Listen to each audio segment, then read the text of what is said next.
Alright, hello everyone. Going live for some more Warlords. We'll have ACCM versus MBL to lead off the day. And then Hera versus Classic Pro afterwards. I think I got rid of all the random birthday things I had on my overlay. So welcome in everyone.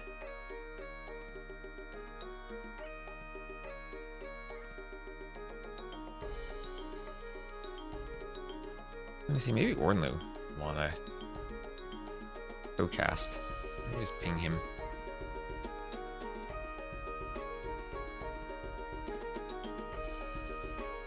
There's a word there.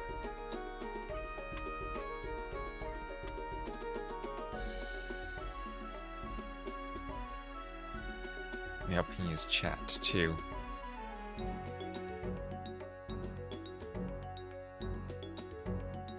Maybe I'll just knock. He's doing a thing? What is he doing? Like a grid thing.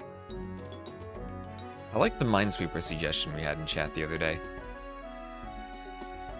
I keep forgetting. I wanted to experiment with swapping to the 90-second ads instead of the 2-minute ones. One of those two thresholds will be what I keep it at. And I gotta experiment with both to see what'll be less annoying. I'll try that in the future. I changed my mods. I did. Yep, I updated a map this morning. I updated Morris so that our base's complaint about the lake colors is resolved. It was a bug though, it was definitely a bug. It was a bug because I tried to make very minimal edits to the map script and did not successfully get them set up properly. So let's see, we're gonna have hopefully a draft soon. Rainbow should be back today. B2CM.net and a map draft, civilization draft, ACCM versus MBL draft time. Oh, not my USA Cup draft. Gotta get my Warlords overlay. Where are we at? Warlords. Boom. ACCM on the left, MBL on the right. When I do colors, I'm going to do ACCM red and MBL blue.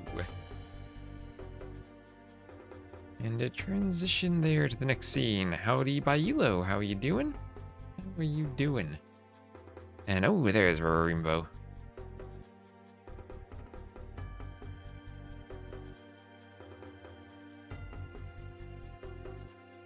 Just send him welcome back.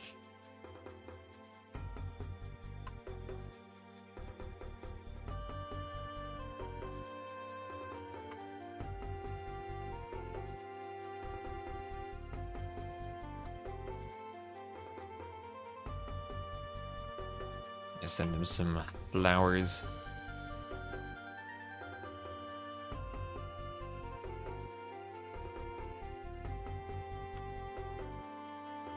Send him some flowers there. So USA Cup top player S tier tournament, basically the same thing. Oh, I need to change my title. Get rid of the 15 GMT. We're done. There.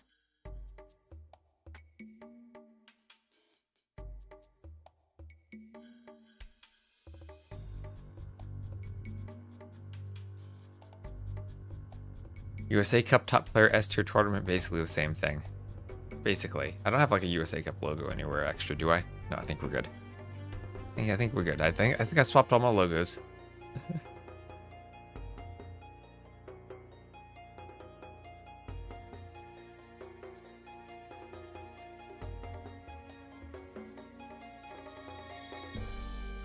Oh, also, I don't think this was while I was streaming, but Case of Sensation, thank you for the follow.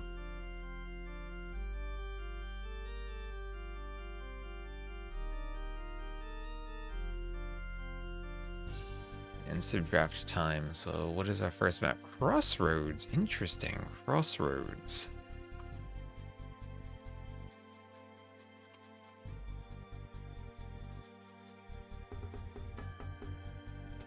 Crossroads, Pacific Islands, and Ring Nomad for ACCM, Crown Road, and Cenotes for MBL. Cenotes. The map. Even the thumbnail image I have, I look at that and I see it's unbalanced. See the one player with extra lakes compared to the other player.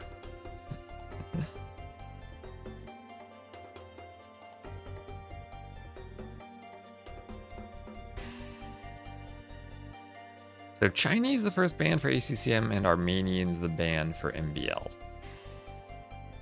Armenians, so not looking for the church drops. Persians and Georgians banned.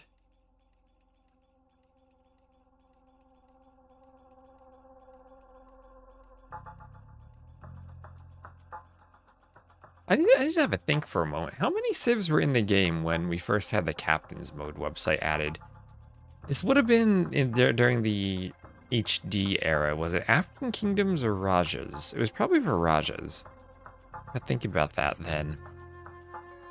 Would have been... Well, so 18, 23, 27, 31? 31 civs then? Yeah, 31 civs at the time. I'm wondering if we need to just kind of entirely rethink the way we do drafting for tournaments. Because when there were 53 civs, a ban pick process takes forever. I used to live in Berlin. Yes, I did. How did you learn that today? Hello, Schmoofus.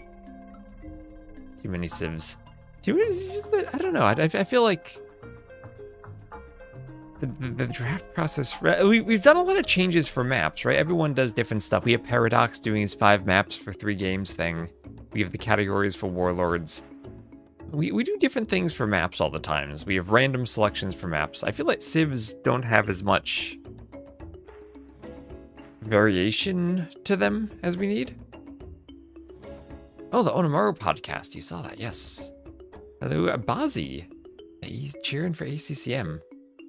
Also maps. We have Bazi maps, and we all love Bazi maps. Jutes dein Deutsch? I haven't really spoken German since 2014. I can read like Twitch chats and stuff, but I would need to really practice if I were to try to pick it up and speak it again. Back in the Garrison 1 in Hamburg, I didn't have direct flights to Hamburg, so I flew into Berlin and took trains back and forth to Hamburg.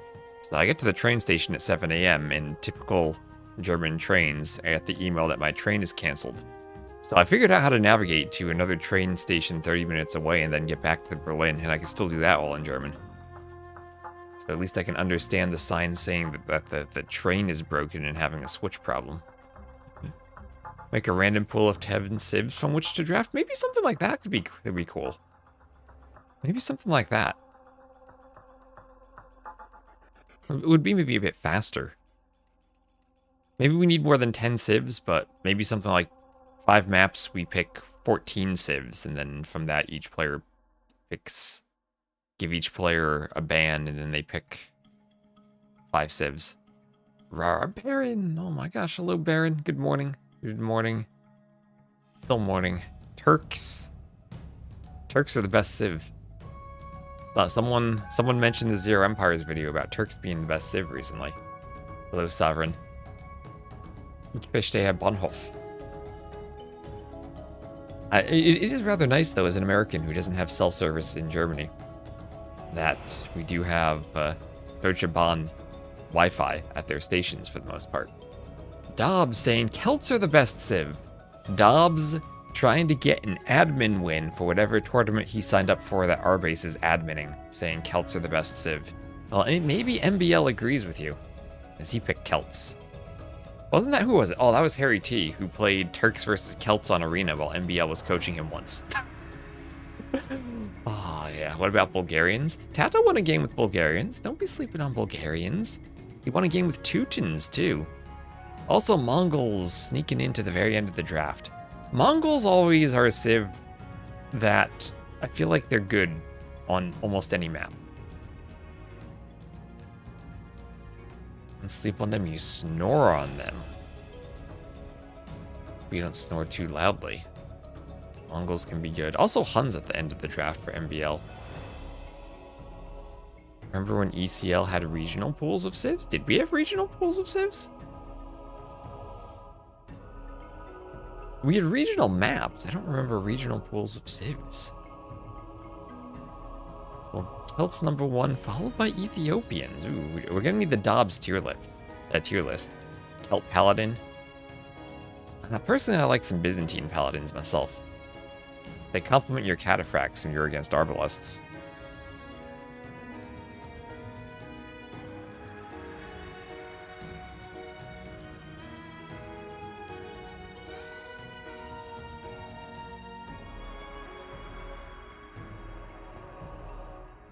Early Imp time. It used to be Castle Age to early Imp, but now they have Step Lancers. Step Lancers are OP. I think the way to play Mongols usually is extended Castle Age with a larger boom. But the early Imp time can be a bit of a problem, but then you also have Mangudai to pick off Trebuchets. And if you can pick off a few Trebuchets with Mangudai, you survive the early Imp. Lack of armor on both their archers and cav is an issue for Imp. What platform takes the smallest share from the subscription, donation, YouTube, Twitch, Patreon? Patreon. So Twitch is 60-40 right now, unless you do a tier 3 sub, which is then 70-30. YouTube is 70-30. Patreon is 88-20. Even better is just, I'd have a link beneath it through Stream Elements, but it's just a PayPal donation. That is just a transaction fee.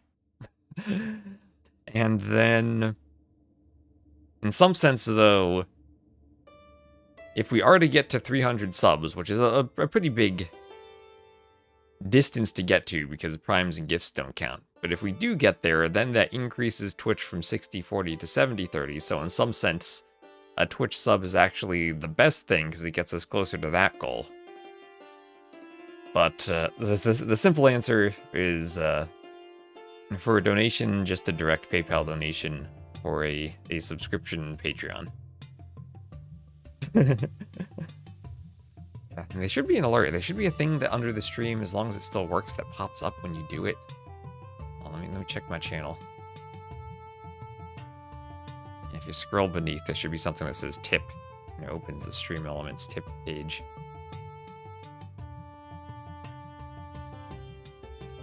You write a message that'll pop up, and it'll scare people. Primes don't count because they don't.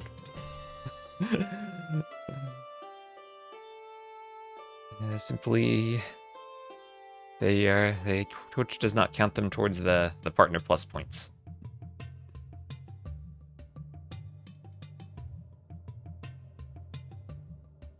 Yeah.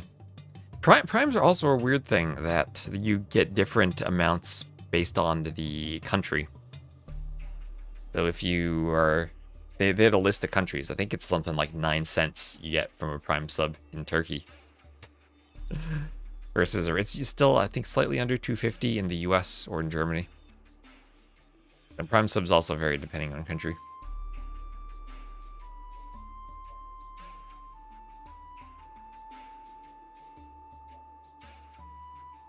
$2.16 in the US has gone down then?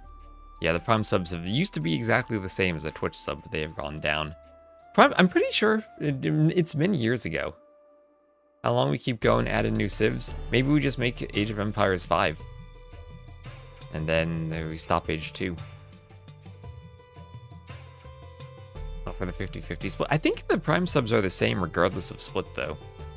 I'm not sure, though. I'll need to check up on that. So, Crossroads, ACCM picked Cyan. Ooh, what color will MBL pick?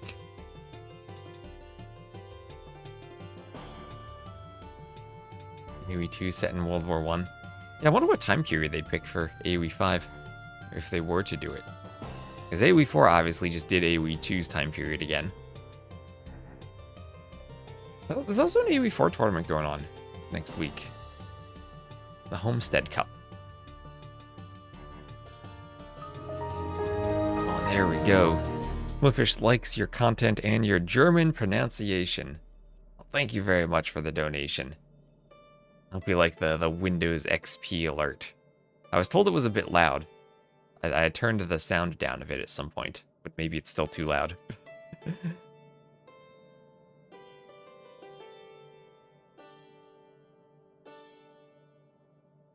So right now the player elos 28-14 for MBL, 27-18 for ACCM. These are two players who can take a while to resign, so we might be here for a while. This might be a long set. So ACCM picked cyan, MBL picked blue.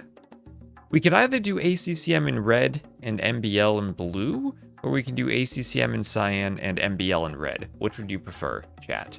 Which would you prefer?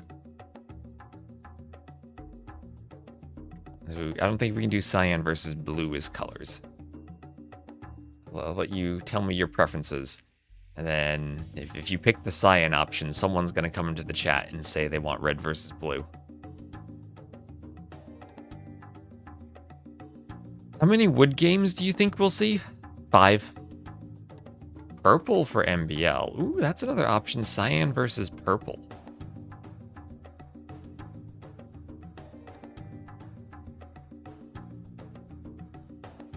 I like them to slow it down a bit with the news. I just like them to fix things. I would love if AoE2Rex.com became the in-game how to find games overlay. Also, Wu versus Huns on Crossroads. You guys sure you want purple for MBL? We'll do cyan purple. You've been summoned to cheer for the Celts. Yellow versus purple, Lakers colors? They're about to get swept by the Thunder. I don't know if we can do Lakers colors.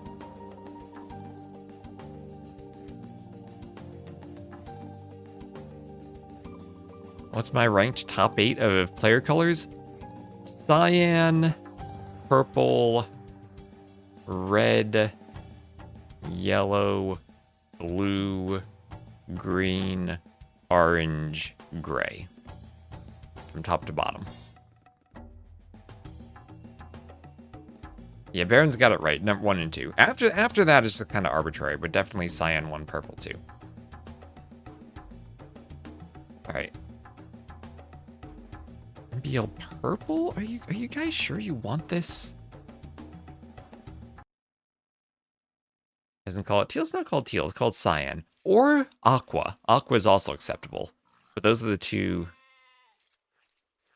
words the game uses. All right, so purple over here. Let me do some just the 5 here. I need to be able to see this myself.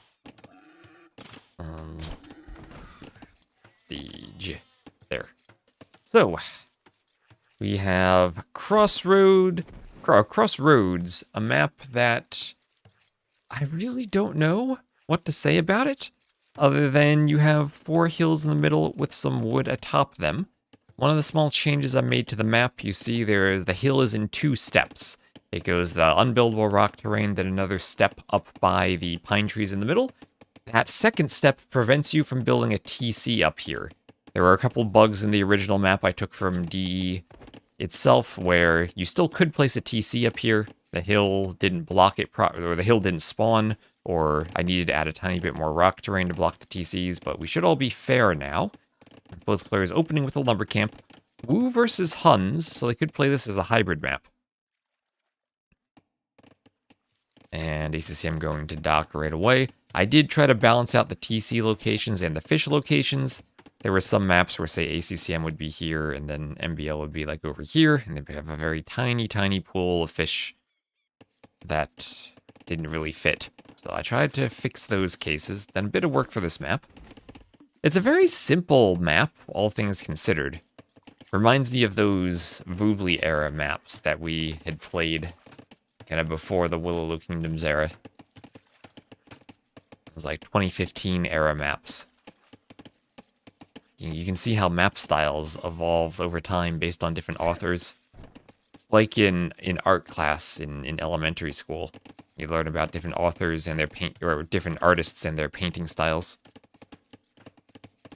That was my elementary school experience. Where do you even TC here? I don't even know. I don't know.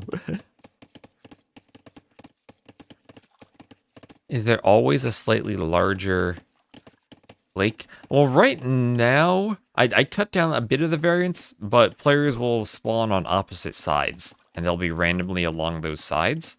So if they're both kind of towards the same side, one will be smaller. If they're both more towards the middle, it'll be even. Or if you have maybe one player on the right, the other on the left, then the lakes will be even, but in a different shape.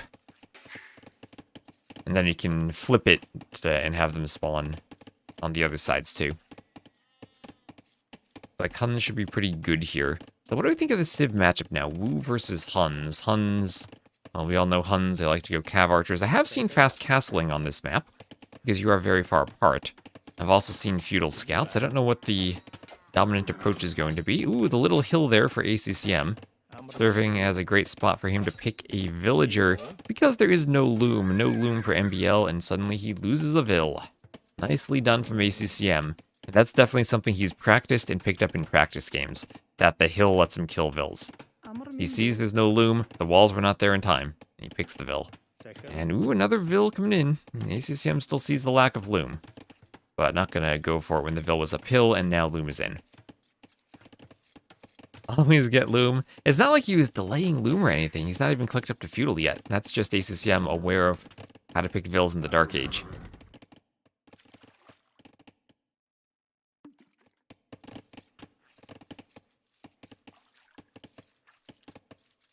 And now you gotta be careful with your straggler trees, because you only get 5 around the TC and then another group of 5. I feel like this group is more of a troll than anything. By the time you build one lumber camp on them, you've already wasted one of them, and you're only getting 400 wood total.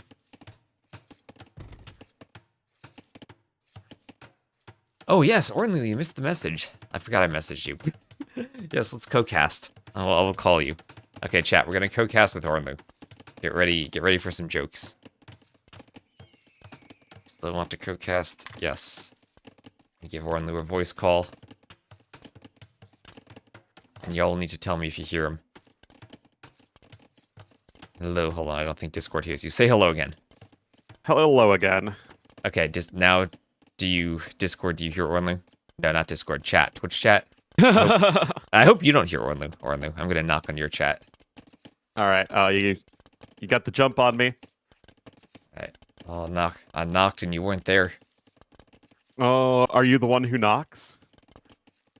I'm the one who rings the doorbell. I think it would be way more funny if Walter White said that instead. I'm the one who rings the doorbell. Yeah. Ornlu is the one for whom the bell tolls.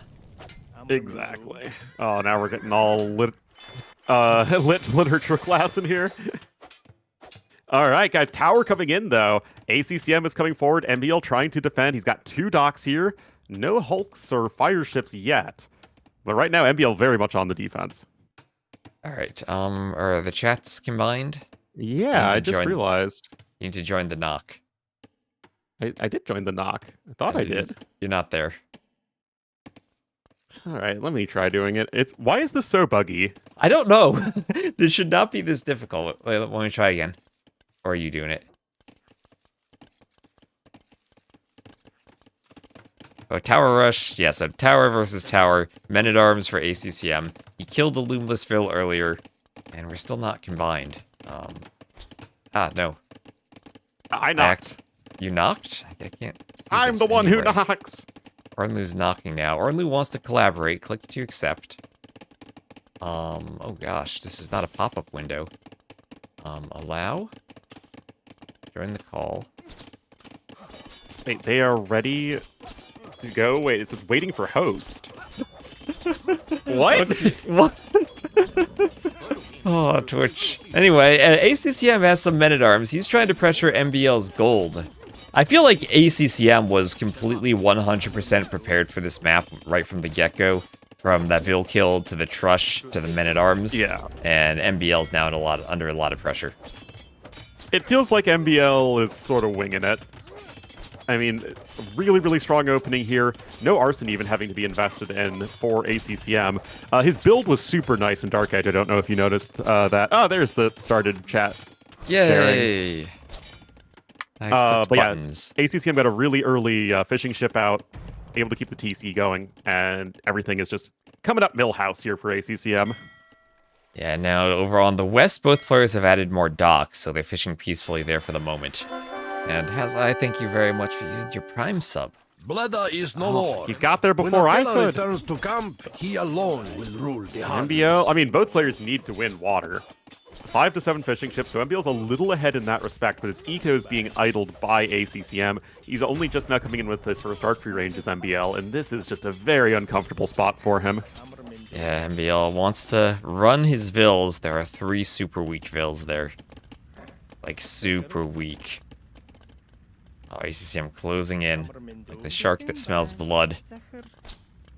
They're so weak that they don't even lift, bro. And of course, ACCM, being a good player, can immediately focus down those vills.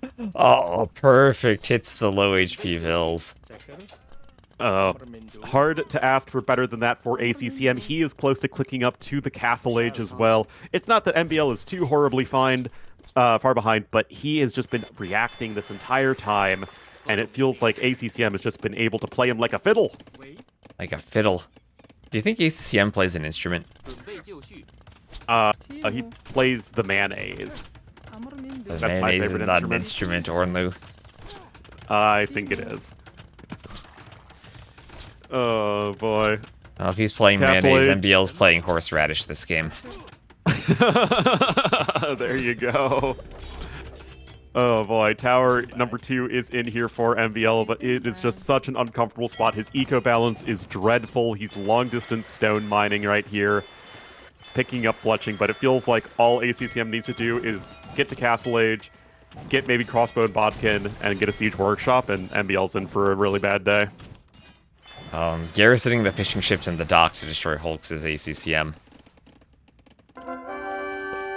They sure do that now. Another Facet glorious Spera. loss for France. Thank you for the sub to T I West. hope you really can turn the tide of this war, Joan of Arc. Castle Age is 200 food, 800 gold. That'd be a really interesting civ bonus if age cost were reverse. Ooh. 200 food, 800 gold. I mean, MBL would love that bonus right now.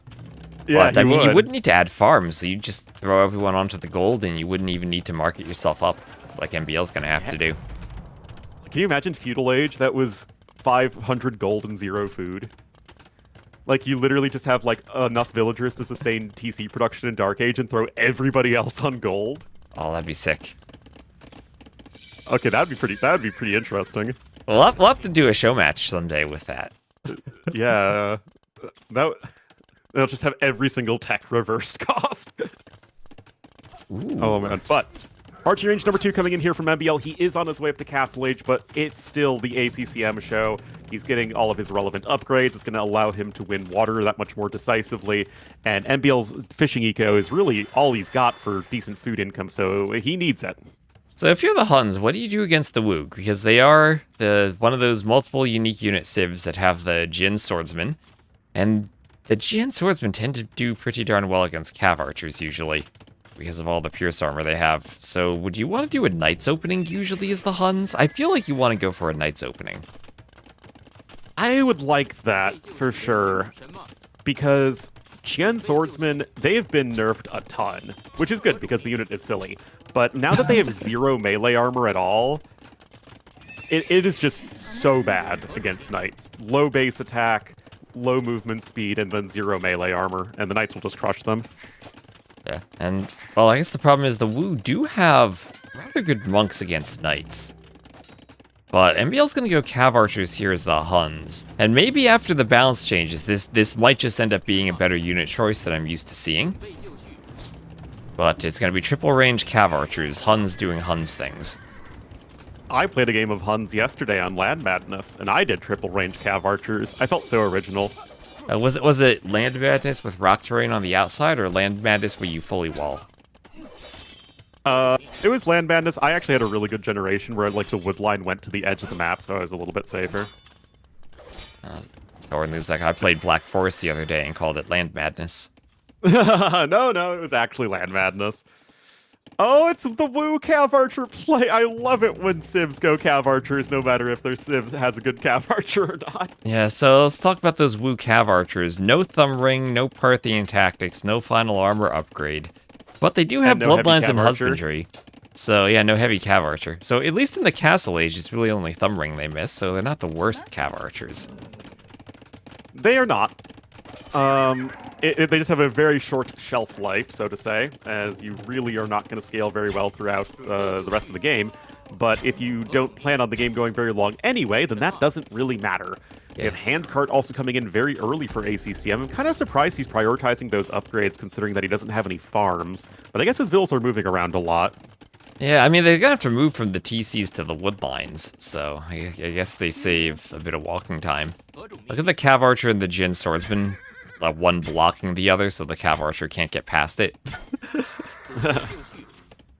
Ripperino. But, you know, MBL, he's not done yet. He knows he's got to go all in. He's having a real rough game so far. 11 eco units lost, way behind in resources. But he's got cav archers, he's got mangonels on the way, and ACCM had some stone income, but he has now spent it all on these watchtowers. So now he needs to survive. Yeah, and now where do you go if you're ACCM? You're gonna be pressured by a workshop. Did you consider just guard tower now if you're ACCM? And yes, you do, absolutely. because he clicks it right now. Because it's gonna be a mangonel push. I was thinking that might be the case. Guard tower defense really, really strong against these mangonel pushes. I really love the state of guard towers right now. It feels viable, but not broken.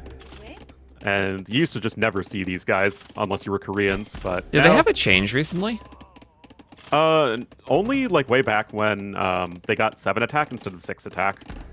When was that? 'Cause that feels like a long time ago. That was a long time ago. But I think people are just now coming around to realizing that with 7 attack and dealing 3 damage to mangonels with Bodkin, it's a really helpful tool to stop a mango push if you don't have the time to go for a castle.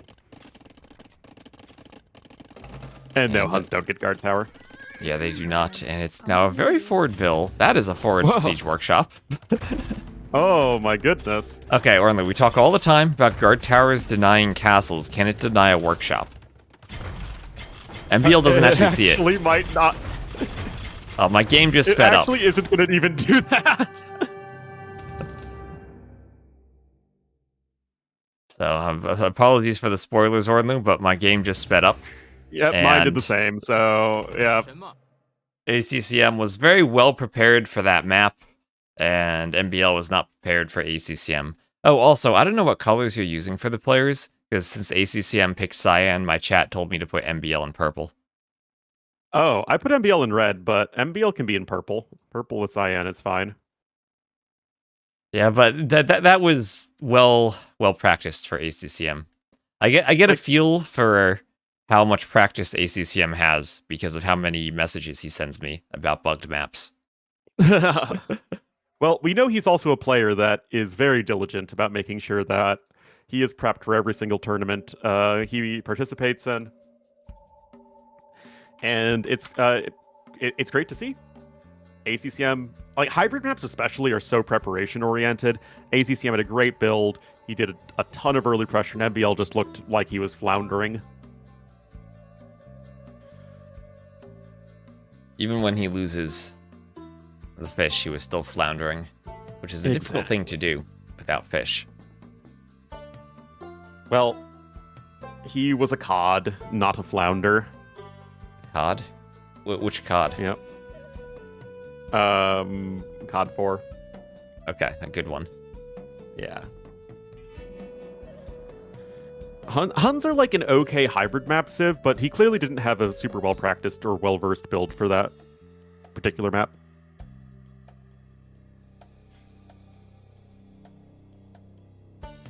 Yeah, Huns was just a hybrid map.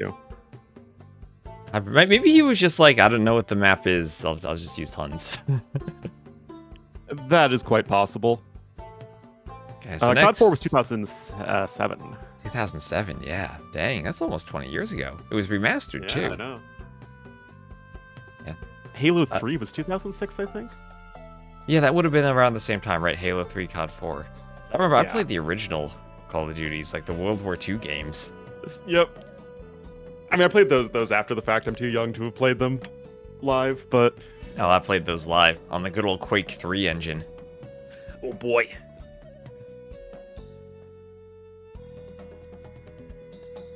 That feeling when everything was done on one of the id Tech engines, and you could feel the difference in engines between games. Oh yes. It was remastered, remade, and rebooted. Well, we're 2 out of 3 for AoE 2 right now. Yep. We've had I'm ready for AoE we've had 2 the Reloaded. Yeah, we've had the re-release, we've had the remaster, and now we're ready for the reboot, the relaunch, the reimagining. Yeah, or the youngster casually flexing on old. Oh, I need to update my Twitch description. I'm 33 now. Oh boy. Thanks for reminding me, chat.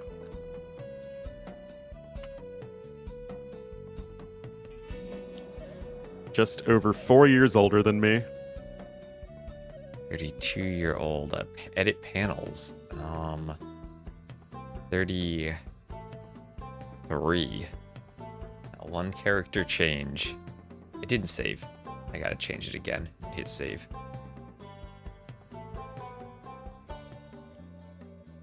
Now, what concerns me for this draft going forward is that ACCM has Pacific Islands and Ring Nomad as its 2 home maps, and MBL's going to need to win one of them, at least. At least. Also, Cenotes is kind of hybridy too. Yeah, Cenotes is a fake semi-open map. It's a hybrid map. If you don't fish boom, you die.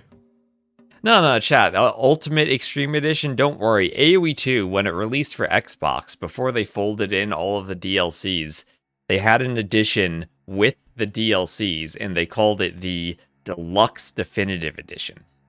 They've already gone there, chat. They've already done that. You can meme all you want, but your memes have already been a reality.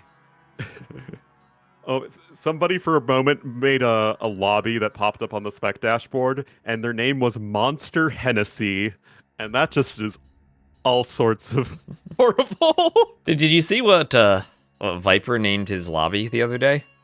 No, I didn't. It was like coffee and burgers. Oh, yeah, that one. Yeah, that was from the drama. Yeah, remonetized. Well, what did they call AOM again? Retold? Yeah, I think it was retold. Yeah, retold without voice actors. Oh, retold, and then they got told off, so they had to get the old voice acting back. Yeah.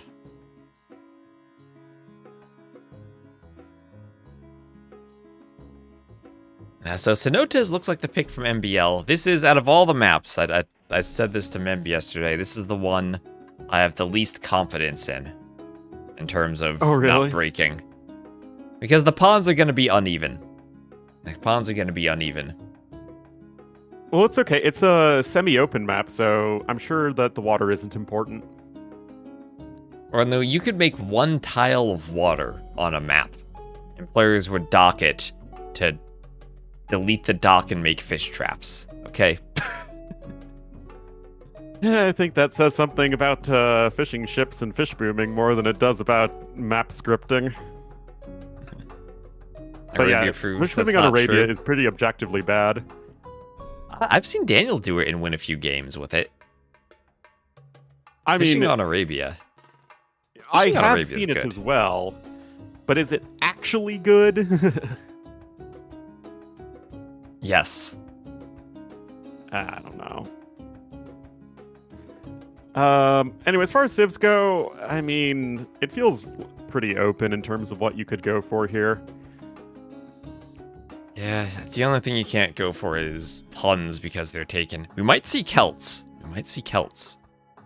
I mean, you realistically could justify literally all of these civs. We might see Celts versus Maya again. Now that's a fun one. But no, it's going to be Portuguese versus Mongols. Ooh. Mongols at the very end of the draft for ACCM. It's rare that we see Mongols not banned and not picked first. Or like if they're played at all, they're usually banned or picked first. Yeah, that's what I was noticing when I co-casted with Memb yesterday, that the Mongols were there, but they weren't there, right? Like they were just picked and played like a normal civ. Yeah. That is it's something I'm not used to, but I'll take it. So what do you think of the Celts these days? We've had a lot of buffs to men-at-arms, but Celts have kind of been played all over the place. Celts feel a little borderline between power crept and good enough, where it feels like you really do need to play to their strengths, but if you do that, you can be successful with them, whereas it's a lot harder to even do that with a civ like Britons or Bulgarians or what have you. It's like a lot of civs have been power crept to the point where they're too good. The Celts have like gotten to being viable now. Yeah, for sure. The sheep stealing bonus, best bonus in the game. Oh my, yes. That's a bonus that we look back later on in AoE2's lifespan. We're like, what were the devs thinking? I don't think they were thinking anything, because the description of the bonus is literally the opposite of what it means. Yeah. I think it's like they thought about it like, oh, you can't get your sheep stolen by anyone else, when in reality it's literally just a sheep stealing bonus. Alright, so looks like we're starting here. I think we'll go purple again, if that's okay with you. Yes, it is. Anyway, these pawns are definitely a little ACCM favorite, I feel, but it's not that big of a deal, most likely. He'll be in the cyan as the Mongols to the west, and to the east in the purple as the Portuguese. It will be Hold NBL. on, Arlo. I didn't realize my game content failed to download. Oh, that'll do it. Man, maybe if we make AoE 5, our game content can download. Yes. The descriptions in the tech tree, I would literally rewrite those tech tree descriptions for free if the devs asked me to make it more consistent and coherent. Oh, I wrote the, oh yes, we got a fair map spawn, let's go. This is a balanced Cenotes.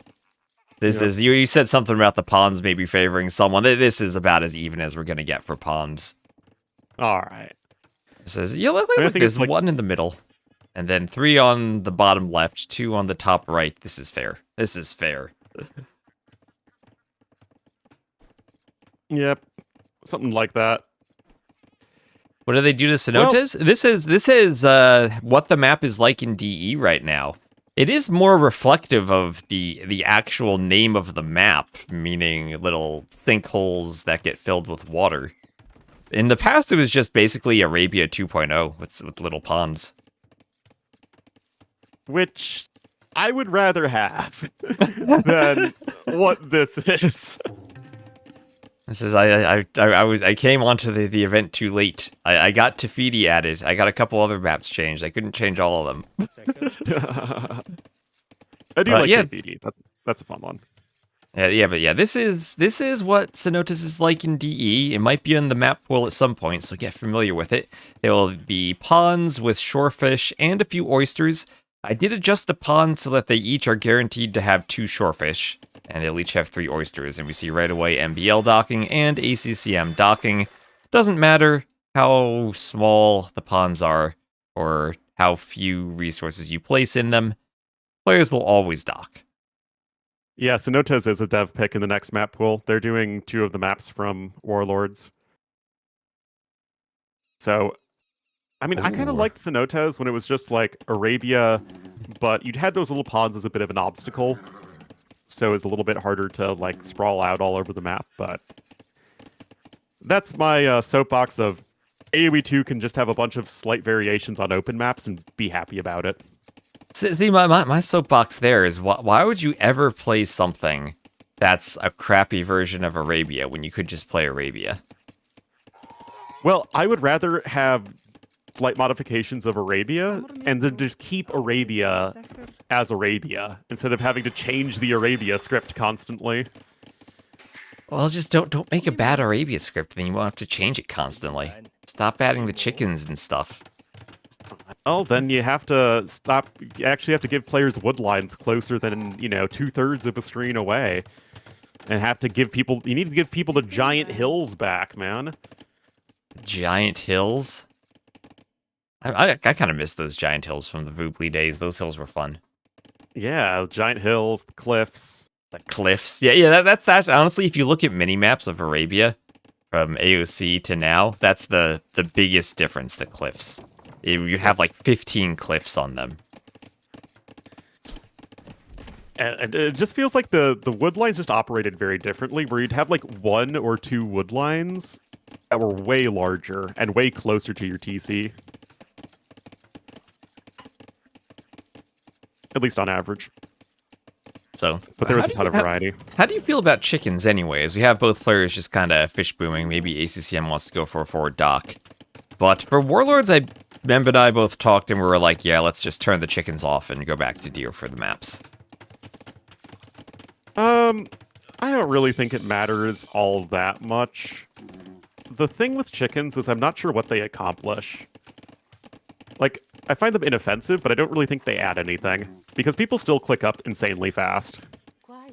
I feel like the foxes at least added something kind of different, because you can go get a bit of gold with a villager kind of in the middle of nowhere.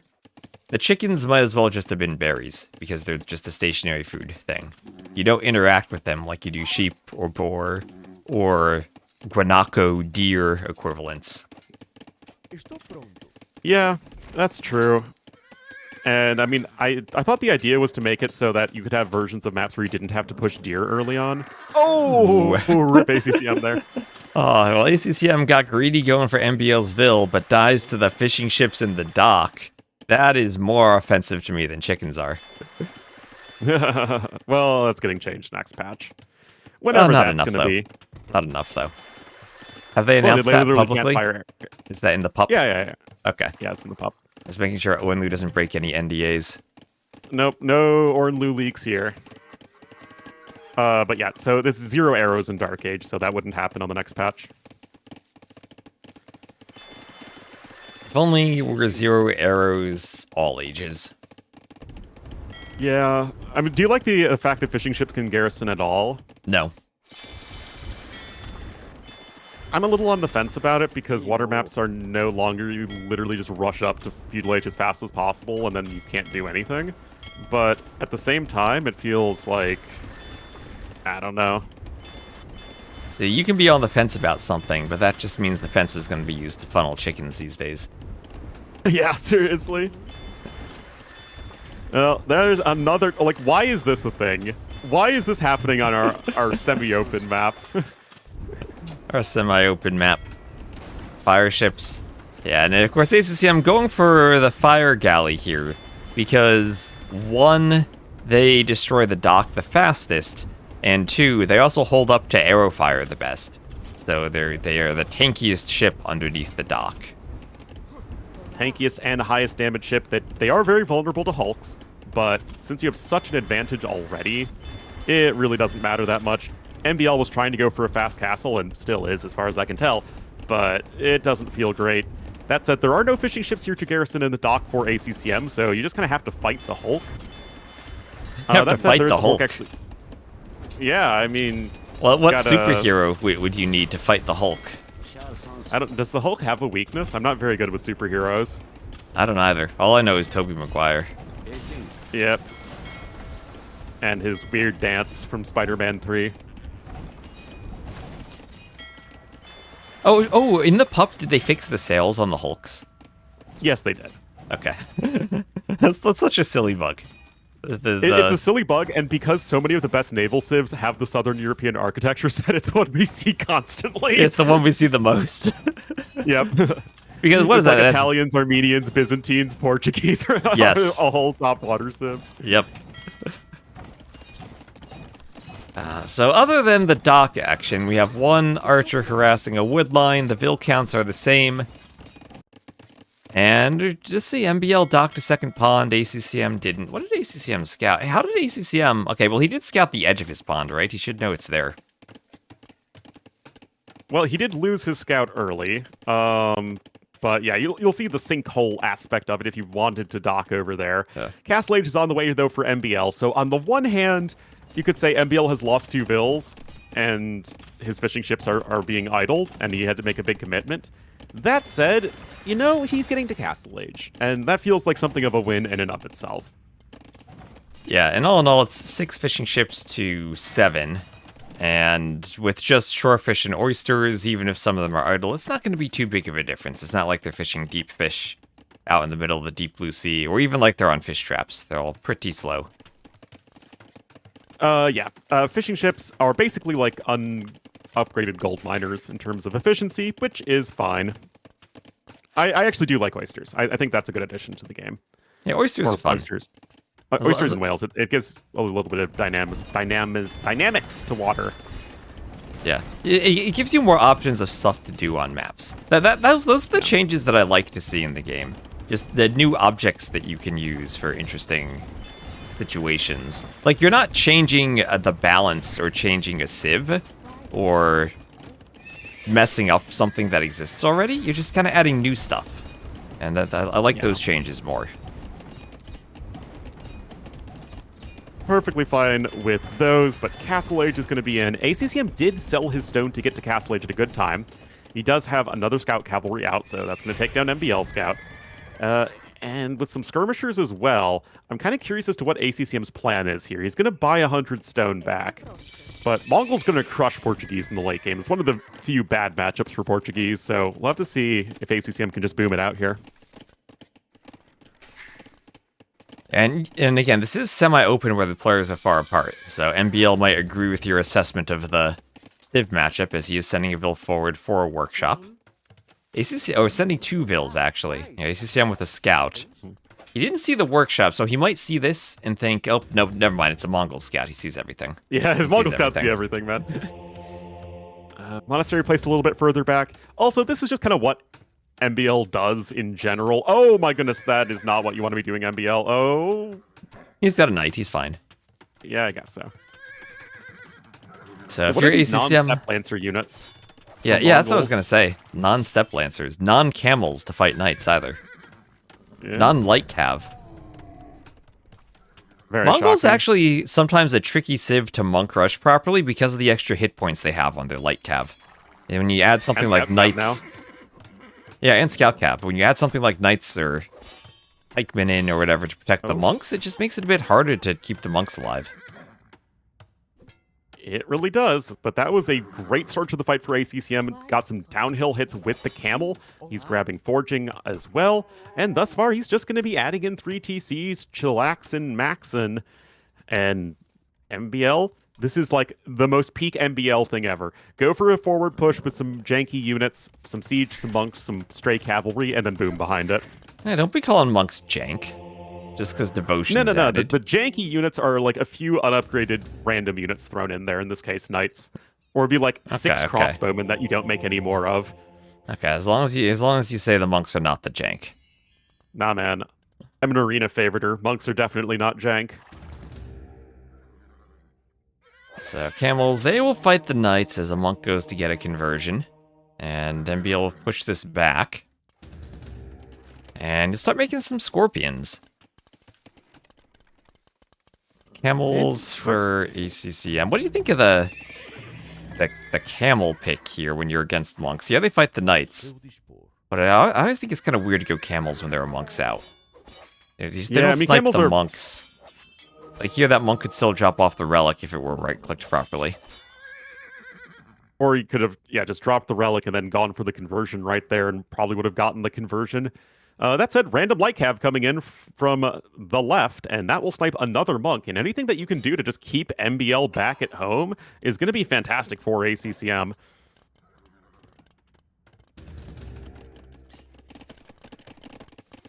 And ACCM pulling ahead in Vils, booming on the 3 TCs. Has that lovely monastery of his own now.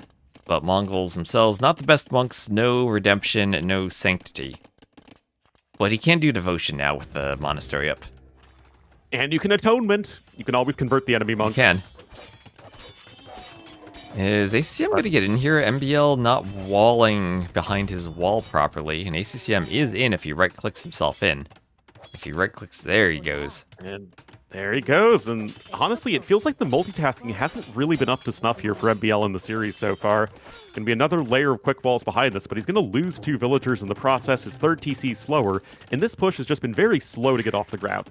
That said, this is the stage in the game where Mongols in general are very bad, having no real bonuses to make use of. So if there's any time for MBL to make something happen, it's right now. Yeah, well, the bonus would be the Step Lancers now, the extra hit points. But ACCM not going for them. Going for everything else from the stable other than the Step Lancer. But TOS, I don't like that bonus as it exists, so I just pretend it doesn't exist. It's generally how I like to live my life. Yeah, I don't like it either. I think if you're gonna give Mongol Step Lancers, you at least needed to keep the bonus only to the light cav line. Because the Mongols are kind of characteristic that they were supposed to be kind of weak in the Castle Age. But now they're OP in early Castle. I mean, I just think that you can make Nomads a Civ bonus and then make the unique tech, the HP boost for the Step Lancers. Yeah, that'd be good. And if you make it a unique tech, you could even like buff it a bit more. Yeah, exactly. It just feels like it works. It worked just fine there. Yeah. 'Cause Nomads is legit good. If you ever play Arena and you're getting pushed, and you're in your base and you need more room for farms, research Nomads. Yeah, I mean, it's a perfectly fine bonus, but like it's weak enough that I think you can just make it a Civ bonus and it's totally fine. Yeah, there are those light calves sniping the monk with a bit of extra hit points. And ACCM might lose a TC. Maybe he'll repair it, but he's about to get ready for some Mangudai. Oh, ACCM, no, don't move the monks to the TC like that. Oh. That's a bit awkward, but Mangudai production has started. We have TOS's favorite color and my favorite Civ, so Oh, you like the ACCM Mongols. combining our powers here. Such as they are. You like the Mongols even though they kill you? Yep. It's a very masochistic relationship.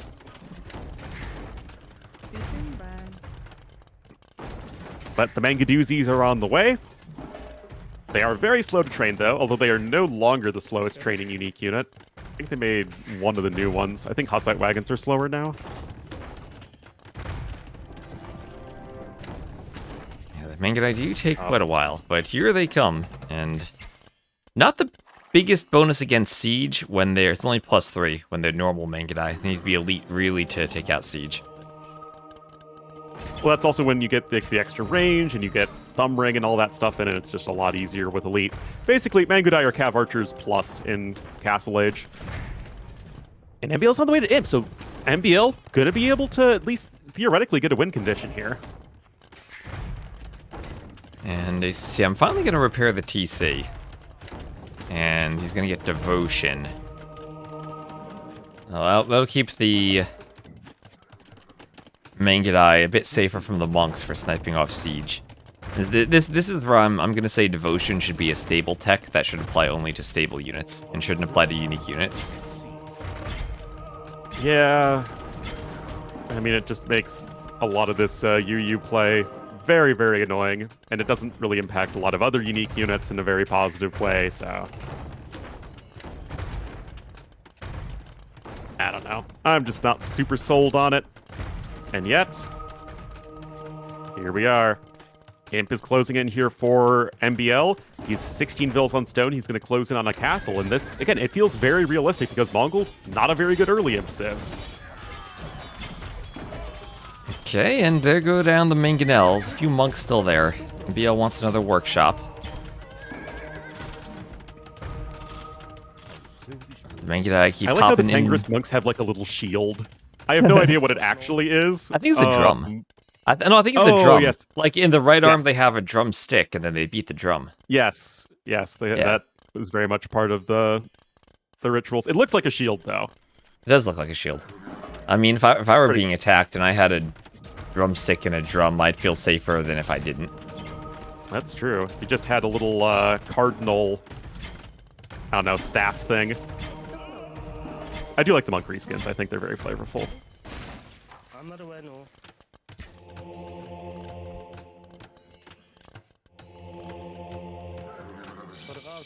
Okay, there's MBL up to Imp. And Portuguese, pretty good Imp civ. We'll see him get chemistry rather quickly if he clicks it, and then he can go for Bombard Cannon, but that will be difficult with Mangudai out on the field to snipe them. Yeah, and this is the issue, is that ACCM has been able to force back this push from MBL, at least enough, so the castle, although in a good spot, isn't in an immediately threatening spot. And that's going to be a win here from ACCM, whose main goal at this point is to, you know, not die. Just hang in there, and eventually you will win the video game. But MBL going to try and kill him before that happens.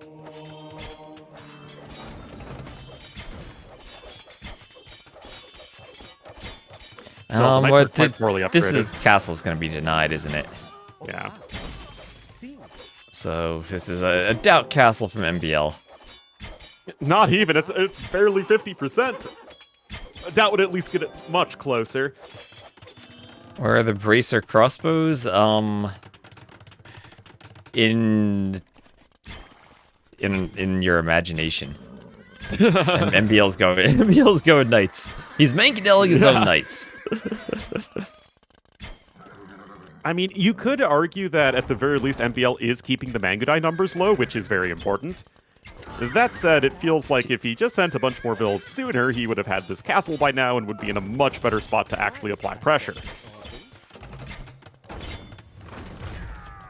Now, all the villas repairing the mangonel rather than building the castle. Very odd fight here. It's just kind of scrappy, everyone just sending all their reinforcements in, and yet only 5 Mangudai on the field, T-West. 2 castles, but you need those for trebuchets as well, and now you have a bunch of stables being added in. Could be a heavy camel switch. Ooh, the gather point for the Mangudai is forward from the castle still, from when ACCM was trying to deny it, and he'll waste 2 Mangudai. Ideal. MBL also has 4 relics. His villager count is at least solid. It's like, yeah, he's behind in villagers, but it's not by that much, all things considered.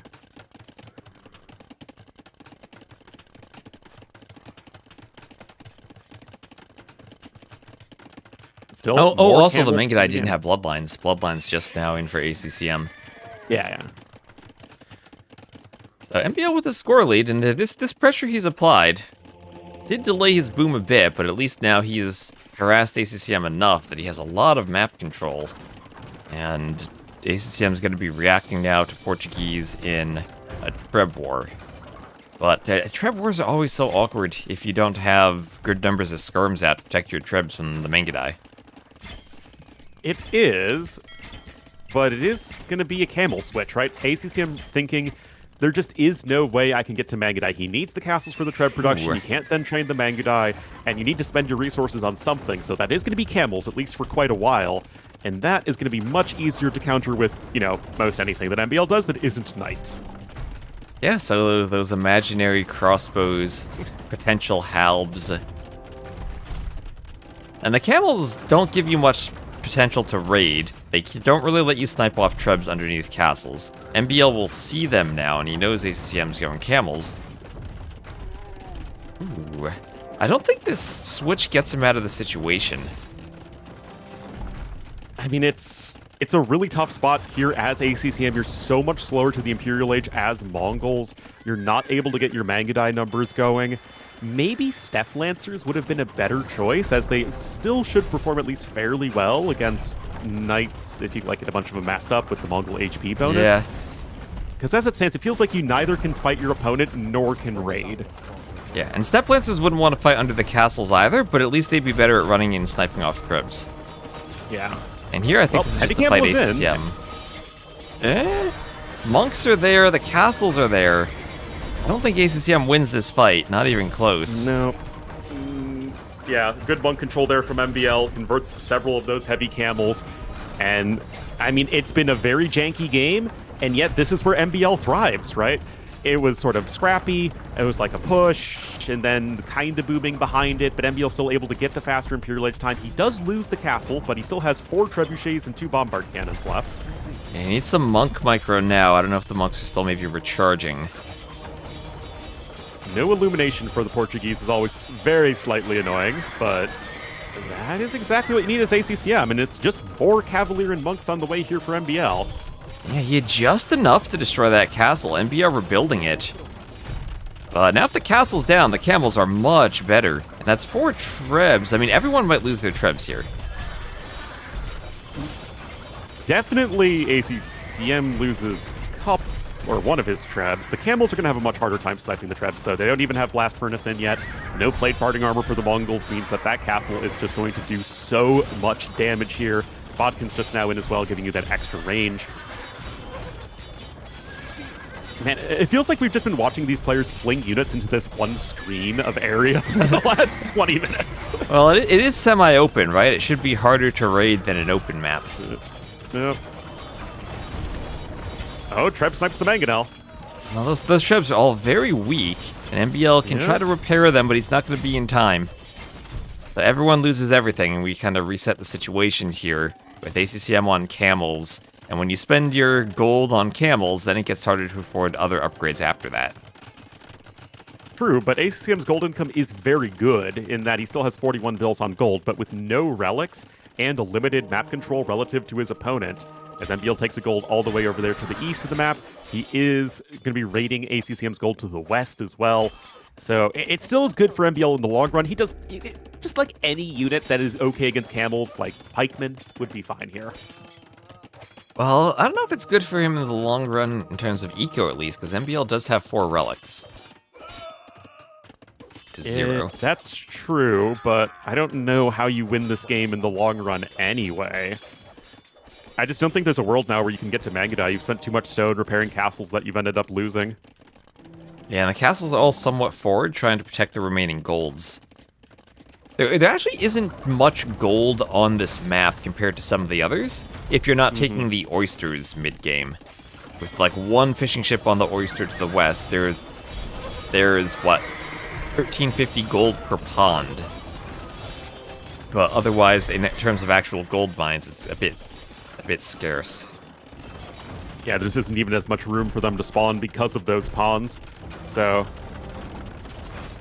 going to be a little bit more trash unit reliant in the late game. That's, though, where Portuguese are going to be doing a lot better than Mongols, as their trash is very good. They also have Federias as an option in the late game. 2 castles here now, right next to each other. And even some organ guns here to back up. They're going to be actually pretty solid against the camels since they have such low pierce armor. And yeah, you got the pikes as well. Yeah, so double castle pikemen. Look at those castles next to each other. Feels like we're playing a campaign that was made by a child who just plopped castles next to each other. You don't need to at me like that, man. I absolutely did that. I loved using the scenario editor as a kid. I just like make all of these. I'd draw maps like on a piece of paper, and then I'd like make them in AoE too. Oh man, these days kids would make maps with AI. Yeah, it's very sad. Oh, still some good conversions coming in. So bracer for ACCM, and that's we're so far in Imp, and he hasn't had bracer for Mangadai or his castles. Well, just having to spend all those resources on camels, and now you're making Mongol cav archers in Imperial Age, which is usually something that you do only if you're exceptionally sad. And that's kind of where ACCM's at right now. Yeah, more forward stables from MBL. And ACCM, he'll hold on for a while. He'll do his best to hold. But we're at 3k score difference, two more score K of an advantage until he resigns. Yeah, Portuguese Cavalier also really good. They only cost as much as a Tarkin, so just 60 food, 60 gold. Actually really nice for spamming. And there's the GG called, and we have a tied series. Yeah. So do you think there was a chance for ACCM to win if he had done something other than camels, or was the eco setup at that point with the 4 relics just too much for MBL? I think he at least has a shot if he goes Step Lancers and like Rams. It feels like, okay, that's one of the ways you can leverage the fact that you had a much better eco at that stage, but getting into sort of a poke fest with the castles and then trying to fight with the camels, it didn't really feel like it was enough, nor did it give you any rating potential. So, I mean, I don't think ACCM ever crossed the map really until like the very end of that game. He crossed the map with some Mangadai that died to docks. Yeah, I mean, not impressive. I mean, I still think MBL set himself up very well. I mean, again, MBL has literally played thousands of games that look basically like this, but at least I think it would have had a bit of a better chance, ACCM.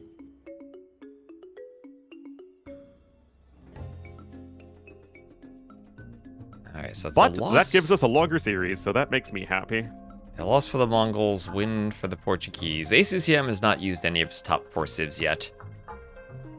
But MBL still has Byzantines, Malay, and Celts.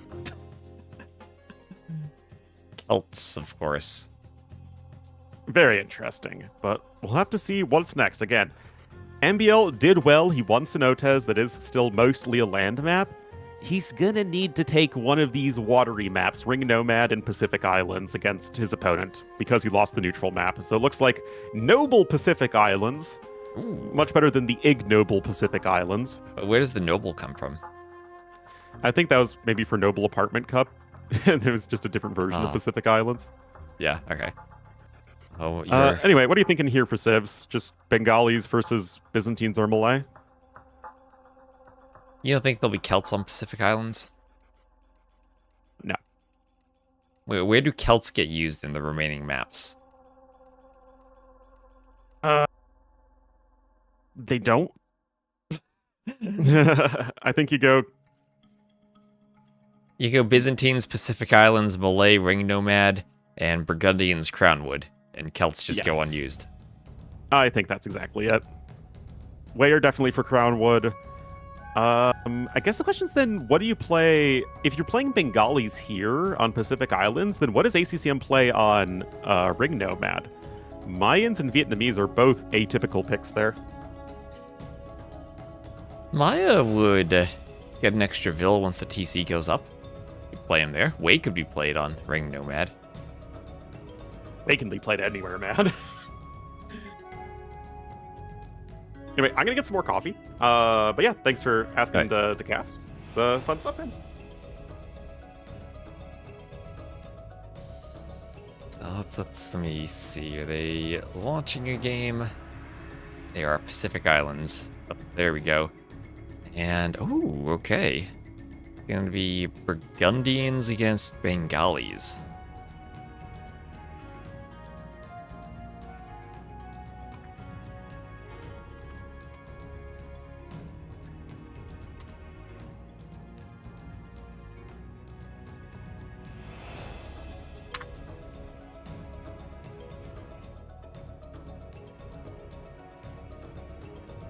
So Pacific Islands, it is a water map. I think that's all I can really say about it. I've never really been a fan of it myself, but it does exist. And compared to some of the other water maps, people seem to like it a bit more. I think the entire concept of the map was that there was supposed to be very little wood on it, and it forced you out to the mangrove shallows for wood. But it never really played out like that, and over time I think there were more resources added to the center islands. So it became probably a better map, but just more similar to migration over time. Bengali is certainly a water civ, because the ships do heal, and on the very open water map you have more room to run away from fights and heal up your ships.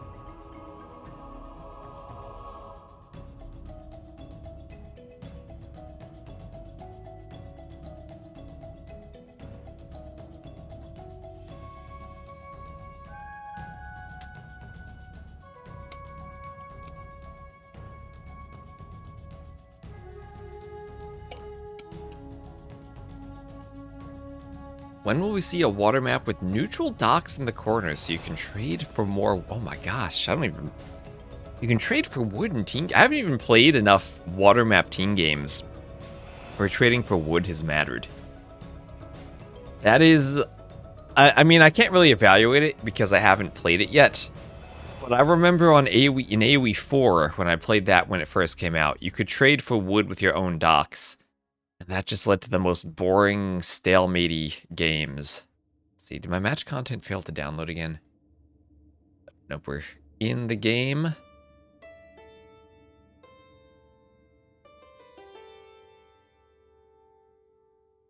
AoE 1 trade was interesting. Because it actually involved trading and giving up one resource for another. And you could do it with enemy docks too, so it was like stealing more than trading. But stealing when you also gave stuff to them. So it was weird. Anyway, here. MBL will be the purple Burgundians. Chat wanted him in purple earlier, so we're rolling with it. Purple Burgundians to the southwest against ACCM, as the Cyan Bengalis to the northeast. And I think Ornlu's still getting his coffee. Don't really get the wood trade thing. The idea seemed to be to avoid stalemates, but I feel like it's just as likely to cause them. That's my worry, limiting factor. That's my worry. I feel like being able to trade for wood means that you cause a stalemate, because you just have infinite wood and infinite ships fighting each other for infinity. Yeah, Ornlu a coffee. Does Ornlu have a coffee emote?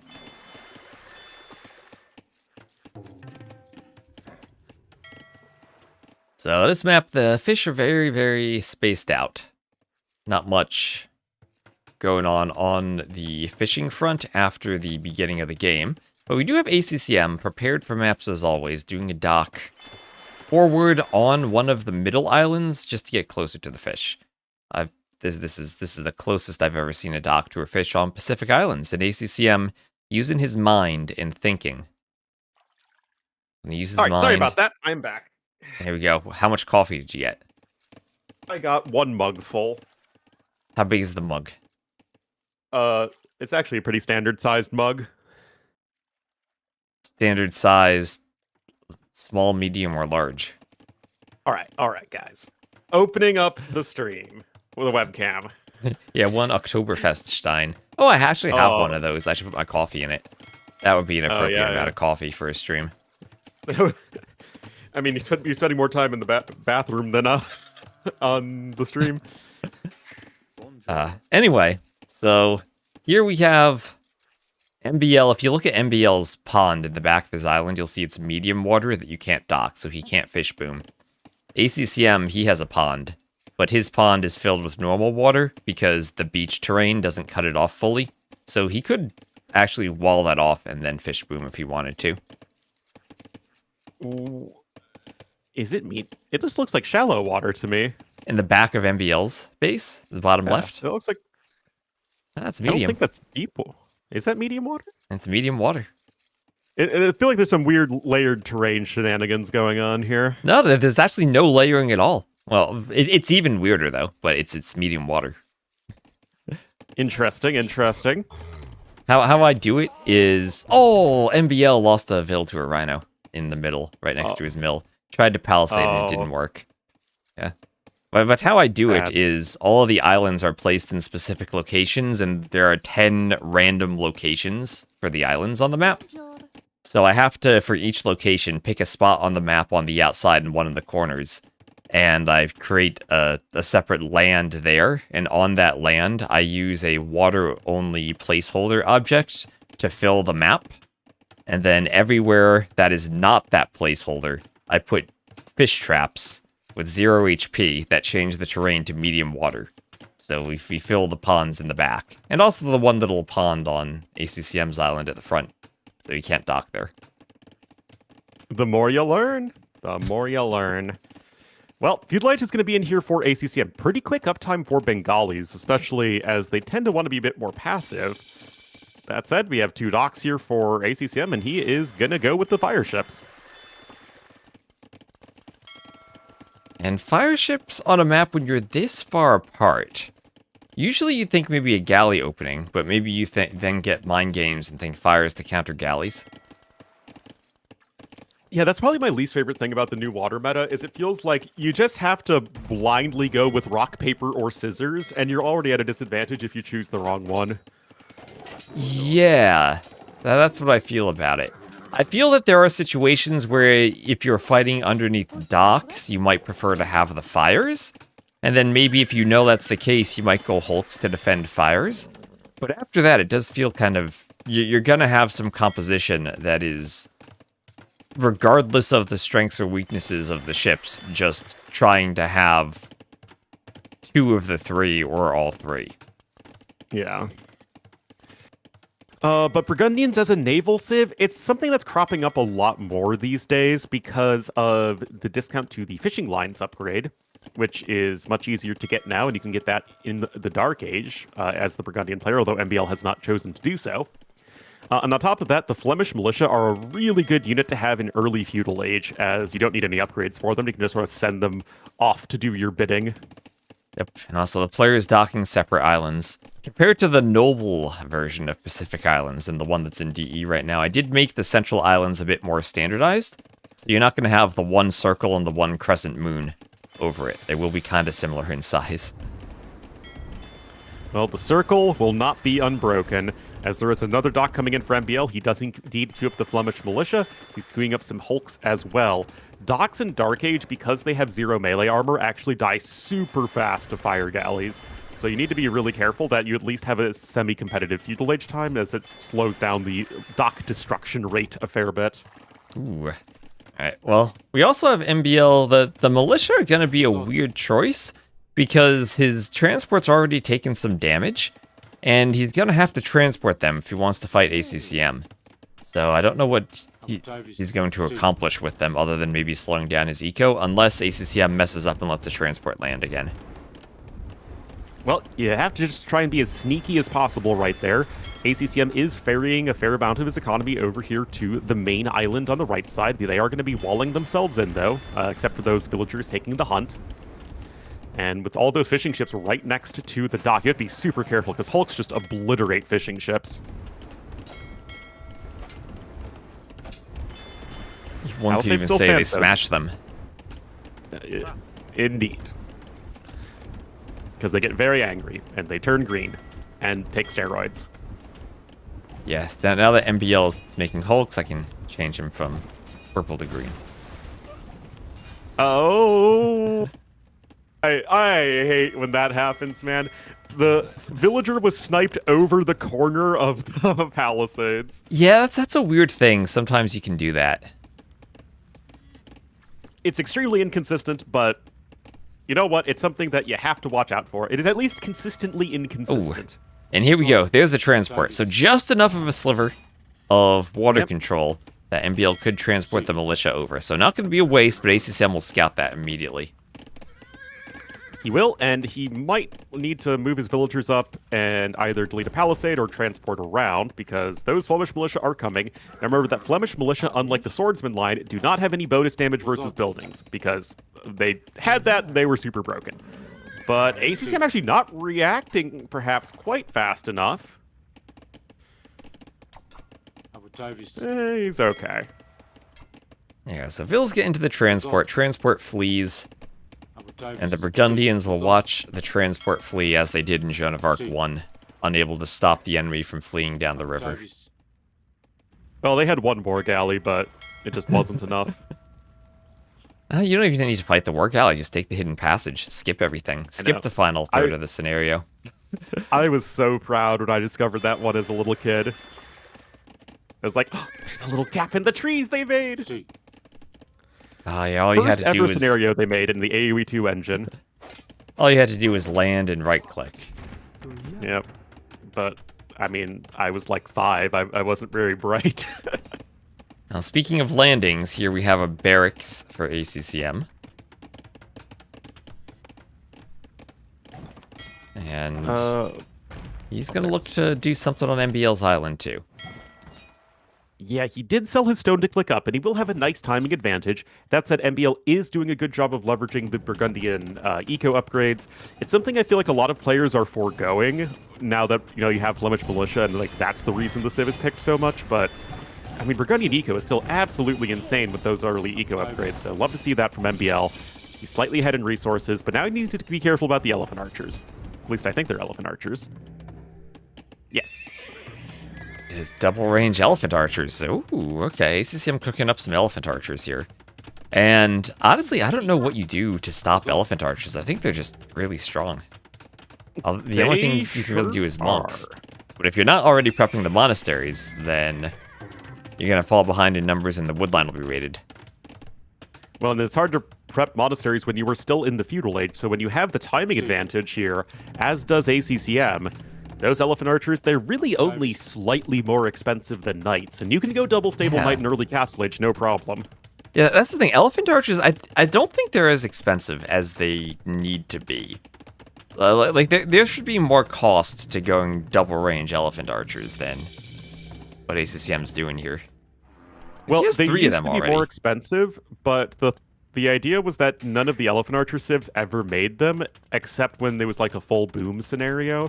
So they wanted to make Elephant Archers a much more viable mid-game unit, especially in 1v1s. Which they did, to be fair. They did. They did. And now they're viable for sniping off the Vills making this TC. Geez, they this could hit is the a Vil. mess for MBL. That's not the Elephant Archers. How can they not hit any of these Vills?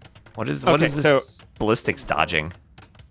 Okay, it's not ballistics dodging. So the reason that this is the case is because the arrows start at a much higher spot than on any other archer.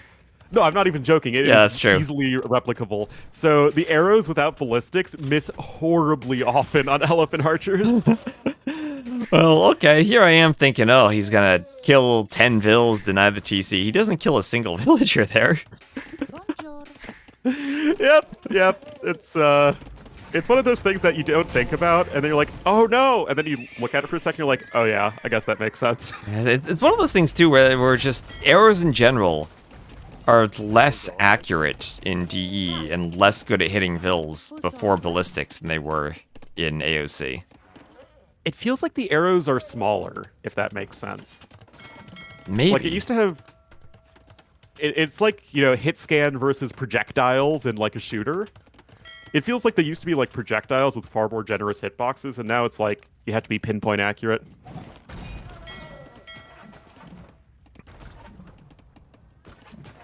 Base of the unit rather than the center of the target. That might be it as well. Yeah, that might be it. Because units tend to be fleeing, and that's when you can tell the arrows kind of fall at their feet rather than hitting them, so that might be it. Like, Yeah. villagers walking in straight lines away from archers don't get hit. I'll have to do some slow motion. Oh, actually, wait, there's no wall here. Slow motion capturing. But double monastery, and that's really the only thing you can do against elephant archers. Mangonels don't do enough damage to them when they have 230 HP. And monks are your Scorpions best don't do enough best damage bet. until you have a large mass of them. I mean, there are things that scale well into elephant archers, Mangonel, Scorpions, Skirmishers, all of that do very well, but it's just these low numbers where you're getting so many stats per resource spent with the elephant archers that you really need the most population efficient unit in AoE2, the monk, to stop that. Yeah, and now ACCM's going to have pretty much a free boom on his island, whereas MBL will be harassed in dealing with ACCM's elephants. Indeed, that is the case. There is a monastery now coming in for ACCM. Remember, of course, guys, that the Bengali elephant archers are with conversion resistance. And you actually get double conversion resistance bonus for your battle elephants, which I think is probably underexplored a little bit. Ooh, wait, there's a because it does transport. stack. ACCM's getting on the transport. Where's he going to go? I don't know. He's I wish I could tell sailing you. somewhere. He's got a plan. ACCM is a man with a plan. ACCM is always a man with a plan. There's a university coming in here for MBL. I'm curious as to what that's going to be for. Notably, though, that although we see Burgundians a ton on these water maps, their navy isn't all that great in the late game. No shipwright is a huge issue, and then you don't have the last fire ship upgrade. You actually used to not have dry dock. Oh, no, you also still don't have dry dock. That's right. I mean, it's true. Yeah, You used to shipwright. not have dry dock back in the old water balance, and then they kept them not having dry dock.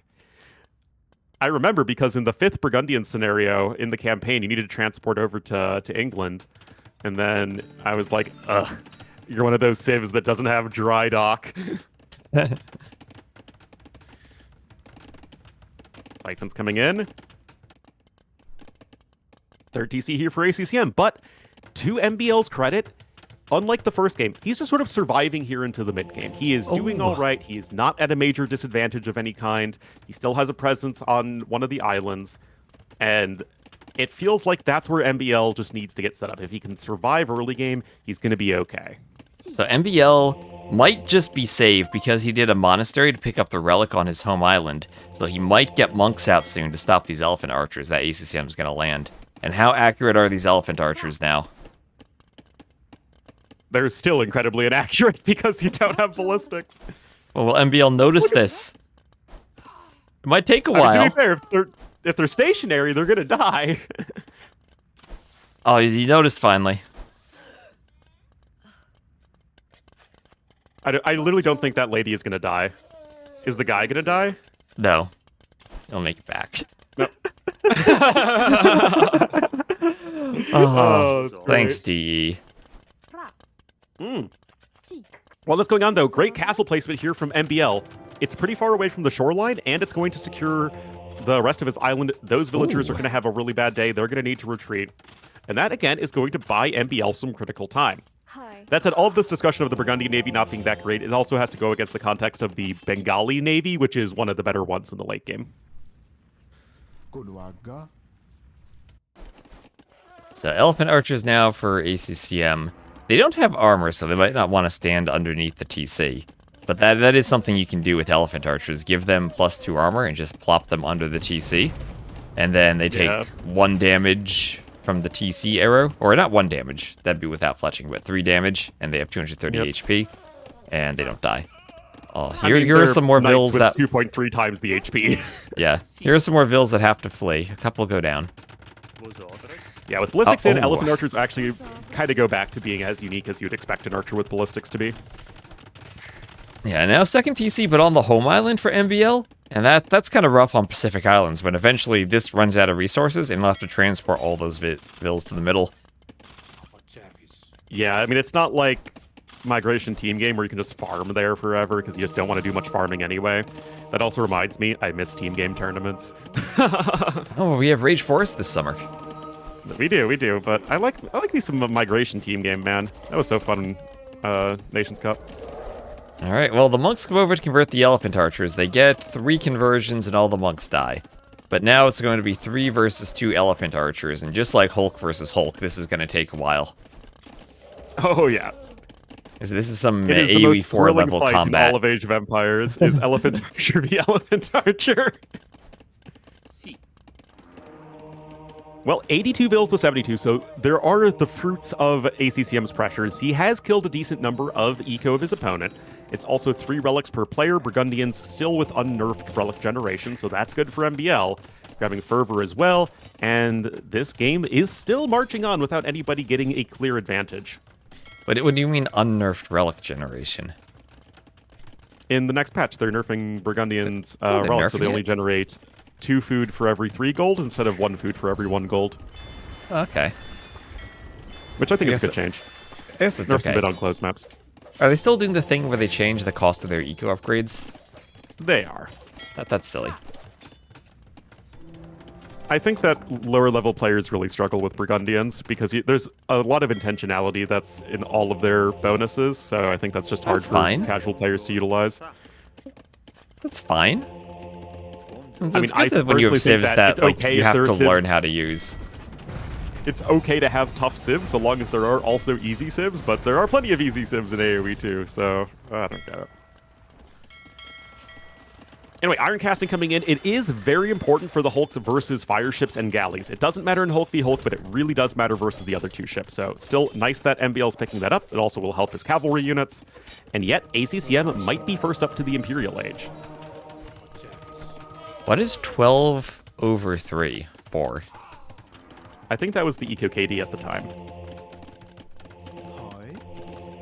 Could also be either the 12th of March or the 3rd of December. Or it could just be a fraction of 4 that somebody forgot to simplify. Or just thought it was clearer not to simplify. That's true. Depending on context.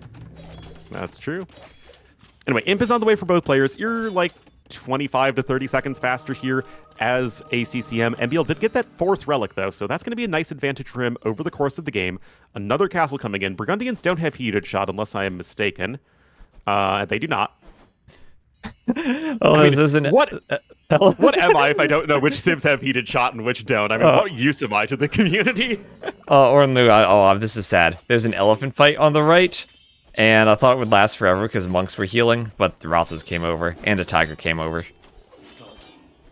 But the Rathas are attacking an elephant, and they don't see the monk that's healing because it's hidden behind another elephant. Oh, now they killed it. Tragedy. Tragedy. But how are things going to stand when we get to the Imperial Age? MBL has a fair bit of navy, a little bit more for sure. It should just be ACCM's able to do shipwright and then win water with the better navy, right? I mean, that's what you would think. You also have the HP regeneration, which is really nice to have in like big galley v galley fights or fire v fire fights. But I'm curious. You do have good cannon galleons as the Burgundians. They do benefit from the extra attack.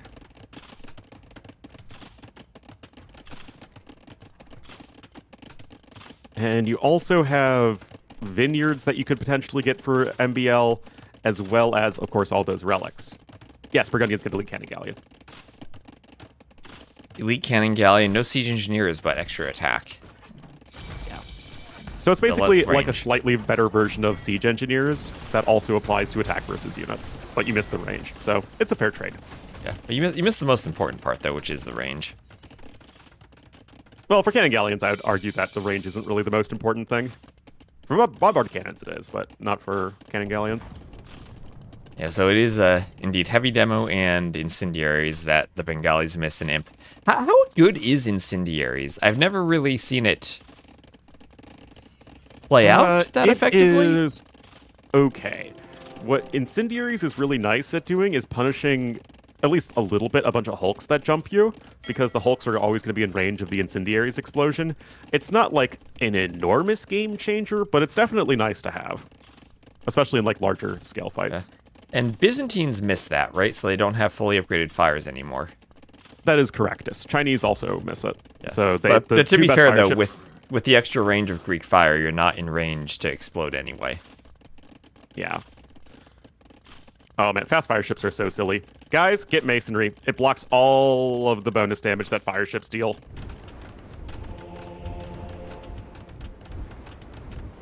I keep saying it. I feel like I'm yelling to the clouds, T-West. No one ever listens to me. Yell at those clouds, Hornlu. Yell at those I do. clouds. The children I are do wrong. a lot. Well, Monastery is going to go down. Watchtower shooting the fast fire ships there. Oh, shipwrights at the university now. What? Yeah. Yeah. They took away all the text from the docs because they wanted to simplify the UI, so it's just one super cluttered doc tech page, and the university is one super cluttered page. Why couldn't they have just added one more column to the UI? No, that would be impossible. Then we could get rid of that silly Ratha thing where forever they didn't have the separate modes or hotkeys for swapping modes because they didn't have room on the UI for the extra button. Yep. Just had one more lane, yeah, for sure. Well, block printing coming in on the monks. No theocracy, though, for the Burgundians does make those monks a little bit tough to use in the late game. That said, ACCM has established a beachhead on his opponent's island. He's securing one of the golds on his opponent's island, which is really nice. So he is still setting himself up pretty well. He's also grabbing pikes to help out his Rathas and remaining Elephant Archer, I guess. Yeah. And he's trebbing. And he's bullfighting. So MBL in full, I don't know what to do with my Vils mode. He's got 22 Vils on his home island. His Vils in the middle are running back and forth to fight elephants, fight Rathas, and build castles. And he's deleted the TCs on his starting island too, so nothing else back there other than a monastery and a relic. We have incendiaries coming in for MBL. Ooh, okay. I'll get to see it then. They also, the fires have a charge attack now due to the siphons, right? Yep. That's actually, I think, a little bit more helpful even than incendiaries is, but I haven't done enough testing really to know for sure. Anyway, MBL with a little bit of a doubt castle right now, but it's going to be all right. The issue is the trebuchets. You already have cannon galleons out here for ACCM, and honestly, guys, I just don't know if MBL knows how to win a post-imp water map like this against somebody like ACCM. I just think he doesn't have the civ for it. I mean, I don't think he has the civ for it, but if the civs were reversed, I still think ACCM would win it. And here come the cannon galleons too. Like, I mean, yes, Bengalis have a better post-imp navy, but it's not like that much of a difference that I don't think the better player would win. Castle's going to go down. There's going to be another castle set up here on the island of MBL as ACCM is slowly but steadily pushing his opponent into the water. Pushing someone into the water, that sounds violent. Yeah, man. It's very violent.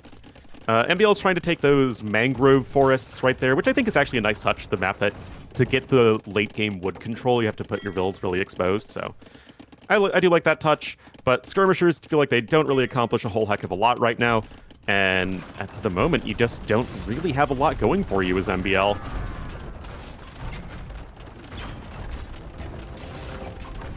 Trying to make bombard cannons, but that siege workshop's going to get immediately sniped by the enemy cannon galleons with siege engineers. Yeah, look at the golden cannon on those elite cannon galleons. Oh my, yes.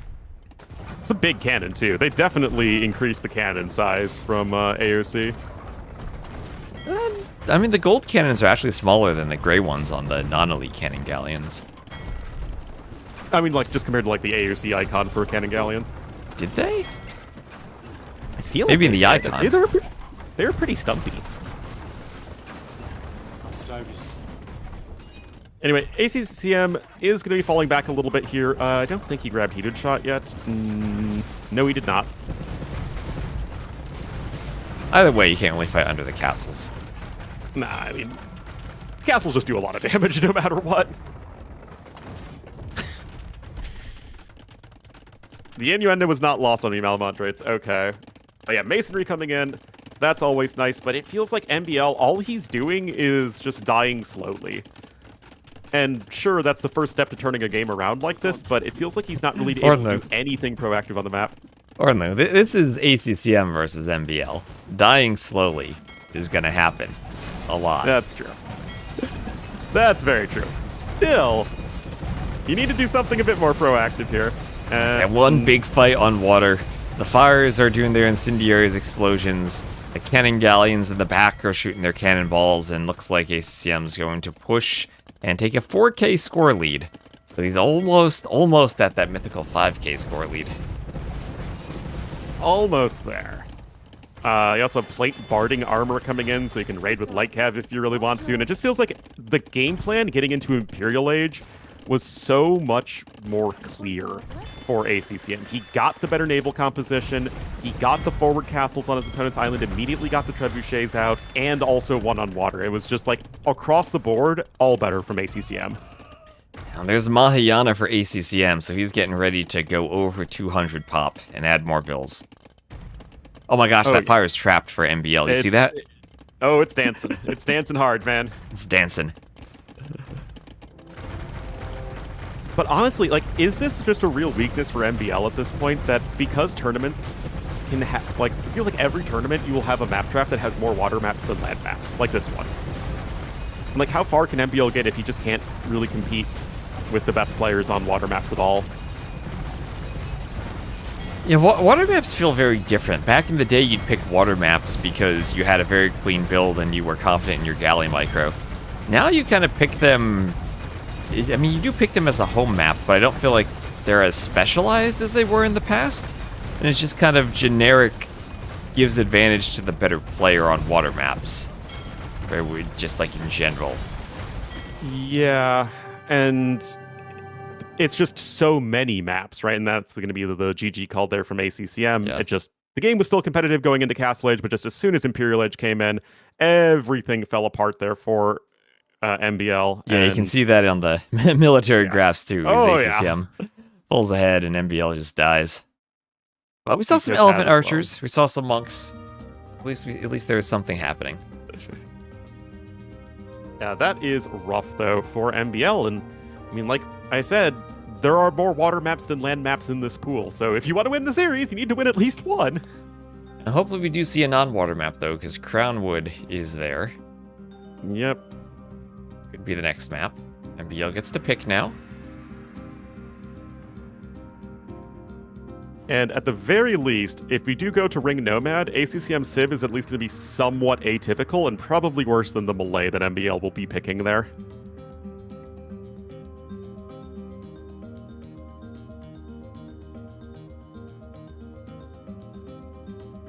We'll have to see. MBL probably going to go, though, to Crownwood, and it will probably be Byzantines versus Wei. I mean, he could go Celts. Barely water. It's still absolutely determined by whoever wins water fastest. I mean, he could just FC Huang on Ring Nomad, although we saw Viper try to FC on Ring Nomad and that didn't work. It's not good. It's not good.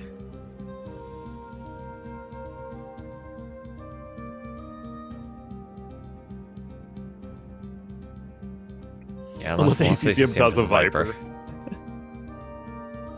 Yeah. I also edited Ring Nomad to make the woodlines a bit more fair. Don't think there's any saving that map, but at least you tried. No. or no, the map poll expires in 8 minutes. Let's vote for maps. Oh, I already did that yesterday. Okay, I'm gonna vote while we wait. Give me some All right. map advice. Okay. So what do we have for 1v1s? Yeah, enclosed frigid lake, shipwreck, canal. Why is there so much water? I know. And nomad, vulpine, and enclosed. Sure, then. Okay, amazing tunnel, fortified clearing, and oh gosh, team glaciers. No. Mm-hmm. Isn't it Probably exciting? mega random. Dingoes. Let's see, we have the bad version of Cape of Storms. African Clearing. So African Clearing and Mega Random are gonna win, right? And we're influencing the third map. This is gonna be Amazon Tunnel, African Clearing, and Mega Random, I think. That's gonna be the winning maps. Yeah, most likely. Wait, why is oh, Nomad is there, okay. At least Cliffbound's a land map. The less... Right. I'll vote for that. Alright. We've done our patriotic duty of voting for the maps. And Crownwood will indeed be the next map, and it will indeed be Byzantines versus Vietnamese. Interesting. Because we have MBL going for Byzantines, and that was certainly the clear pick for him, given his choices. ACCM could have gone for Wei. And, I mean, to be fair, Wei and Vietnamese are both two of the biggest power creeper civs out there. But I wonder if there's a reason that he might have thought Vietnamese had a better matchup versus Byzantines than did the Wei.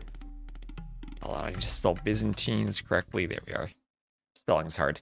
So, I mean, the Wei could just be saved for Ring Nomad, though. That is true. Yeah, the But it feels Vietnamese, like they can Wei are insane outscarm on the this map. Byzantines. Yeah, the Vietnamese can outscarm the Byzantines. Well, although Byzantines should be pretty good with their camels against the Wei, I'd think. I mean, yeah, insofar as Byzantines can, in theory, counter everything. Vietnamese, though, I mean, to be fair, they have a much better eco than Byzantines. They have the better skirmishers than Byzantines, and they've got fire lancers, which Byzantines don't like dealing with unless they get cataphracts out. Yeah, I mean, there can be periods where cataphracts kill the Vietnamese. But you need a really good eco for the Byzantines there. And this is a map where you don't have many extra resources. You have your standard player golds, and then there are 2 4-tile golds towards the middle. So getting to cataphracts is going to be expensive and difficult.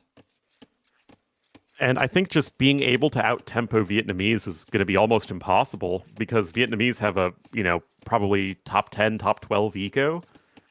Top 12, that is putting them with a lot of other civs ahead of them. What? That made no sense. Top 12? I mean, do you think 11 civs have a better eco than the Vietnamese? Possibly. Okay, name all 11. Oh my goodness. All right. Humans, Poles, Wei, Chinese, Vikings, Khmer, Burgundians, Persians. That's 8.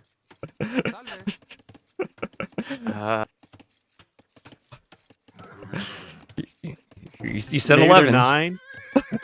I mean, it was guessing, man. Khmer are lost better map. eco than the Vietnamese? Oh, Bengalis, Romans. Okay, there's 10. Okay, so Bengalis are 11. Or Vietnamese are 11. Okay. It's debatable, I'd say. Kitana's pastures were nerfed a bit, right? Yeah. Yeah, Anyway, they so were nerfed. on this map, it is the open category instead of semi-open, and it was playing like a semi-open map, so we made a couple of changes to it. Changes involved all these little straggler forests around, the oak trees you see at the bottom. They're removed from around the players, so you can't wall with them. And then the little hills, they now have Ornu's favorite map scripting feature, one tile of unbuildable rock terrain around the base. Yes, because we couldn't have a map that just was a normal land map. That was unacceptable. Nope. We have to make it the most artificially aggressive map possible. And it will be aggressive for MBL because he will be adding in some militia from that barracks. And like in going men-at-arms, potentially with skirms as the Byzantines. Yeah. Kilimanjaro is this freaking semi-open map. I mean, what else do you call Kilimanjaro? An open map? You think Kilimanjaro is open? You're so far apart, though. I don't think that's open. Yeah, but it's like almost impossible to wall. Or like you wall yourself in the corner of the base, but like your wood lines are so minuscule that you just die there anyway. To me, a semi-open map is, can you go for a viable FC build, or like a Drush FC, that isn't a Phosphorus? You don't think you can do that on Kilimanjaro? I do not think you can do that on Kilimanjaro. I think you die horribly. Do you think you can do that here? You probably go 2P into Blackwood Archers. But that is more like a Phosphorus type thing, isn't it? I guess so. Okay, well here's one Vil from ACCM being picked off by MBL. So there are those Byzantine men-at-arms right off the bat getting a Vil kill. They sure are, and that is exactly the sort of start you're looking for here as MBL. If you can do anything with Byzantines that just gives you an early eco lead, you are just cruising with this Civ, because Yeah, you are. that is not something that you normally get, and in a like very passive game, you will just usually fall behind. Not going to be the case here, though, as MBL is already keeping his opponent on the back foot, and he is ahead by almost 200 resources. Yeah. So how does being far apart make it less open? Because the farther apart you are, the more time you have to wall before the enemy gets to you. The more time you have to get your base set up. And yet, if you have no resources that you can protect, then it doesn't really matter. Yeah. But, I mean, Crownwood is kind of what you'd expect from an aggressive map. Aside from the fact that you're far apart and the hill in the middle makes you even farther because you have to go around the wood line. It's not just a straight line. You can walk back and forth to each other. Come on, it's like almost a straight line. There might be like 3 or 4 tiles. Oh, look at that. Nice Scout quick wall. gets trapped. A nice quick wall from MBL. He needs to force that game 5 here, so he has to react to quick walls at the right time.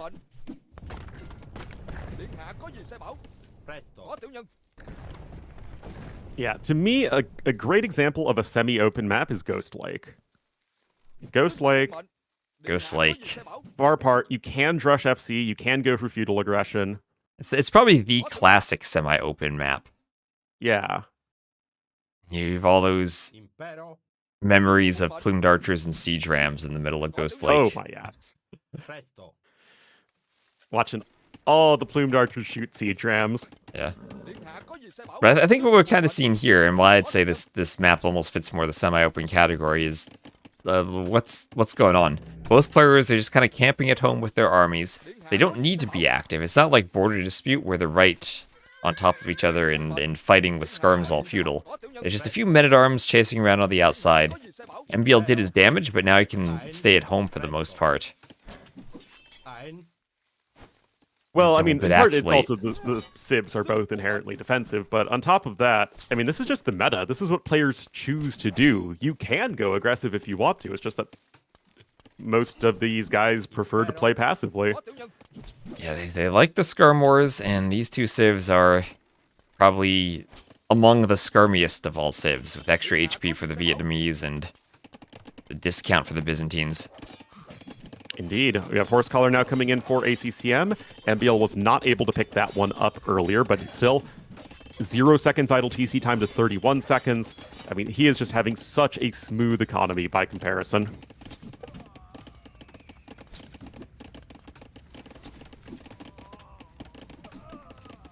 And Men-at-Arms coming in here. And without fletching, the Men-at-Arms are still pretty scary. But of course, just as I say that, fletching is queued up. And with the hill there, the skirmishers are doing just fine. Yeah, and honestly, skirms work against Men-at-Arms once you get 8 or 9 of them. You kill the Men-at-Arms fast enough as you retreat that the Men-at-Arms no longer really threaten you. Indeed. Now we have the second range coming in here for MBL, so he's going to try and outskirm his opponent with his superior skirming skills. Well, he is Byzantines, and if there's one player who likes skirms, it is MBL. Very true. And yet the numbers are, at this moment, better here for ACCM, and he has the higher quality units, so it's a tricky situation, but with the high ground, you're in a good spot to defend this wood line. And the wood lines, of course, very, very difficult to control for either player. Yeah, now with the hill, MBL can... Well, I guess the hill doesn't actually give you an advantage in the skirm war. Not in the skirm war, no. No. So you might as well just ignore because the rounding that. happens before the bonus damage is calculated, right? Yeah, you could pick off the spears more effectively, but skirm versus skirm, the hill doesn't matter. And yet, the micro is what matters, and that is being done better here by ACCM. Has a 2-to-1 KD, and to be fair, his skirms also take 2 additional javelins to go down, which does help. Yep, and he is also forward, so MBL's reinforcements will arrive faster than his. So eventually ACCM will lose the fight, just based on the numbers, but he's getting the best value out of it that he can. Absolutely. Now, behind this, both players are at least relatively close to Castle Age, but what I like here from ACCM is he's got Horse Collar and a Wheelbarrow. I absolutely love it when people playing Vietnamese get that Wheelbarrow upgrade in Feudal Age. It's just a great way to sort of leverage that advantage you get over your opponent. Most other civs can't justify doing that. Yep, because not only does it not cost wood, but it's researched faster, and because it's researched so much faster, you're not putting yourself 3 vills behind like your normal civ is. Yeah, and it's one of those upgrades 1.5 vills. It's so good to have on the way up to Castle Age, because your TC isn't working, and you're just getting all those probably like 15 to 20 farms, in this case 19, working at a much faster rate, around 15%.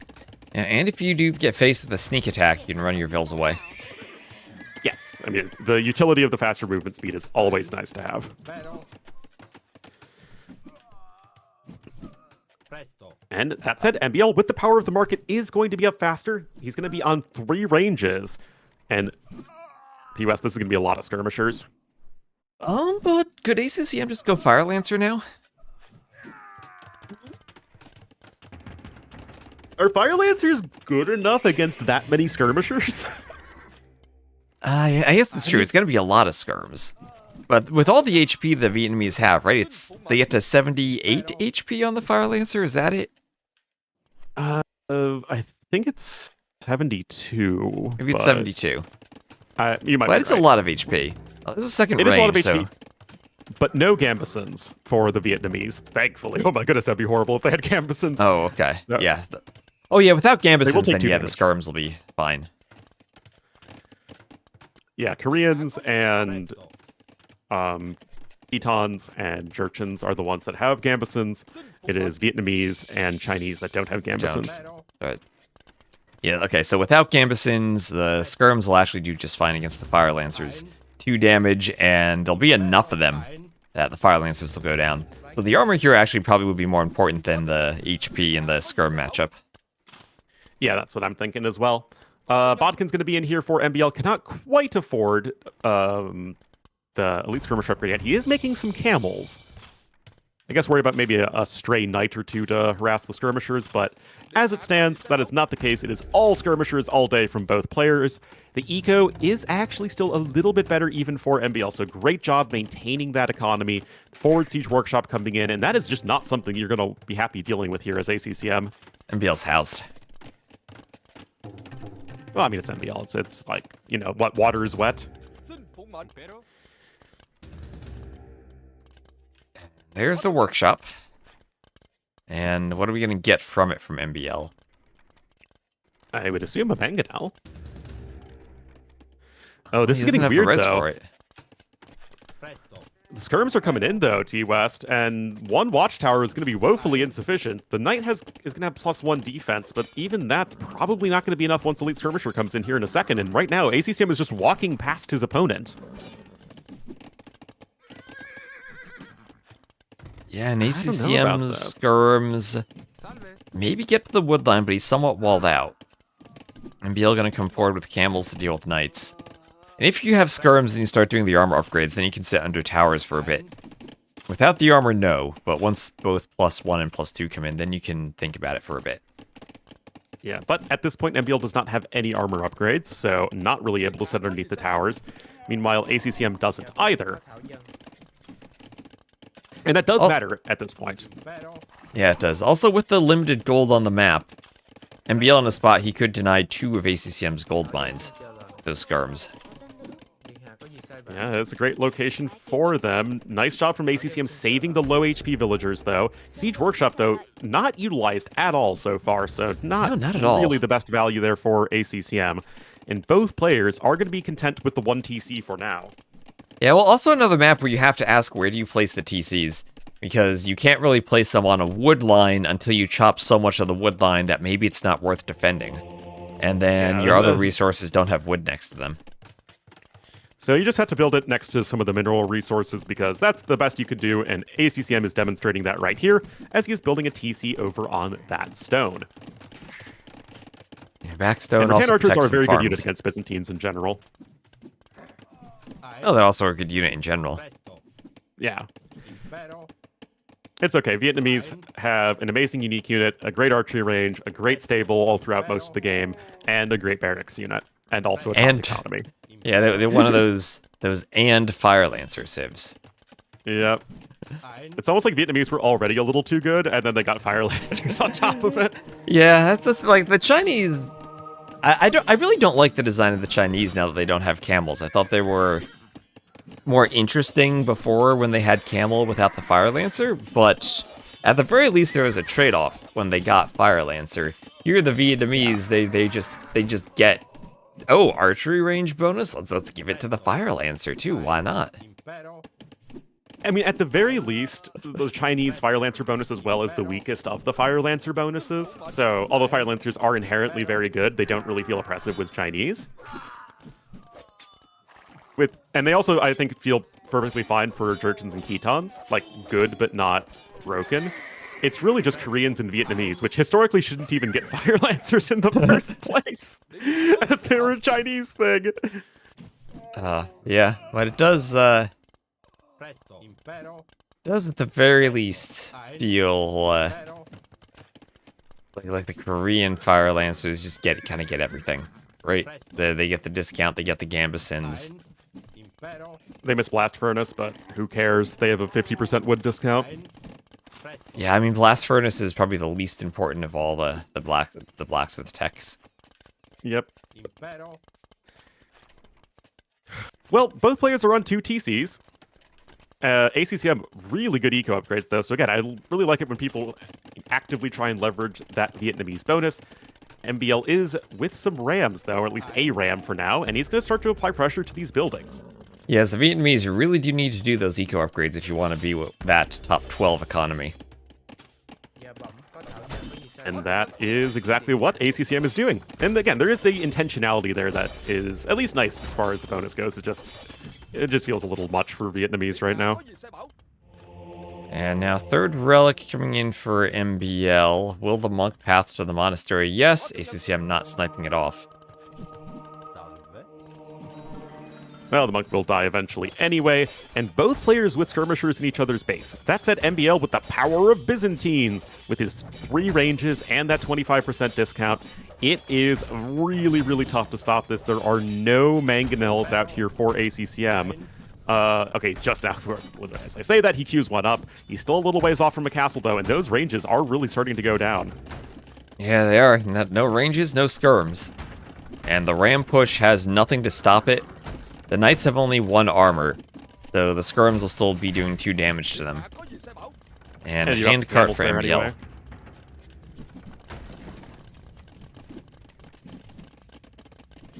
And right there, yes, it's the Gobi Desert and the Taklamakan Desert that have the camels in China. But both of those areas would be inhabited by the Khitans and or the Uyghurs, which is why Chinese don't have camels anymore, because the Chinese no longer represent those people.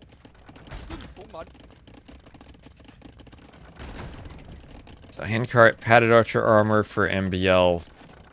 Armor for the skirms now so they can sit under more fire. ACCM also needs to be careful about his wood lines because he has 2 towers guarding the remnants of one hill in the back of the map.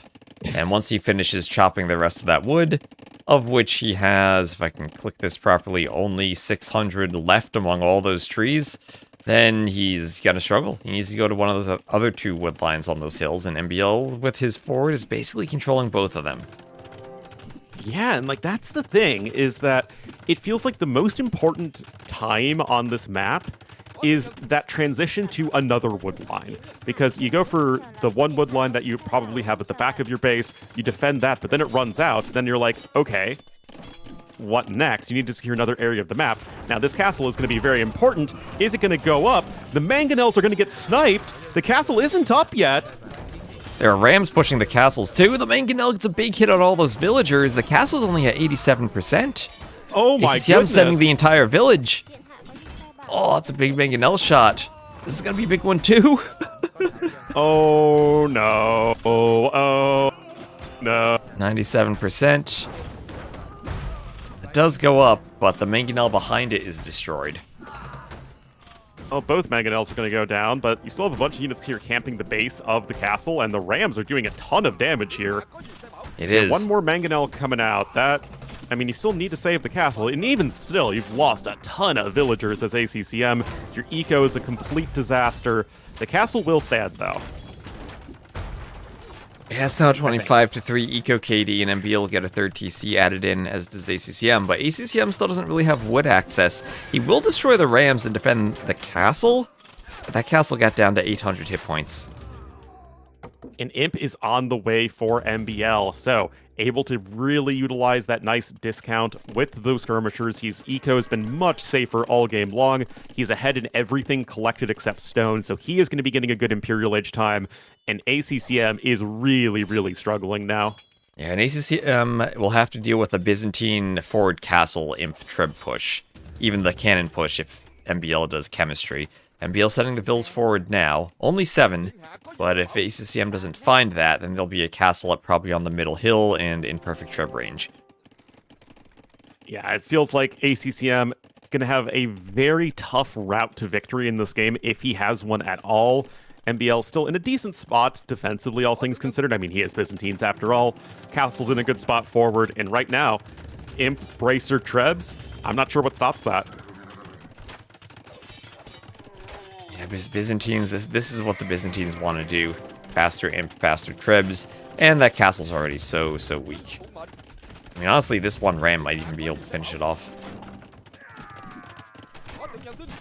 I mean, if you're not paying attention, yeah, it would. I mean, this is a decent counterattack, all things considered, but it just feels like it's one of those too little too late sort of situations, as Imp is now less than a minute away. The castle's up in a good spot, defensive guard towers, because that's all the rage with the kids these days. And I'm not entirely sure what ACCM is going to be able to accomplish here. On the skirms, need to fall back, but guard tower defense is in now, so where do you even push? MBL has been split up on 2 wood lines this whole game, so it's not like he has to abandon a hill and run somewhere else like ACCM did. He's not under that same timing pressure to move to another hill. Yeah, and that was just in part because ACCM tried to structure his base to defend only the one wood line, whereas MBL tried to spread out a little bit. There is the GG called, and we have a tied series, and that's great and all, but we're out of land maps for MBL. Oh, well, it's Ring Nomad. It's a nomad map, not a land map. I mean, look at that military population for MBL, Yeah. and it's so weird seeing that's the military graph for someone who won, right? Yep. But he was in control of that game ever since he got some early damage, was ahead in the Skirm War, was Byzantines in the Skirm War, and ACCM did not have a good enough eco with his top 12 eco civ. He did not. And that just goes to show that you still have to be the better AoE player. People put too much stock in civs in general. I agree. And that is MBL's #1 home civ and home map. So far, everybody has won their home maps. TUS thinks that Ring Nomad isn't a hybrid map or a water map. I just think it's a map that's whoever does the Nomad better wins. I don't know. It's not really a Nomad map. So right here we have two civ choices for MBL. Maya or Wei. Then we have two for ACCM. Maya or Wei. Then for MBL, Malay or Celts. What if this is Celts versus Wei? I mean, I guess that's okay for Celts. I guess. Okay. But it feels like it's Malay versus Mayans. I feel like it has to be Malay, surely, for MBL. But for ACCM, it's his top two civs, and he has some flexibility there. Are Wei such a stupid civ that you literally play them on every single map archetype? Because we have seen them on open maps, semi-open maps, closed maps, hybrid maps. I did see them once on shorelines. We've seen them on nomad maps, and we've seen them on the chaotic maps. Maybe you wouldn't play them on Michi. Well, that's not in the map pool. Should it be? Well, you're the one in charge of the map pool. Would you play Wei if we had a seasons category?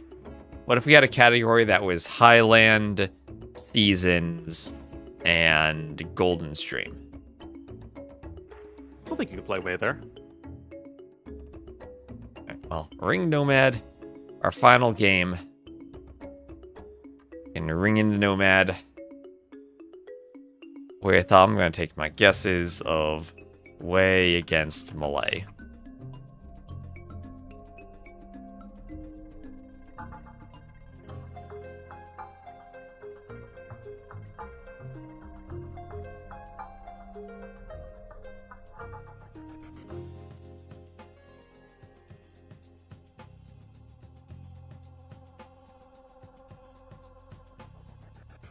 We will have to see.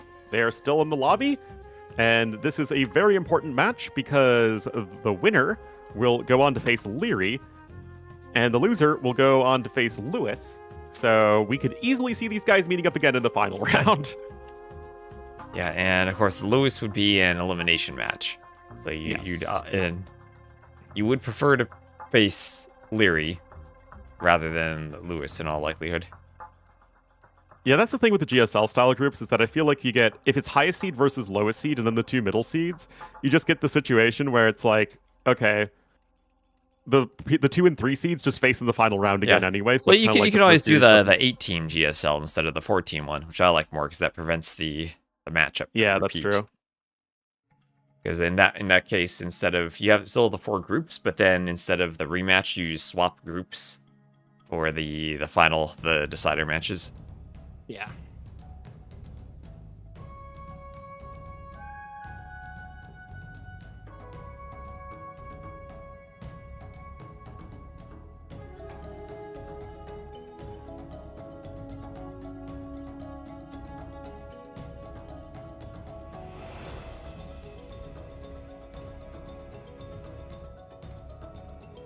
Okay, so still waiting for them to launch. While we wait, Ornu, hold down the fort. I'm gonna fort will be run held to the down. To the bathroom.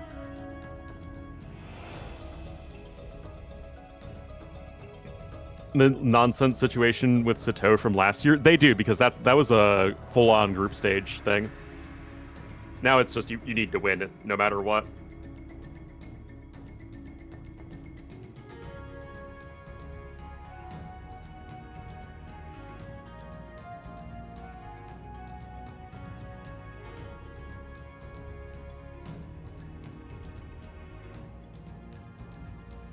Oh, now we have the randos joining.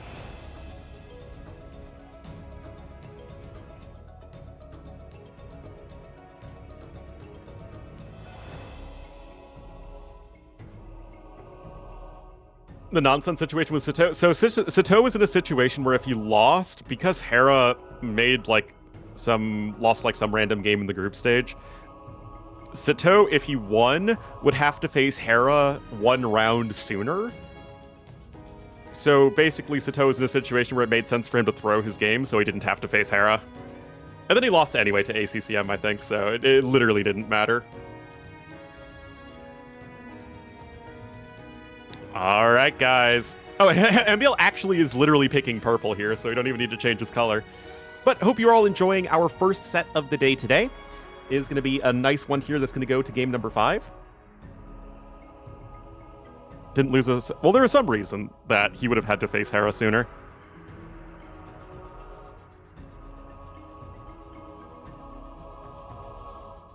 Yes, Hera versus Classic Pro is the next set.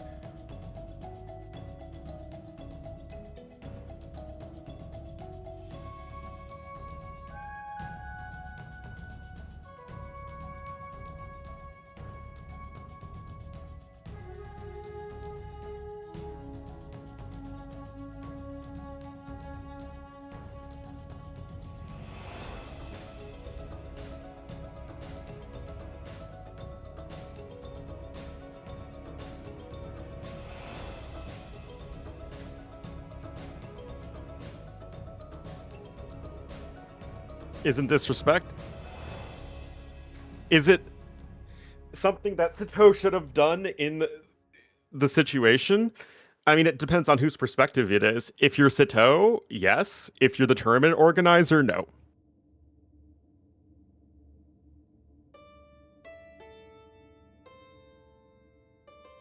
It all depends on your point of view.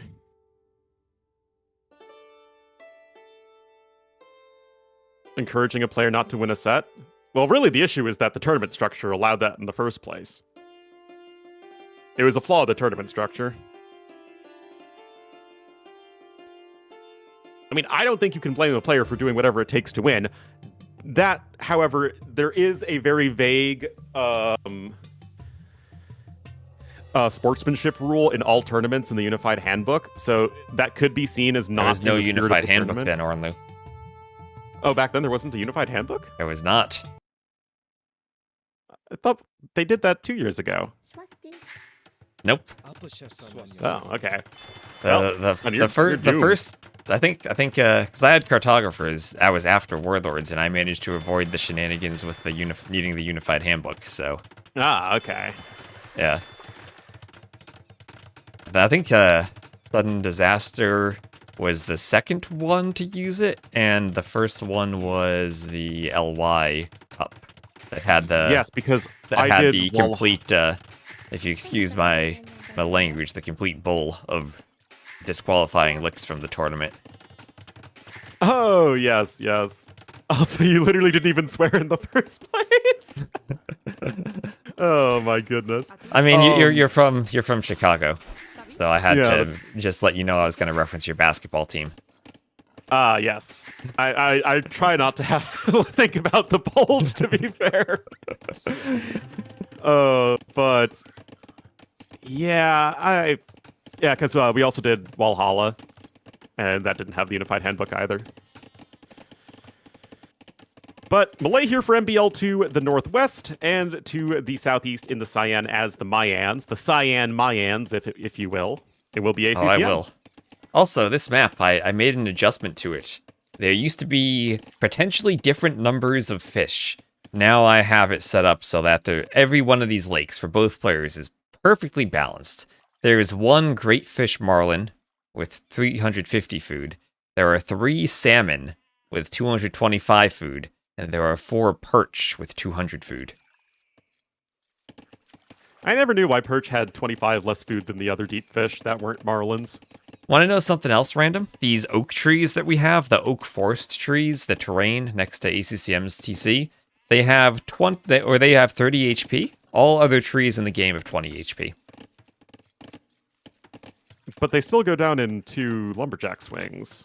They do, because lumberjacks do 15 damage. If the oak forest trees are uphill and the hill penalty is applied to the attacks, it takes 3 swings to fall them. Yep. That's kind of weird. I don't think that's the original oak tree, though. I think they added a different type of oak tree. Now, this is the original forest terrain. If you see the straggler tree, like the singleton oak trees, those have 20 HP. But the ones when they're in the forest actually have 30. Like where MBL's lowering his boar, there are a couple of singleton stragglers, 20 HP. The forest, they're 30. Yeah, okay. Cool. Regardless, ACCM is a villager ahead. I'm pretty curious about Mayans here. Malay are just going to be a top-tier civ on this map in general. And yet, Mayans are always, like, okay. So long as it's not like a full-on closed map, Mayans always feel competitive. Maya are Maya, right? They can go plumed archers, they can go eagles, or they can just go lots and lots and lots of crossbows. Which these days it feels like it's usually the lots and lots and lots of crossbows play. Yeah, I'm not the biggest fan of people just really leaning into the Eagle Warrior play as Mayans. It feels like Aztecs just do that better. A little bit of idle time for ACCM. He is actually going to be clicking up to a very quick feudal age. This is pretty different than what we see most of the time on this map, which is usually at least going up on like 28-ish population with 2 docks. MBL already on 2 docks of his own. Yeah, and this map will have the nomad situation of it's kind of hard to apply early pressure because of how well the TC defends your wood line. But MBL's base actually has very scattered golds and stones that are not really next to the TC or next to the starting wood. It is interesting. Oh, look at that campaign mining camp T West. Oh, I love it. For ACCM. I love it. Yeah, for ACCM. It's just like on 2 resources, but perfectly inefficient for both of them after the first tile, or if you want to put more than 2 or 3 fills on them. Well, to be fair, you could put the mining camp on the other side and it would be perfectly efficient, but then you're just too close to the water. I mean, if you lose ACCM's water, maximum. you kind of lose this game, right? So you might as well just put it on the other side. That's true. Not that I think it really matters all that much. But even you said it. If you lose water, you lose the game, which means it is a hybrid map / water map. Unless you lose water, but then YOLO castle drop in the face of your opponent and they lose their TC. It's possible, but unlikely. Archery range coming in, so ACCM is going to be attempting to apply pressure here on the land. That said, you're up against the Malay, and Malay Eco these days feels even better than on hybrid maps than it did back in the day, because like it used to be you'd click up with the same number of fishing ships and 2 more villagers. Now, because you make more fishing ships in Dark Age, you end up with more fishing ships and more vills, if you've noticed that. Well, it's good to have more fishing ships. So yeah, I like this map, but my favorite was Pants map, which is not used anymore. Pants. That's one of those T90 maps. It's one of those T90 maps, yeah. Yeah. It was called Bay, was the actual name of the map. It's called Bay, but it's really Pants. Yep. Someone called Evacuation butt cheeks. I thought that was an appropriate description of the shape. An appropriate description of how the map played. Oh my goodness, that I'm really not a fan of Evacuation. I liked it the first time we saw it in Hidden Cup, and then I thought it was awful in every tournament afterwards. So Tower Rush. Tower Rush for ACCM. MBL will come out with the Vills to fight the tower. Indeed, there is a single archer on the field, but no fletching, and not quite the second range yet. MBL has a ton of villagers here. It's going to be able to punch down the tower quite quickly. Not going to go up. ACCM is going to need to delete that and get his stone back. Does he get the stone back? He doesn't. He doesn't delete it. He just lets it go down. Wow. Well, it was 90%, but MBL is just like, I'm not going to tower rush today. I'll fight with my Vills. Tower defensively on his gold. He has a decent mining camp, but didn't try to double mining camp. We'll have to long distance the stone by an extra 3 tiles. Oh, but villagers are getting low. The archers are here. No fletching yet still, but the villagers are helping out, and that's going to be 1 to 2 dead villagers, and there's number 2. So, yes, you have a fishing ship lead as MBL, but you can't say that this has been completely ineffective here for our Cyan player. And we'll have even that house from ACCM, laming the lumber camp. Market for MBL. Does MBL try to go up here? Or is that just a market so he has a market? Because he doesn't have a military building yet. He also doesn't have a blacksmith, so I think that's just to have a market to buy a second tower if need be. So what does he do? Buy a second tower to mine the stone and then do more towers? And that's using your noggin. That's how you, yo dog, I heard you like towers, so I'm a tower while you tower. Yeah, well, there's immediately buying the stone, and that's the counter tower. The second tower on the wood line. He can't vil fight this one because the archers are out in time. Yes, and they have fletching at this point, so the vills would die much quicker. That said, I think this tower might get denied, actually. Oh, no, perfect placement there for ACCM. Or just imperfect from MBL not being close enough to deny it. But second tower for MBL, he's buying more stone, he's doing fletching. And also, fletching no longer decreases the number of arrows that your tower shoots with 4 vills, so you can always do fletching in the tower war. Yeah, actually, even though it doesn't affect anything. Right, because MBL placed the tower second. Yeah, there was no reason to place the tower there where you couldn't shoot the villagers of the other tower. Shot it. Yeah, he who towers second towers best, usually, unless they mess up. I seem to recall saying that many times throughout my esteemed casting career. Oh, man. Well, the stone is at least being denied still for MBL, and ACCM is in a great spot aggressively. Still a little ways off from the Castle Age, though, but still, he's got his 5 fishing ships working, and there really is something to be said about not losing water yet. Yeah. You know what I never see players do, and I'm curious why they don't do it, is go for the dock block on this map. Because you can do back-to-back docks and keep your fish completely safe.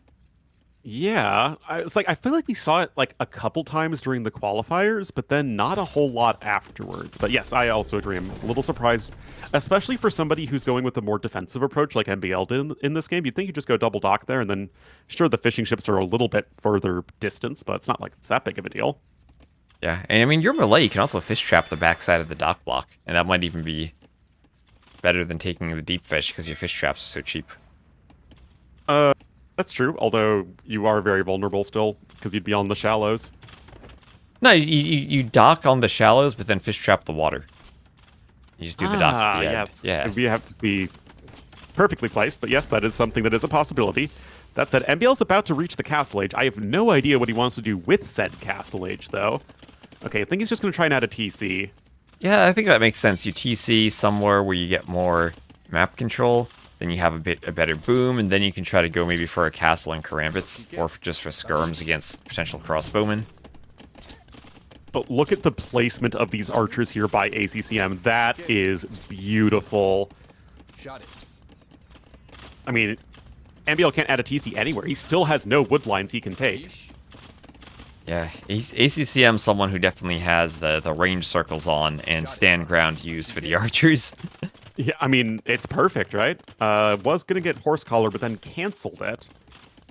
And to be fair, he only has 3 farms. And 12 mils on stone. ACCM showing off why the mining camp needed to be on the opposite side, but he might go for a castle drop and would have a nice spot on the opposite side of the wood line to take out the TC and 2 towers. MBL MBL is 200 stone. Is he buying stone again? I have no idea what he's doing at this point. What's he spending wood on? He's buying just wood. Dead. Oh, are we going on an adventure? Oh, we're going T-West. He's doing 2Cs all in the very north of the map. My goodness, this is so bad on his eco, though. ACCM is already so far ahead in resources. There's a TC. Why does FC not work on this map? It's not that FC doesn't work. The issue is that you're so close that the fast feudal water play, it just gives you such a huge eco lead. If you keep your opponent on the back foot, and then if you apply pressure on land, then they have nowhere to go. Yeah, I think it's a combination of water play destroys your fish, and then tower stops your wood income, and it can be hard to recover from both of those happening at the same time. Yeah, exactly. And another tower is coming in, but this has all been horrifically inefficient for MBL, despite his villager advantage. It's just ACCM's been able to keep his vills working longer. Now you can go ahead and get medium warships, because you still haven't lost water yet, which is really important for ACCM. And now it just feels like he is absolutely cruising. Would love to see a castle drop right where you were suggesting earlier, and I think that's what we're going to see. Yeah, right on the market. Take the strongest building down. Yeah, there it goes. Hey man, market is OP. Yeah, castle in a position. Vills are safe from the towers, and the castle destroys both towers in the TC. So, Workshop from MBL. Does he go for a ram push now? The Karambit play is pretty scary. Well, I mean, he's the stoned. Karambits can swarm in and do all that, but I mean, ACCM is denying so many resources. MBL has very few stone villagers even here, so I'm not even entirely sure what he can accomplish. And now that Mayan Castle is in and plumed archers are going to be scary. Also, I'm going to give the advantage to the Maya because of their castle architecture. Much better than the Malay Castle. What? I love the Malay Castle. Oh, the Maya, look at how great the Maya Castle is. Look how beautiful Mayan it Castle's is. great too, but like the Malay Castle is so... It's got wood on top of it. It's so fragile. But that's what the architecture of Srivijaya looks like. It's exactly what it looks like. But look at this architecture. It's so much sturdier. I mean, I guess, Too but mines steep. have full 7,028 HP castles, and Malay only get masonry and no hoardings. Oh yeah, that's true. It is a very steep and dangerous staircase on Yeah. the castle. It is not OSHA compliant, but it will protect you from trebuchets. What if one of those poor Mayan archers needed a wheelchair, man? No, that's why the plumes are so speedy. They do leg day going up and down those steps all the time. Yeah, that's true. It's hard how the plumes hard get to their argue with speed. that. And that's why they frolic. I love how plumed archers always frolic across the map. They frolic. They hoover. Just like the Yagalos. Indeed, indeed. Well, I hate to say it, but it feels like another situation where MBL is more or less winging it here on the hybrid map. Yeah, and he has to deal with plumes in the eco now. That's never a good feeling. He's just thrown up another TC. At least that will protect the woodline from plumes on both sides. And now he has to go Scorpion, though. And plumes are so mobile, if ACCM moves them, they can avoid the Scorpion, but if he doesn't move them, they'll be impaled by Scorpion bolts, as one of them is. And that is true. And to be fair, the numbers of villagers are still very good for MBL. It's just the entire story of this game is eco-efficiency, and it has not been very pretty here for MBL. He is still well behind in resources. He's not developing an army to do anything to ACCM's eco, and he's just cruising here on the two TCs. Oh, Morville's gonna die too.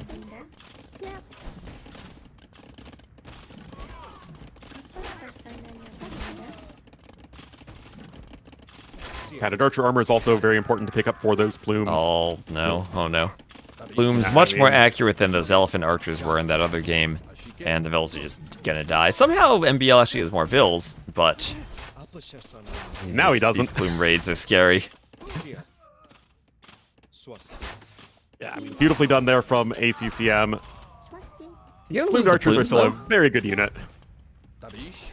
A lot of Scorps from MBL, but the plumes are just too mobile. All the Vills are dying. All the Vills...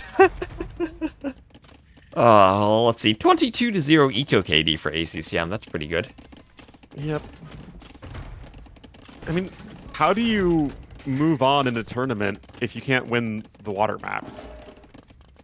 I mean, he even was able to win Cenotes, which has some water in it as well, but we had the water map category, or the water category, the hybrid category, and the nomad category all picked. All And very they're water picked heavy. Almost every series. So it's like...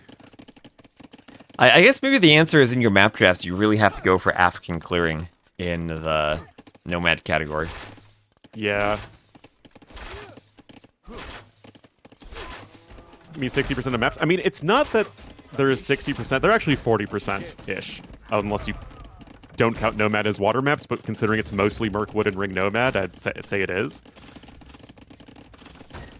The issue is that those are the categories that the players pick. It's not like the categories are ever forced, so we would see, like, open, semi-open, Nomad, or open, semi-open, closed, and chaotic less frequently than we do the hybrid maps. It's I think that because the water maps are more one-sided, so players pick them because they think they have an advantage on water maps. So you see them more often. And more so than other map types. Maybe Nomad, and then maybe closed maps. But I think it's more of the players think they're better for water maps, so they go for the water maps.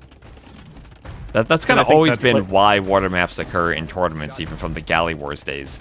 A different skill set for Galley Wars, somewhat, but they're the same principle of you go for them because you think it gives you the biggest map advantage over your opponent. If you think you're the better player mechanically, which every top player is going to try and play with the mechanical edge, it's going to be the most consistent way to win.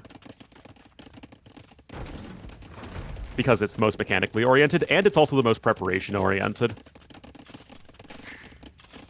Yeah. I mean, honestly, your starting build matters a lot more for the water maps than it does for land maps. Not to say it doesn't matter for land maps, but I mean, it's all for the most part, you speaking, can right? rock up to a land map if you've never played it before and still figure out something decent. For something like Ring Nomad with the transport ship and the dock situation, finding the TC, you really have to practice that start over and over and figure out different builds for different civs.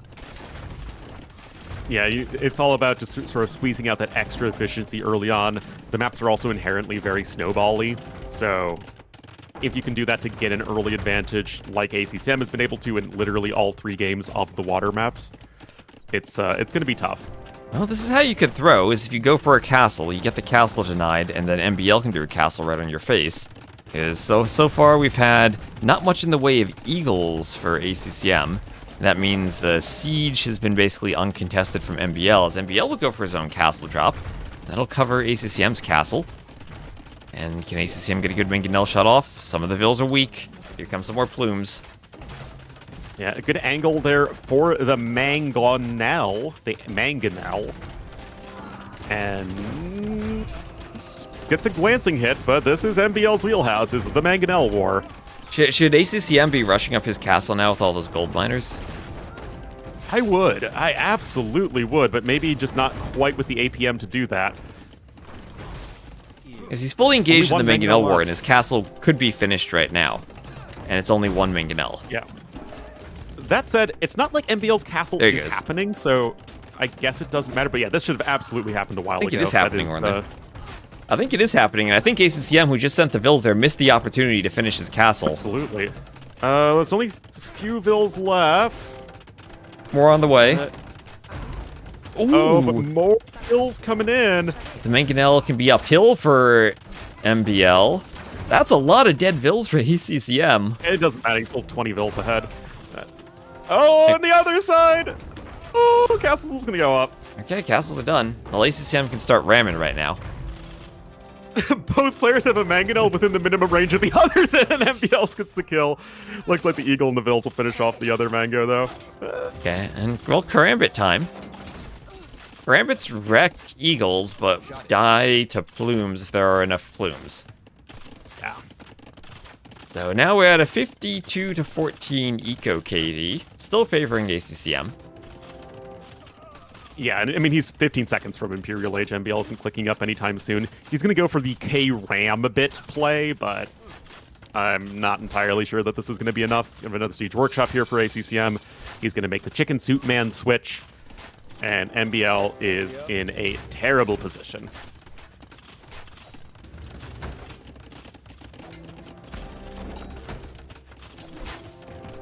Double Trebs. It's his series life on the line. He's not going to GG until he's actually been killed. Yeah, these players are the ones that stick it out to the end. Indeed. Are the castles too far for petards? You could go petards, but then petards are a huge investment in food and gold, and going for petards can put you behind. So here comes a ram push from MBL. Karambit's in the rams. It's the Karambit push. So there's Ram the on all Karambit caps. push. There's several bites of Karam inside the rams. Indeed. And I mean, the castle's going to go down. I mean, this push is very strong. Yeah, and I mean, MBL full castle Karambits could be a play for him, but he needs to repair his castle. And against 2 Trebs, that's 14 vills to repair. That feels like a lot to ask for. Or 13 and vills. you'd also want a second castle from which to produce more Karambits, so that feels pretty tricky. Oh, well, this could be a good push on the TC. Lots of vills will go down. Yeah, the Plumed Archers are frolicking forth, though, and they are still very good against Karambits, but that's where the garrisoning ability comes in. Indeed. Now the Rams could go for the Trebs, maybe across those walls. Scorpions to prevent the vills from walling. Mangonel behind the Trebs, though, is very scary. Now you have a Mangonel behind walls, so that basically stops Rams. Yeah. At least battering Rams. If you had Siege Rams, maybe you could push, but not in the Castle Age. Yeah, this is still looking quite tough here for MBL. I mean, to be fair, I think this is his best way to try and win the game, but it might just be a little too far gone. He's attempting another castle, but his Karambit production is, of course, completely ground to a halt. And he's grounded to a halt because not only does he not have a castle, he's also horribly housed. Well, double whammy there. Also, some Eagles are going to bleed through and start raiding the economy of MBL, Oh, no. which is significantly worse anyway. I mean, the Trebs could get sniped, though. He could. And Karambits are killing some plumes. I heckin' love Karambits. A supposedly cheap and weak unit are built immediately with free defense upgrades. Isn't that fun, T-West? Kind of fun. Kind of fun? I mean, they weren't originally. That bonus was just kind of tacked onto the melee for some reason. Yeah, because I think it's one of those things that it's for the casual players. Because it's a bonus that you get value from no matter what, as opposed to the Age Up bonus, which doesn't matter if you have a minute and a half of idle time in Dark Age anyway.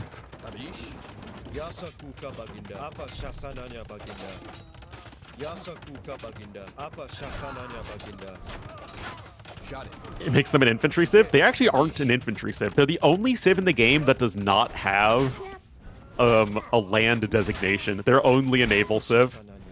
Only a naval civ. They've always been like that. Byzantines are a defensive civ. That could apply only to water, right? I suppose, but Makes them a clown civ. Man, I need to teach Automod that the word clown is acceptable in the chat. yeah, clown is a badge of honor, no matter what Eighth Wonder says. There's the GG from MBL, and ACCM will win 3-2. Congratulations, ACCM. 144 to 97 KD. More military the entire time. More eco the whole game. And just ahead. I mean, it's the preparation, right? That all three maps at ACCM 1 were very preparation-oriented.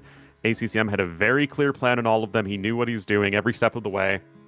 And even though there were times where MBL looked competitive on them, it really just felt like ACCM was always looking towards that next step. And that is certainly what is going to give him the win here. And I'm sure, let me just give a shout out to Mem, because he'll probably have an interview if you want to see the interview. And you want to stick around for the next set? Yes. I mean, are you casting it? Because I am. I am going to cast it, yes. Then we'll stick around together. All right. So I'm going to take a quick break, though. And Yeah, I'll I'll put be the right interview back. on. All right, chat. Whomst is the next set? The next set is Hera versus Classic Pro, which I would reckon might be a bit shorter than this one.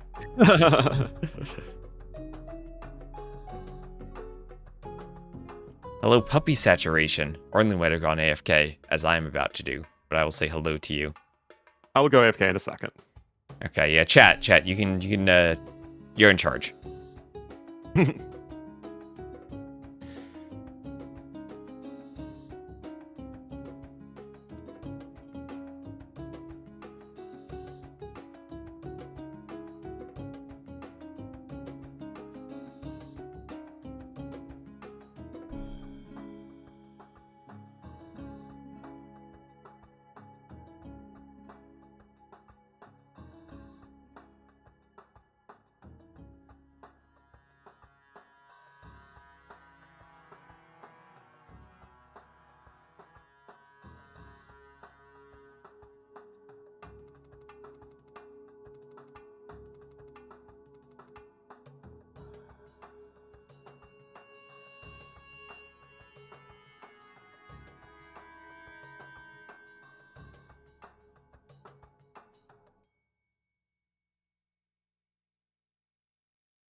Lewis sounds posh. Is it just me, or does Lewis sound like he speaks English with like as like a second language, even though obviously it's his first language? Am I crazy?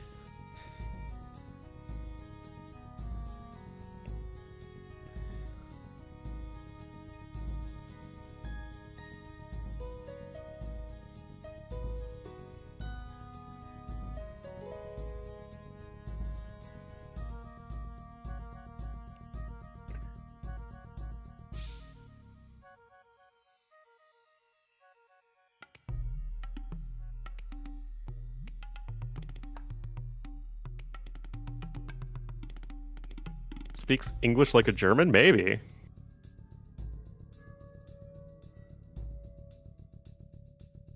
Living in Wales?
All right, chat. I don't know if Ornlu's back, but I am back.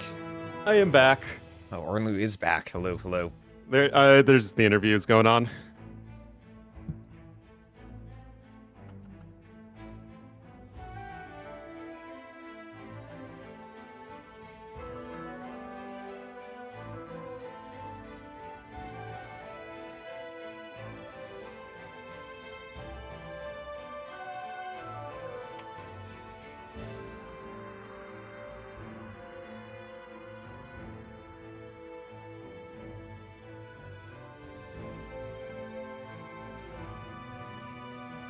All right. So we're gonna have to. They wait until the drafts until after the interview and everything, right? Or do they draft ahead of time? Oh, they actually did do that. I really hope they do this in the future. It is so painful to have to wait so long between series. But they have the drafts.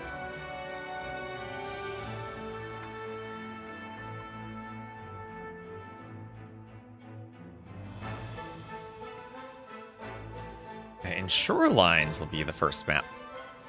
Indeed. It's in the water It's category, even though it's hybrid. To be fair, it's a pretty watery hybrid map.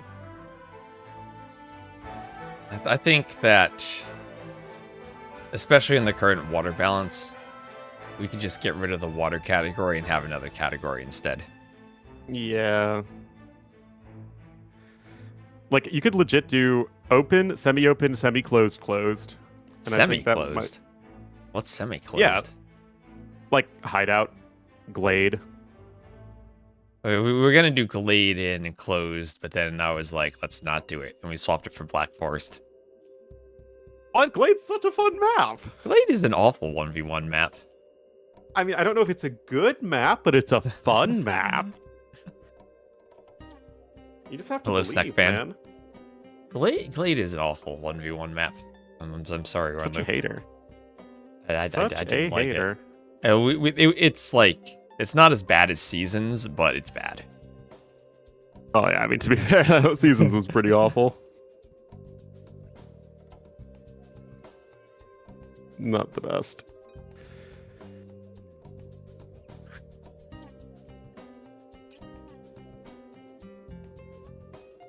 Nothing maps as a category. The map category of suffering.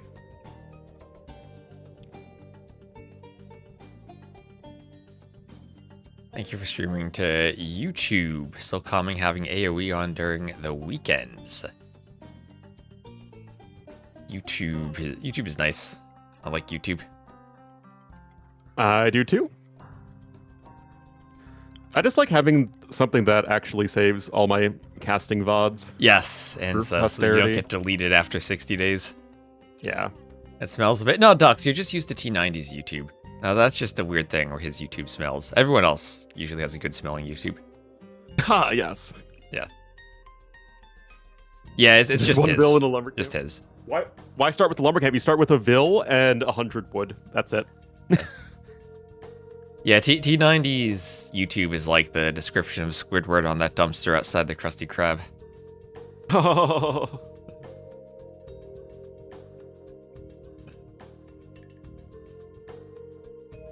I think they might be done with the interview soon.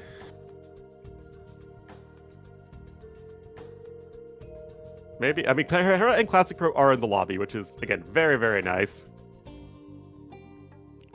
YouTube smells of fresh-cut spring flowers strewn across a babbling brook.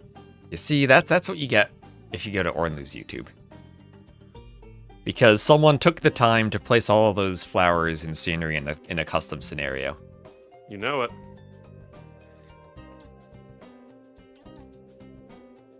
What else am I going to do with my time? Find out how to get Actually through that edit gate. the videos well? Remember that gate scenario?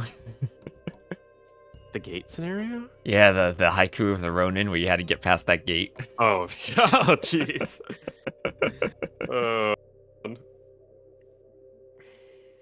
That's a rough one.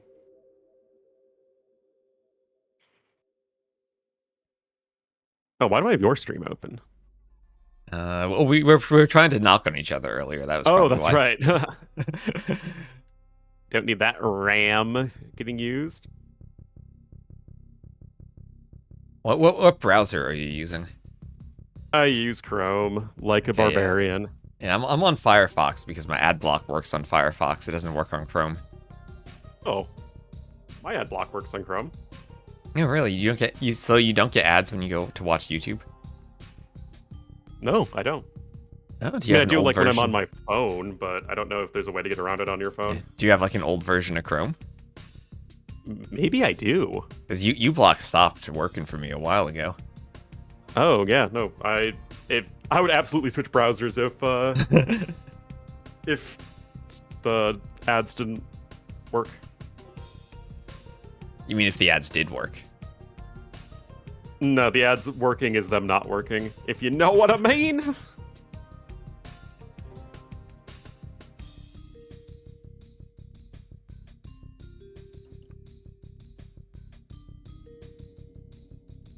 So, maps. Isthmus picked. Thank you, Valente, for the follow. And Cenotes. And Crownwood and Borders. A couple of repeated maps from the last set. Yeah, I think it's a little bit of an odd drafting style because it feels like the categories don't matter all that much. Like, I kind of wish, like, okay, for each round they had to use a different set of categories, and then maybe you could have, like, more maps per category or something. Yeah. Speaking of browsers, what phone do you use? Are you Android or iPhone? I'm Android. I've always been Android. Oh, nice. I've been seeing Graphene OS pop up as an alternative to the Google-ified Android. I'm not familiar with that one.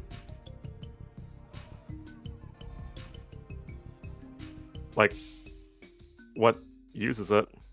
Nothing by default, although Motorola phones might in the future.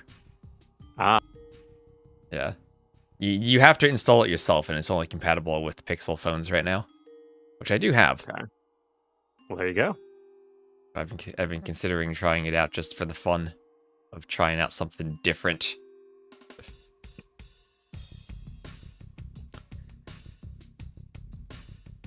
Well, now they're talking about the schedule. So if you were to make another AoE game, what time period would you put it in? I think that RTS just works best in the medieval era. I think that you could do something AoE 3 era, but you also run into like a lot more political issues the closer you get to the modern day. That's true. Like, but you think the AoE 3 representation era is- still has political issues enough that it would impact modern day if you wanted to do it well? I mean, you have AoE 3 DE, right? Like having to change a bunch of stuff around. I mean, they didn't have to; they just did. Well, I mean, they There were some questionable decisions they made there, yeah. like Or making if a they change scenario. something, they better make it better and not worse. Well, there was the decision to make that scenario about Andrew Jackson and then name the character American General with a special Yep. ability called Old Hickory. Yep. The famous Battle of New Orleans with unnamed American general. Yes. Super old antiquity. I mean, I think that the time frame works best before you get to the modern era because you then don't really have melee units. Is AoE 5 on the cards? AoE 5, another remaster of AoE 2. I mean, they're done with remasters now that they've done Age of Mythology, so it's time to start double dipping on the remaster. Yeah, I mean, I would assume they're working on an AoE 5. I just don't know what it would be. Yeah. Because my biggest thing with AoE 4 is that why does it need to exist when I could just play AoE 2? Who won the final game in MBL versus ACCM? ACCM won. You sure did. Yeah, AoE 2 DE2. Electric Boogaloo. Yeah, you could remaster the game again. Do it in 3D. That would be so weird looking. I would not like that. I mean, to be fair, the thing about Age of Mythology, when they did 3D, they actually did 3D very well because they integrated it with the campaigns. In AoE 4, it was in 3D. But honestly, there's no reason for AoE 4 to be in 3D, as the campaigns were not a 3D experience. Well, I mean, it was just either actual, like, drone footage or, you know, animated stuff.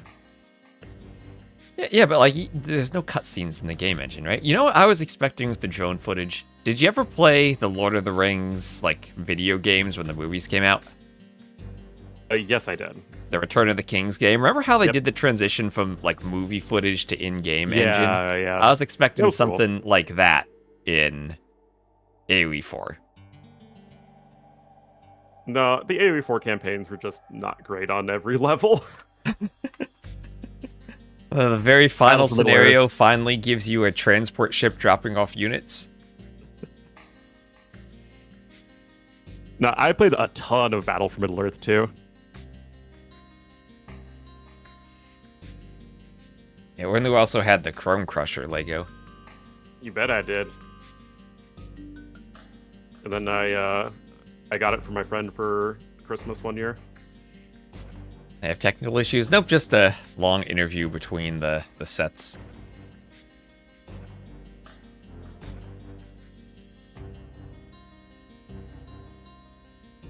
Hera 03? Yep. I don't think Hera's going to lose in 3 games.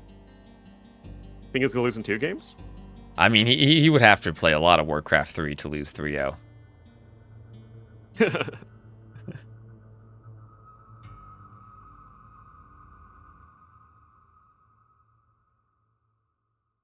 I do enjoy how AoE 4 civs feel much more unique civ to civ. So I haven't played AoE 4 in a while since it came out. But I had just the opposite feeling of the civs. So I feel like in AoE 2, like you start the same, you have your TC and your 3 vills, and then you grow different over time. And you don't have all these very gimmicky force differences, it's just kind of natural differences where you choose what to do based on the strengths and weaknesses of the tech tree. Whereas in AoE 4, right from the start, you had to go do a whole bunch of different things with the eco. If it was like playing the mini game with the Russian civ to do the hunt, or doing the scholar things with the Delphi. But then over time, you just kind of made the sprinkled. And you, like, since the core tech tree was still kind of the same outside of the gimmicks, and the gimmicks hit you right at the start, over time you grow more similar rather than growing more different, which is kind of the opposite of the difference pyramid. Yeah, it's the same issue with kind of with AOM and with AoE 3. Yep, I mean, it's basically AoE 3 civ design copyright, because their basic tech trees are all exactly the same. But it's just the macro mechanics are well, in some cases very different, but... And like the unique units aren't actually really unique, they're just slight variations. They're like stronger regular units, right? They're not as like unique as the AoE 2 unique units are. Yeah, exactly. Yeah. Yeah. The real world documentary stuff was cool, only it wasn't integrated with the campaigns at all. All the interesting stuff they did where they went out with like historians talking about stuff was completely different than the single narrator talking about repeated drone footage as the intro and outro of each campaign mission. If they had done something, like, they had these cool documentaries, but then they didn't do anything with them. They're just kind of in this extra, you finish the scenario, you unlock them, you can click them optionally menu. Yeah. It was a really cool idea, but they just did nothing with it. Well, and the issue is they didn't really frame it in a narrative way. Yeah, exactly, right? It was there and didn't really relate to the campaign.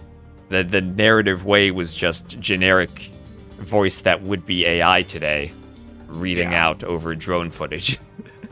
And they ran out of drone footage by the end of the campaign, and they started repeating drone footage. Oh, yes.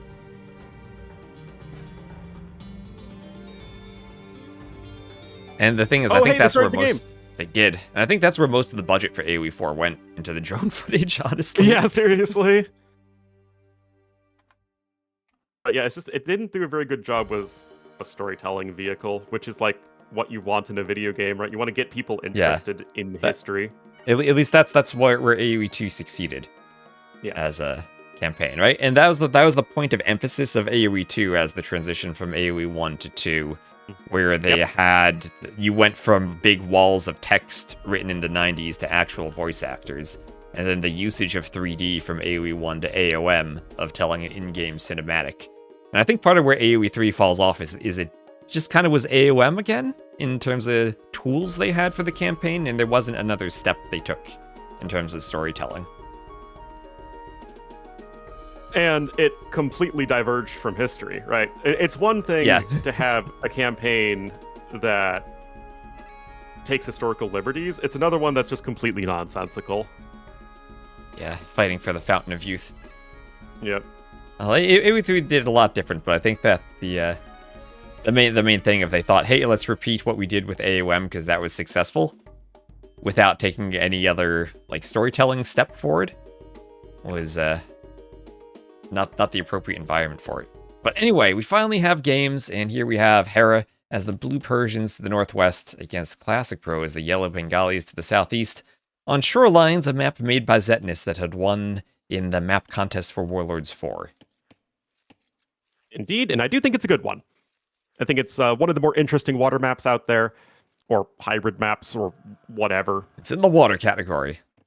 When does a hybrid map end and a water map begin? At the coastline. But the map Coastlines is a hybrid map. What is Coastlines? Isn't that a map? I'm pretty sure that's a map. There's Coastal, that's a hybrid map. I know it's Coastlines. I mean, this is Shorelines. If you're mistaking any map for Coastlines, this would be it, right? Oh, I guess there's Eastern Coastline. Oh yeah, I renamed that to Sumatra though. Yeah, oh yeah, you did. Because I made the map rotate in 4 directions, and I was like, well, I can't call it Eastern Coastline if the coastline's on the western side of the map. Well, it's called Eastern Coastline because it was in the Asia category, or Southeast Asia. Or the ECL, one of the two. yeah. Originally, it was a 2TC 1v1 map. It sure was. Oh, we have, what is this from Hera? Forwardville, early barracks. Hera's saying, I'm laming some water buffaloes. I'm doing a barracks, and be prepared to be drushed. Yeah, this is very aggressive. And what is classicpro doing with his dock? It's not on the coast. Hera's looking for it on the coast, but it's not there. Hera's like, It's wait. England. Hera must be confused now. He's like, there's no dock here. I am in the middle, so I know that classicpro didn't do the forward early barracks to me. Where's the dock? Yeah, I mean, he might be going in that exact direction looking for it. Yeah, he's even And doing this is- loom. Maybe loom is for that villager, but it could also be him thinking he has to have missed a drush somewhere and he wants to be prepared for it. Yeah, I mean, I think that... Okay, yeah, he sees it. So I think what Hera is thinking is that this might mean fast castle. Oh! classicpro not paying attention. Oh, dear. Oh, Well, dear. at the same time, Hera wasn't paying attention. classicpro will save the Vill, but Hera took 2 extra hits on his scout. So he's down in scout HP. He is, come but the the militia. militia are coming in from downtown. Is Vill's They safe will or get- not? I thought I got And- a path. No loom, though. No. No loom. See, I feel like I would take all the damage and lose my militia right there. And it feels like Hera always just takes no damage. Well, I mean, they changed the TC projectiles, right? They were not as accurate as they were in AOC, and rather than fixing the issue, they just made the projectiles faster and larger. And I think we might still be seeing the result of the fact that projectiles just don't hit like they should. It's very strange. And yet, castles hit so much better than they did in AOC. It's really weird. Maybe there's a difference in castles somehow. Maybe the castle arrows just, like, fly straight. I don't know, because like that was one of the first things I noticed when I went back and played the AOC campaigns in AOC is that castles couldn't hit anything and TCs hit everything. So Scout goes down for classicpro. And, Yeah. well, the militia can destroy a house. And Hera actually hasn't docked the map. He says, this map isn't in the water category. I'm going to play a land map. Indeed, and now there is a second lumber camp coming in for classicpro. I think classicpro might have originally wanted to fast castle, which is why he didn't put his dock in a position that would try and fight for early water control. You know, place the dock further inland, not make as many fishing ships, but obviously you can't do that because Hera went for this instant drush, which maybe he's thinking, I'm Persians against Bengalis, I want to take this super aggressive anyway. So I think that could totally be a perfectly fine reason there. Hera, though, he's now going to have a dock on his opponent's side of the water. Well, it's one way to do it. And, well, both gold locations are super far forward for classicpro. So maybe this was a situation, as Hera adds another militia, and classicpro sends the forward bill that Hera should have spotted. And I think he did because the militia turned around. That Hera could go men-at-arms and apply more pressure. And free tracking, OP! Hey. What are you going to do when the free tracking comes for you? It's Oh gonna be no, another that bill dead can't even get past the militia. Nope. Oh no. Oh, this is going to be a very fast series, isn't it, T-West? Yeah, I said, I think this one's faster. Oh, what does that Owie. scout do? Whoa, gosh, you see that scout? Yeah, it was really weird. That's some formation shenanigans where the collision turned off. The bill couldn't move past the militia, but the scout was, I'm just going to phase through onto the dock and turn around. Okay, send that to Nilly, send that to Nilly. Indeed. Yes, they're supposed to hype matches? Well, you know, it's tough sometimes. Oh, Hera has a tower forward too. That bill's getting a workout. Helped kill a bill, built the barracks, built the dock, building the tower. Doing a bit of everything. Oh no, he's not gonna. Oh, he's gonna get the kill. Oh my goodness. Scout goes down though. I guess now we're talking about Hera yeah, hacks. the scout that was on 1 HP. Oh, or they want to know the ultimate hack that Hera uses? I had this experience over the past couple of weeks. So, Hera, I learned, when he plays AoE 2, you go to the options menu as he kills another Vill almost. Nope, that Vill will get away. So you go to the options menu, and there are several volume sliders. There's the sound slider, the voice slider, and the narration slider. Now, narration does pretty much nothing for most people because that's just the, like, text-to-speech assistance accessibility thing. but then voice and sound. Voice controls the sound of campaign dialogue, but also the sound your vills and your men-at-arms make. So as you're fighting each other here and you're right-clicking to attack and you're getting the I'm attacking sound, or the death sounds of the villagers, those are all controlled by the voice volume. But the sound volume controls the non-human musics, like the sound of the swords hitting each other, or the non-human sounds. And Hera plays with 0 voice volume. So whenever he right-clicks a unit, he doesn't get the audible feedback. He has that set to 0. Oh, interesting. Yeah, so when you're attacking with the men-at-arms, you still hear the attack sounds, but you don't hear the death sounds. And you don't hear any feedback when you click on them to select them. Huh. The more you learn. But what he messaged me about was camels still made the sound because it's the animal instead of the human, so it's not controlled by the voice slider. So I had to... He had a mod where he had quieted sounds, like I made the TC and the dock half their... Or I just cut the volume for them so they're quieter. And I added that to the mod that I removed the camel sounds. And then Viper messaged me, saying that he was really creeped out because he tried the mod and heard there were no sounds for the knights and camels. Why would you not want to hear the camel sounds all the time? I don't know. Like, that just feels like you're ruining your Age of Empires experience. Yeah, it's the same sound file that imps and zombies use in Doom. You can play 2 games at once. Gotta love those stock footage sounds, or I don't know what the sound equivalent of stock footage is, but... It's the Sound Ideas 8000 library, I believe. Yes. So we have 2 forward ranges from Hera, as he'll be adding in those archers, and won't hear the sounds as they select, as he clicks on them, but will hear the sounds as they shoot their arrows at those houses. Now, Classic Pro also has some archers, but they're just kind of on the middle island chilling. Hera, not walled at home, but doing a range, so he'll be prepared to do skirms. Yeah, I actually like this from Classic Pro. Like, yeah, he's not had a good game so far, obviously. But, at the very least, he knows Hera's towered, so unless Hera is also on stone, then Hera will neither have an archery range at home, nor a defensive tower. Now, Hera himself is going to build an archery range, but at least for the time being, Hera is pretty darn naked over here. He's getting a skirmisher, though, and he's also getting +1 defense. Yeah, but he's done Town Watch already, and he'll react simply by walling out the archers. And no big deal for him. Once he gets 2 skirms, he can probably turn and fight this. The TC.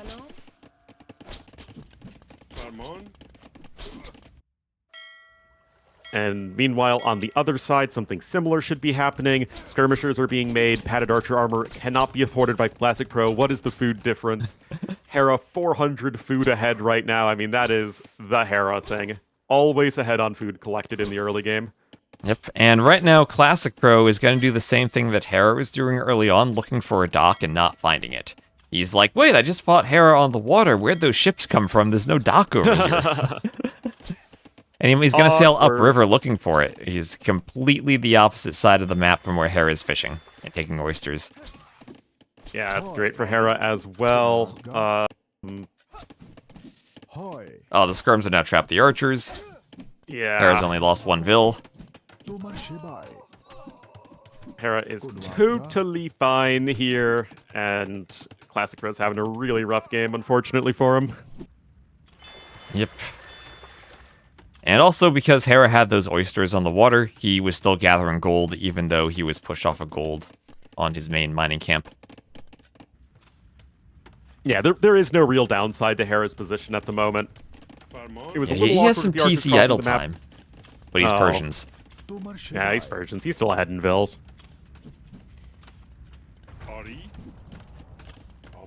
Now, it's true that Hera only... It's almost exclusively archers on the other side, and it's the skirmishers that are now crossing the map. So as far as this actual fight goes, it would be super good for Classic Pro if he had the defense upgrade, but he never actually got the defense upgrade, so Hera is still going to win. Yep.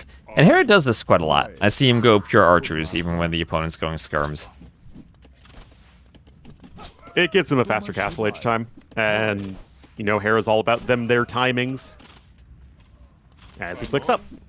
I mean, now you can destroy the hulks with the archers, too. Low pierce armor, so they just get wrecked by archers. Not something I'm used to yet, is ships getting obliterated by archers.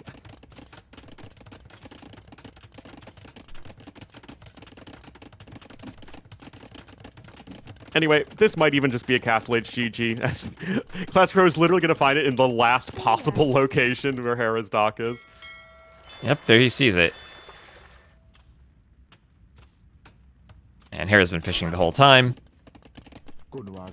And I mean, this could be an awkward situation, but Hera could even dive beyond that house to get in. I guess you're probably not going to do that when you're up to the Castle Age because you want to upgrade everything. Yeah, I mean, it feels like...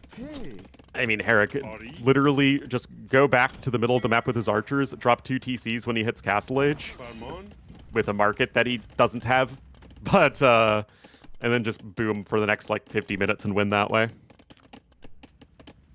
Does he have a stable? I saw him doing horse upgrades. Yeah, oh, yeah, it's a forward stable.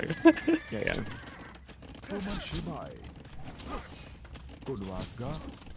This game makes you sad. I think that there's something sad oftentimes when we watch Hera crush people that for some reason people didn't have as much when Viper was winning everything, was even more dominant than Hera was.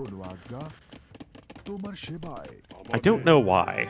I feel like Viper just had a different, like the peak tryhard Viper had a very similar playstyle to Hera, even if it maybe wasn't as optimized and maybe a bit more greedy. But yeah. when it was Viper against classicpro, Viper would be bored doing random masterpiece stuff. It wouldn't just be this this straight win the game meta style with archers this easily. Peak Viper was beatable. The Villasa stuff was way after Peak Viper. Yeah, that's the thing. Even after Peak Viper, there was still a period where Viper was still a pretty heavy favorite, right? Yeah.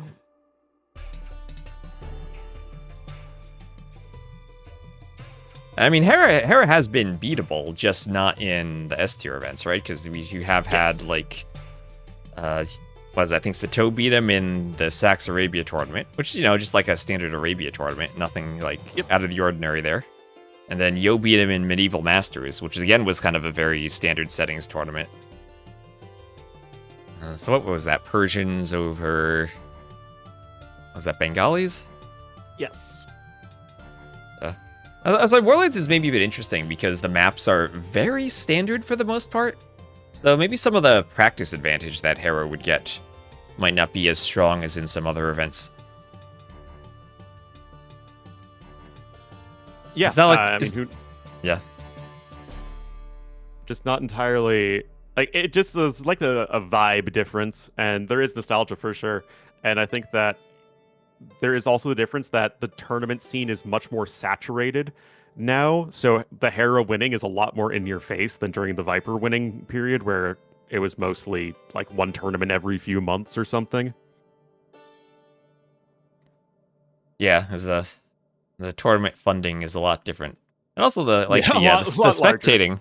Also, the spectating thing is a lot different, right? Because early on in Viper's career, you had to co-op with him to spectate Rex. Yes, and we didn't really have the same visibility of tournaments back then. Yep.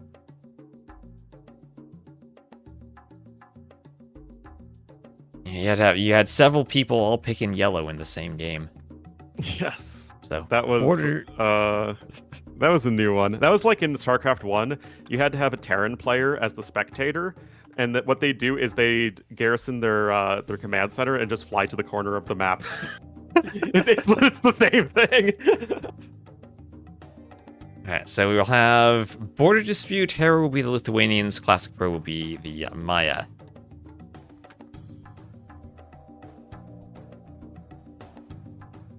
Indeed. 2 very good sips for the map. When was the best tournament era for Viper? The Viper era was basically 2012 through 2020. Yeah, thereabouts. Ish. Yeah, that ballpark at least. Yeah, and then he was still like #1 even a couple years after that, right? Yeah. But just wasn't quite the inevitable dominance then. other people won tournaments then. Viper Yeah. won every single tournament or every single major tournament from, again, like 2012 to, 2012 to like 2020. yeah. And then even won like the first AoE 4 tournament when that came out too, right? So Yes. lots of Viper dominance. Yeah, and deathmatch too, right? So other types of settings and stuff. And the only thing he didn't really win were the Red Bulls when those first happened. Yeah. And that was just kind of like, oh, it's Viper, he's weak in the early game, it's a much more early game execution-oriented game mode. And then he did win one Red Bull as well. But, yeah. Yeah. And he won all the team game tournaments. Yeah, that's the thing, Dark. right? That's also kind of why we have so many like Hera winning S tier events, is because we don't have team game tournaments for the past few years. Right? It's been all 1v1 events. And all of the S tier 1v1 events have very similar settings.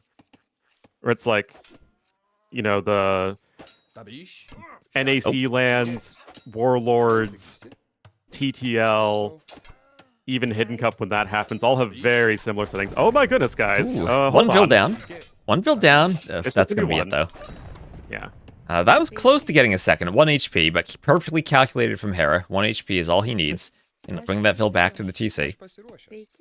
What would you rather, though? Losing the Eagle or losing the Vil? I feel like losing the Eagle isn't worth it to kill only one Vil. I mean, it is early, I agree. but... Yeah, I mean, it would have to be very early on for, I think, the losing the Eagle to be worthwhile. Especially because the Scout didn't lose any HP, so you still have the full HP Scout.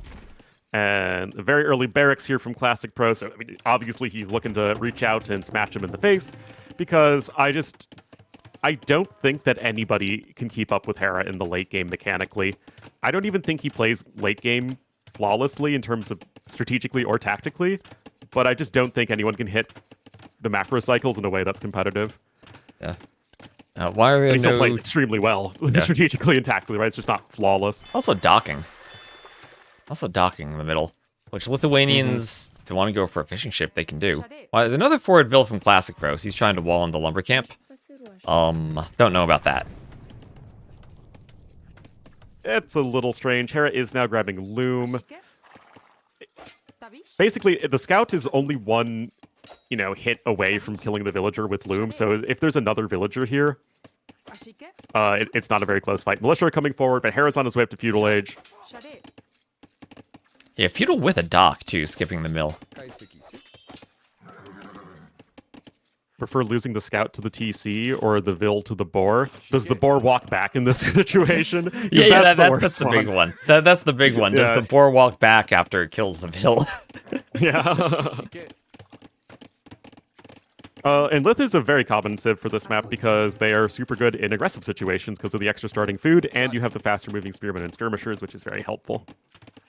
Also here we have Classic Pro Militia not quite together. And honestly, if you're going to wall one side of the lumber camp and Drush, that doesn't really do much, because against the Drush, you want all your Vils on one side of the lumber camp anyway, so you can fight the Militia more effectively. Yeah.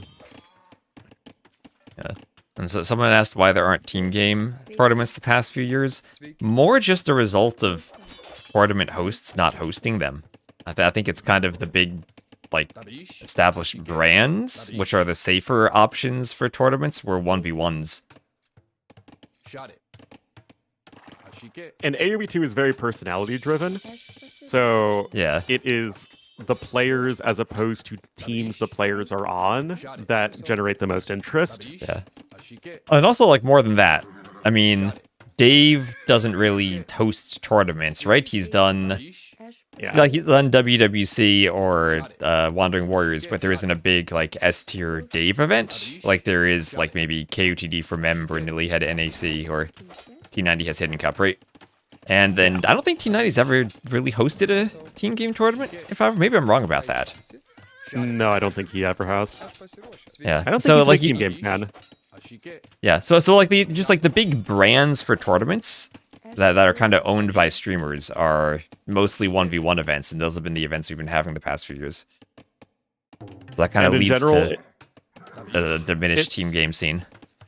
And if you don't have the biggest people on board with events, and the way that AoE worked out is over the course of DE, the biggest names like got the most support and then got the most viewers, and now it's like, can you host a major successful team game tournament without having T90 Yeah. or Mem or Red Bull on board? Yeah, and now we have Vitality forming a team, and it seems like they want some team game stuff. And we're gonna have the league coming up. But other than that, it's been like Nations Cup or Rage Forest, which are kind of community-driven events, more so than like team or personality-driven stuff for the most part. So maybe that changes in the next coming year. Maybe people are more Yeah, interested I mean, in we'll team have to game see how stuff. well the league does. The league, yeah. Well, that'll Very be fun. interested to That's see. right, because that's like the first team game event we've had, other than like a Nations Cup in a long time. Ever since I did World Desert Championship with Nova and World Siesta. Desert was that S tier? Yes, it was. It was, yeah. But then Nilly said no more. And it was very sad. Yeah, I remember that one because that was one of the tournaments that I feel had a lot of weird maps in it, and players kind of felt that. Or at least my feeling I got was the maps were a bit too weird. Well, that was like- the noodles incident. Oh, demo. Yep. Oh, what? Well, that's how you know Wow. Hera's a good player. He makes a demo ship work in the current patch. Yeah, that's impressive.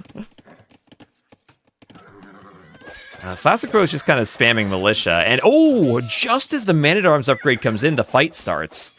That could not have been timed more poorly for Hera, but he has enough scouts, he'll still win the Yeah, fight. he's still fine. That was beautiful, the timing there as the upgrade Yeah. came in, but still not enough. Not quite enough. Yeah, the whole thing Nations- with WDC is that, like, there were people who really prepped, but Gamer Legion and then Aftermath thought it was beneath them to prep for the tournament because it was still too small of a prize pool. Yeah, And that's the thing too, because the prize they pools for still team won game anyway. events are so much smaller than 1v1s, it's kind of hard to host them. Yeah. Right, because if you have like $10,000 first prize in a 1v1 in a 4v4, then that's $2,500 if you're splitting it among 4 players. And then you probably have like a bench player too, so maybe it's like $2,000, and it very quickly diminishes in terms of prize pool. And that wasn't as much of an issue back in the day when the prize pools weren't as large. And But more so you now. didn't have, like, there's so much more money in Age of Empires, but it also is extremely imbalanced where it's all going to the same people. So what is viable even for, the top, 8 to 20 players is still not worth it for Hera or Viper or Leary or whatever. Alright, so big Vil fight here as classicpro can't get his defensive tower up on the gold. Yeah, I mean, this is pretty painful. 17 kills to 5 deaths in favor of Hera.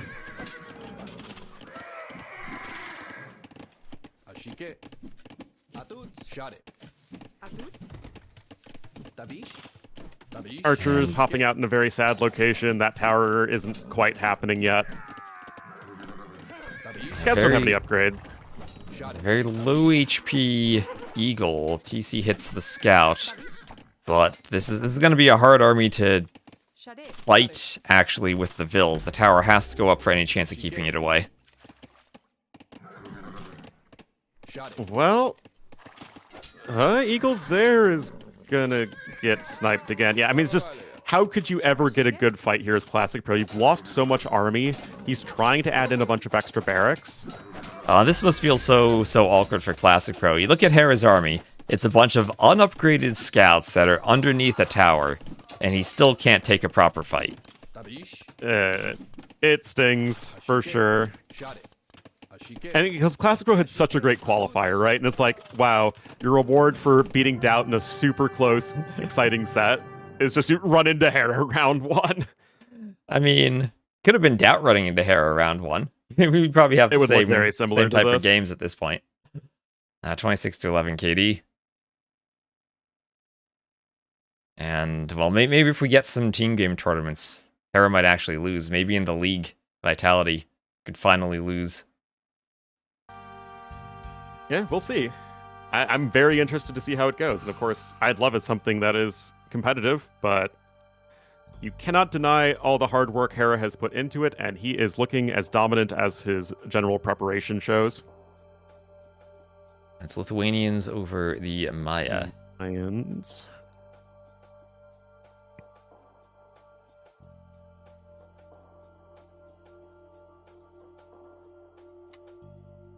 All right, let's see. Are we going to go to Crownwood next, which would be potentially the last map if Hera does indeed get the sweep? Probably going to be... Well, actually, Georgians, Magyars, Khmer are all very good civs for that map. Hera, Vietnamese, Portuguese, Romans. Probably Vietnamese. Vietnamese, I think, would be the most logical of all logical picks. Yeah. Hopefully we get more team game events. It's good because Yes. I was wanting to do cartographers again, but I figured Vitality made a 3v3 scene, so it didn't really make sense to do it now. Hopefully Daniela does great with the league. I don't know what the competition's going to be for Vitality. But we'll see if Onamaru can field a competitive team with the jungle of players they have.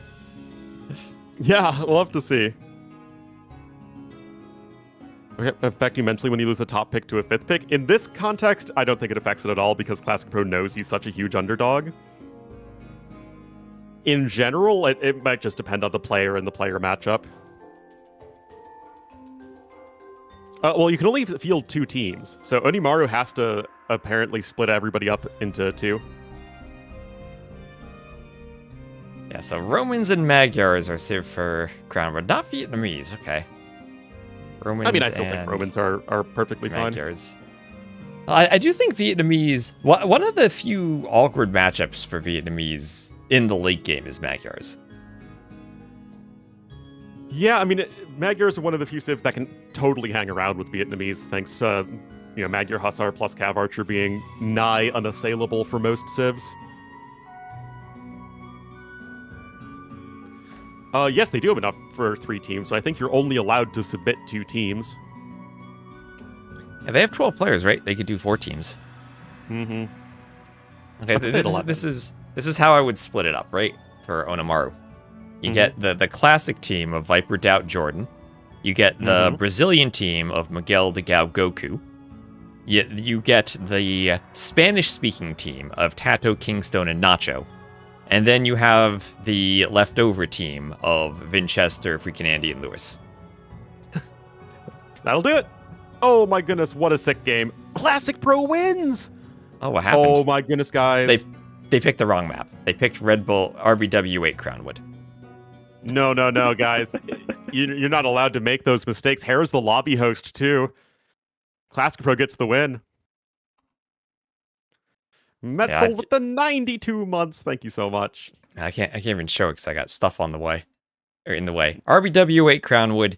Yeah, I can point out the differences in the map. You can see the hills don't have rock terrain. There are extra hills. How many hills are there? 1, 2, 3, 4, 5, 6, 7, 8, 9, 10, 11, 12, 13, 14 hills. We only have 11. Are the hills smaller in the Red Bull version? Nope, they're the same. So the Red Bull version... Oh, also, thank you, Metzold, or Metzoid for the sub to Ornlu. So the Red Bull version, the hills are placed, it's the same way as the ponds on Cenotes.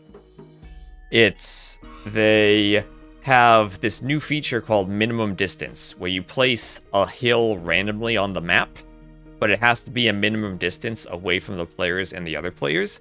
And it just has like 10 million of those in the map script. So it fits as many as it can on the map. And once it can't fit anymore, it just puts the rest directly in the middle. So there's a ring of 6 hills around the middle. There's 1 in the middle, and the rest are random. So if you play on a larger map size, like an 8-player map size, you have a ton of random hills on the map. But if you put it only on the 2v2 size, there aren't many other places for the hills to spawn, so they all kind of go to the corners. So to decrease that randomness, I just put 1 in each corner for Warlords, so it's consistent. I think that's one of those things that people don't appreciate when it comes to how people who want to see tournament maps in ranked, is that it's a lot of work for you or any scripter to make a map that can consistently generate in all the different game modes. Yeah. That's the thing, right? It's fine if you're just gonna play your games against the AI as a 4v4, but it's not going to be, pretty much, I mean, maps that I just took from DE itself, like this one, I had to make a ton of changes so that they're up to the quality to be played in a tournament. And this is itself a map that has gone through the rings of being used in Red Bull before, right? So there are quality standards that if you want to have everything working on all the different sizes and all the different game modes, where I sit down and I'm individually tweaking stuff, that getting it to the same level for all the settings would be a bit of a challenge. Yeah, which is why the devs want the maps way ahead of time, which none of the tournament organizers have in time, because you can't really get maps that far ahead of time, so it's a struggle. Yeah, it's one of those things that it kind of sucks, but logistically, it's understandable. Yeah.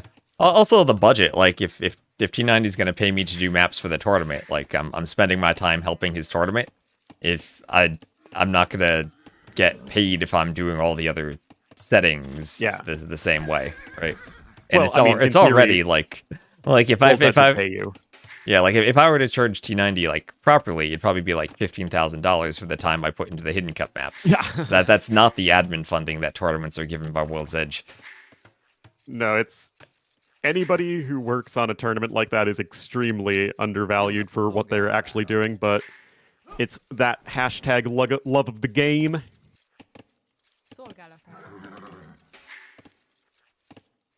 Yeah, so we have some deer getting pushed in from Hera. And some Vills heading over towards the wood line now for Hera. As we'd seen this earlier, but changes from that version where they just picked the wrong one are the rock terrain at the bottom of the hills, the lack of the small forests by the TCs, so it's a bit more open. And of course, as I said, the fixed numbers of hills, we can see 1 in the middle, 3 on each side flanking it, and then 1 hill in each of the corners, so the wood distribution should be fairly balanced for everyone on this map. It almost looks like a bit like a pinwheel, just the way that the trees spread out. Yeah, basically. You could imagine this map spinning in the breeze on a warm summer's day. Yeah, we're getting there. It's getting a little bit warmer, getting closer to summer. So need a nice, fun summer-themed tournament. Like World Desert Cup 3. If only. If only. I liked the maps we had in World Desert Cup, man. You just had to prepare a little bit for them. Yeah, it's hard to get like the right type of uniqueness for maps too. Yeah. Yeah, like I had that gunpowder barrel one in the Brazilian dynasty. It took barrels took forever and finally shot a barrel. Yeah. You'd killed 20 Vills and no one shot barrels. Yep. Only Barrels has the barrels powers. So, as standard as it gets, Scouts opening for Hera, Scouts opening for Classic Pro. Romans will have the better eco, Magyars will have the discounted Scouts and the free forging. And if it comes down to it, double blacksmith armor for Spearmen can be nice for the Romans. It sure is, especially as we are likely to get Scout plus Spearman versus Scout plus Spearman. Magyars do get the extra attack sooner, though, so I mean, these are just 2 of the... Oh, how on earth did that Spearman not attack? Yep. Ran right into the Scout. Just Hera things. But, just Hera things. Oh, every other player in the world would have something bad happen there. Yeah, one thing that Hera does, I think, this is just my experiences having played a couple of games against him and watching him a lot, is he never takes pokes on the Scouts from spears. Yeah. Like, absolutely never. You'll see situations where the spear is so close to the Scouts, other players, you're used to seeing them get poked. Hera just runs away. He has the macro cycle down for swapping between eco or another fight and the Scouts and ensuring they don't take stray spear hits. Yeah, and that's just something that is close to perfect AoE, and that's like what Hera has been able to achieve, which is something of a marvel that anyone's been able to do that well. But I mean, those are the things like the quality of life features, the lower latency of the game these days, that you can sort of get players to that close to theoretical perfect AoE too. I don't think that really matters though for the macro cycle. I think whatever you get, you're gonna get used to it. And Hera has pretty much mastered the Scouts avoid spears play. And see, right there. Someone else would have walked another 2 steps, gotten poked by a spear. Hera pulls back. Yeah, and it's actually going to be Hera who is the first player to switch over into the archery range, so he bites first in the game of archery range chicken.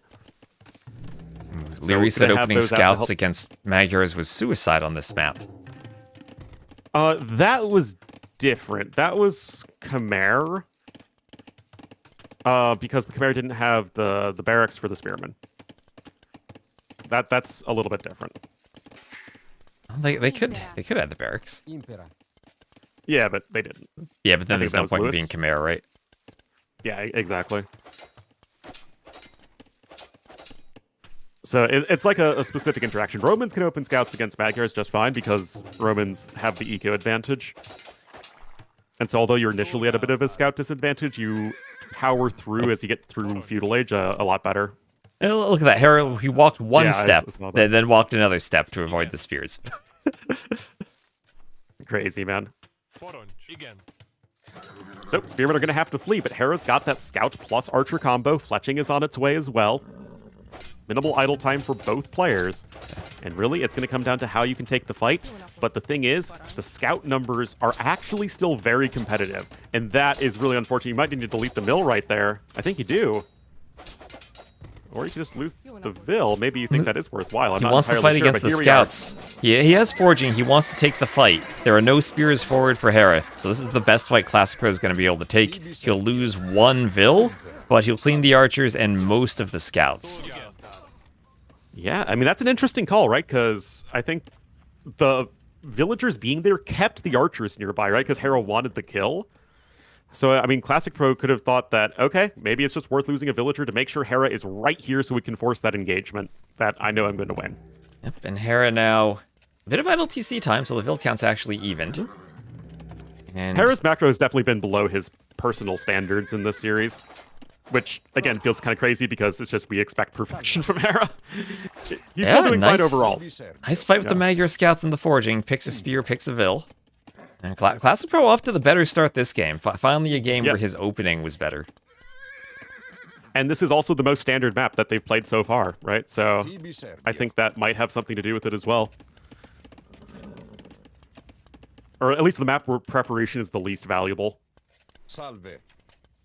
I mean, it's just a scouts opening, right? So this is something Yeah, they all just- know how to do. There's bloodlines for Classic Pro, so he's going to take a big fight with the Magyars. The downside of bloodlines now is the forage bush is going to be finished as he jumps one more spear. And Hera will have enough archers under the TC. Well, maybe here's the fight, but bloodline's not in time. Yeah. Bloodline's not in time, and he had some low HP scouts there anyway, so bit of a tricky moment. And now Hera's in a situation where he simply isn't spending food on army or upgrades. He's just spending food on more villagers. So his Castle Age time, especially with Romans, is going to be very, very good. But you still need to not die to late Feudal Age Magyars, and that is far from a guarantee. So is this map open enough that Magyars can just pump out scouts, double stable scouts from Classic Pro, and do damage to Hera? So Hera's goal now is basically you camp the TC with archers and a couple of spears, and try to prevent the scouts from taking a good fight while being walled everywhere else. That is the dynamic that both players are going to be working with. Now, there is no +1 defense on the scouts of Classic Pro, and Hera is going to be able to leverage that double armor from the Romans. So that's what you talked about earlier, T-West. I'm a big fan of using those spearmen here to keep you alive to get to Castle Age, as right now it is just all scouts all day here from Classic Pro, but Hera not continuing spearman production. Yeah, there's the market. He's just greedily going to maybe sell stone and click up. So if you see the market in your Classic Pro, maybe you start thinking, or maybe you should have done this earlier, is I think a forward tower on the wood line to force Hera to react to that would have been nice on this map, because the archers are camping the TC. They won't be able to help you out over there, and you get to the one wood line Hera has, and you can cause pressure there, and that makes it a lot trickier to play. And honestly, I do think Hera is being a little too greedy here. Now, it's Hera, he can still absolutely win, but I think that if this were another player, that we would really have some serious questions about this decision to go up to Castle Age without producing Spearman constantly against a Magyar player who you know is heavily teching into the scouts. Yeah, I mean, armor comes in, and then you're getting to the point where the scouts can dive the TC. And yet, oh, interesting. Classic Pro is going to completely cut the production and then click up the Castle Age, right? I mean, he's not idling his TC, but he's completely cut his Scout Cavalry production. He's going to be building a market, and he's going to be getting at least as full-walled as you can reasonably get on this map. Yeah, so he's just gonna have to go double stable knights then, as soon as he's up his Magers. They will get the free iron casting. So that's interesting, right? Because you get the iron casting, you can do light cav, and you can do husbandry, and you're gonna have much better scouts. Well, in the Castle Age, the Romans, then, they can do crossbow, bodkin, pikemen, and have better options for fighting off the scouts. And still the better economy, as Hera is ahead by a good 600 Although resources. Hera just needs to notice that he overchopped. If he doesn't notice this and Classic Pro gets in, which he didn't see, that could be bad. And he notices. Yeah, he notices right away. Yeah, that could have been a classic fox in the chicken coop scenario, as I call it. But no, Hera's totally fine. Did lose another Vil. Classic Pro lost one somewhere, though, to a random unit? There's a random scout forward for Hera. Yeah. No, that was earlier at the mill. Classic Pro towering of the wood line. That's curious. Because he can see where Hera's army is now. He sees that all the crossbows are under the TC, worried about the scouts. I feel like this tower isn't necessary. And that, still at the same time, had he gone for a forward tower earlier, would have caused more damage. But I guess he towered his gold early on. So very maybe overly worried about Hera, who doesn't have much army yet. Yeah, I think part of that is the Hera effect, which is the same as the Viper effect from before, where people just play super cautiously against them because they know they're such good players. On top of that, he knows he's going to be slower up to Castle Age. Hera is now crossing the map with his archers, so it's now down to Classic Pro to realize it is go time. Punish your opponent for crossing the map. Pikeman isn't quite in just yet. It's now in, though. I don't know. Scouts need to kill them. I think Hera might have been a little too flippant with the defenses. Well, he's only lost 5 Vils so far. There's a 6. Well, will these Vils go down on the gold? As we do have basically full walls from Classic Pro and towers everywhere. There are no walls. So the towers, at least, they might have been a bit early in terms of eco management, but they're there in time for the crossbows. The downside is this wall, it's only a palisade for Classic Pro, and the crossbows will find their way in. That's going to, at the very least, deny some farming. And Hera, going to end up getting 2 villagers there for free. That said, night production has started. You got husbandry, and of course the free iron casting is nifty. But still, you are missing all the defense upgrades because he actually didn't even have a blacksmith at this point. So he needs to get those pronto status. Yeah, he did the market instead of the blacksmith, just as the Magyar is trying to skip needing the blacksmith for forging. But now, also, since he did light cav and husbandry, he's behind on night production. So he could have had maybe 4 knights and be working on 6, where if you have 4 knights and an armor upgrade, or 6 knights with +1 armor, then you're thinking, okay, I can actually slow down the crossbows. But without those upgrades, without the knight numbers, the crossbows get in and they're going to idle a lot of farms and maybe even pick a couple more Vils if they get a few steps forward. Yeah, and both players still very much committed on the 1TC. We're going to have ballistics in for Hera in just a moment, just really trying to leverage that Roman's eco. Without any armor upgrades on the Knights, guys. 0! With this 0... feels like it's a tall ask. You need at least +1 defense. Maybe the bear can help out. I don't know. Yeah, that bear suffers the same fate as the Chicago Bears. Indeed. Losing to a ram. Wait a minute, that doesn't make sense. Scorpion could get a nice hit in here, but... Oh, the random knight from Hera is going to actually be able to... Well, not even needed. Lol. There's armor for the archers. The light cav now come back, so all that forward pressure Classic Pro had no longer applied to the gold, but he wants to take a big fight with all of his cav to clear the crossbows, and importantly, Classic Pro repaired the wall, so the crossbows are trapped inside. They are, but can you win this without any armor upgrades? He's gonna try. You will try. At least he has husbandry. And there's only so much room in which Hera can micro, and he is gonna get cleaned up. I mean, kudos to Classic Pro here. Yeah, maybe Hera needed to take a step up and get between the bush and the gold. Yeah. But that's cleaned as well as it could have been. And now you get to the point Hera has another forward army that maybe with the rest of the army dead, this is too far forward. And the cav with husbandry maybe can catch up, but still no armor at all. And Classic Pro is looking for this. And Hera's decision is now, am I able to group this up? And with pathing today, maybe he can? Well, Hera is going to come in with his reinforcements.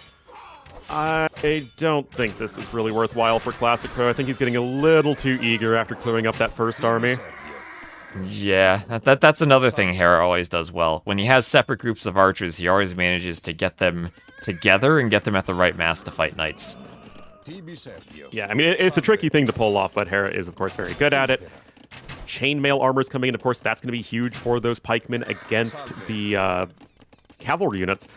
My question is, why do you still not have armor? I mean, he has to think he has it, right? Yeah, I mean, against crossbowmen, you need armor. And he's trying to do another TC. He has a monastery to start collecting relics.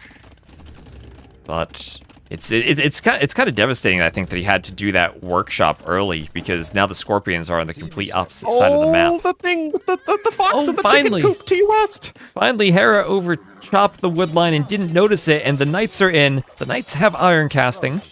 This could be a few dead vills from Hera. Finally, a mistake from Hera. Yeah. And he didn't even completely wall in those villagers, and this is Hera, again, a little too flippant about that defense, saying, my reinforcements will be enough to clean up those knights that don't have the defense upgrades, but they weren't. There is even the slightest gap in your defenses. That's a huge deal, and now it's 57 to 36 vills, T-West. Yeah, all of a sudden, second TC along with a raid, the timing was there, and now the workshop's great because the Scorpions can defend, and now Classic Pro just needs to defend. They lose a monk. Well, that monk's having a really bad day, but I mean, this is just straight up Classic Pro outplaying Hera. There's literally nothing gimmicky or fancy about this game. Hera's... And it's certainly not over yet, but... Yeah, Hera's army is forward, though. And time to kill a few more weak vills on the gold. Oh my goodness. And, I mean, do you think Hera just really is underestimating the fact that you can't completely defend yourself against these cavalry counterattacks? Yeah, I mean, there were a few different things I think Classic Pro could have done this game, but he's made it work. He's made it work, and showing the downside of crossbow versus knight. If you do get crossbows that get trapped and cleaned up, the knights have the mobility to come back and then go forward again. Yeah, something I always try to do, like as a caster, and I don't know your philosophy on this, but if somebody's winning the game, like, you can't be too hard on them for mistakes they made. I mean, unless it's something, like, really egregious and they just don't win the game when they could have for a very long time. But, like, you win the game. You're doing enough. And I think that, yes, there's definitely a mistake when it comes to the some of the unit positioning and the lack of armor upgrades. But I feel like Classic Pro is otherwise playing really, really well. Yeah, and I mean, lack of armor doesn't mean you can make more vills. Yeah. Hope he just auto-farmed by the mill. We can criticize auto-farms, right? Yeah, because well. he now needs to auto-delete. That's fair. That's a few dead vills. Now, we're looking at a situation where I think Classic Pro needs to realize that clean up Hera's army. You did sacrifice a lot of your knights to go kill the villagers, but you do that and you probably win the game because your eco is so much better. Yeah. Now, Hera is a slippery fish, though, and is able to escape with those crossbowmen, so that's really nice for him. He can even heal them up as well, which is great. His crossbow's trying to run off the edge of the map. What type of fish would he be? Like T90 would be a salmon. Would Hera be a dolphin? Would he be a great fish marlin? I mean, he has to be the great fish marlin of AoE right now. The kingfish.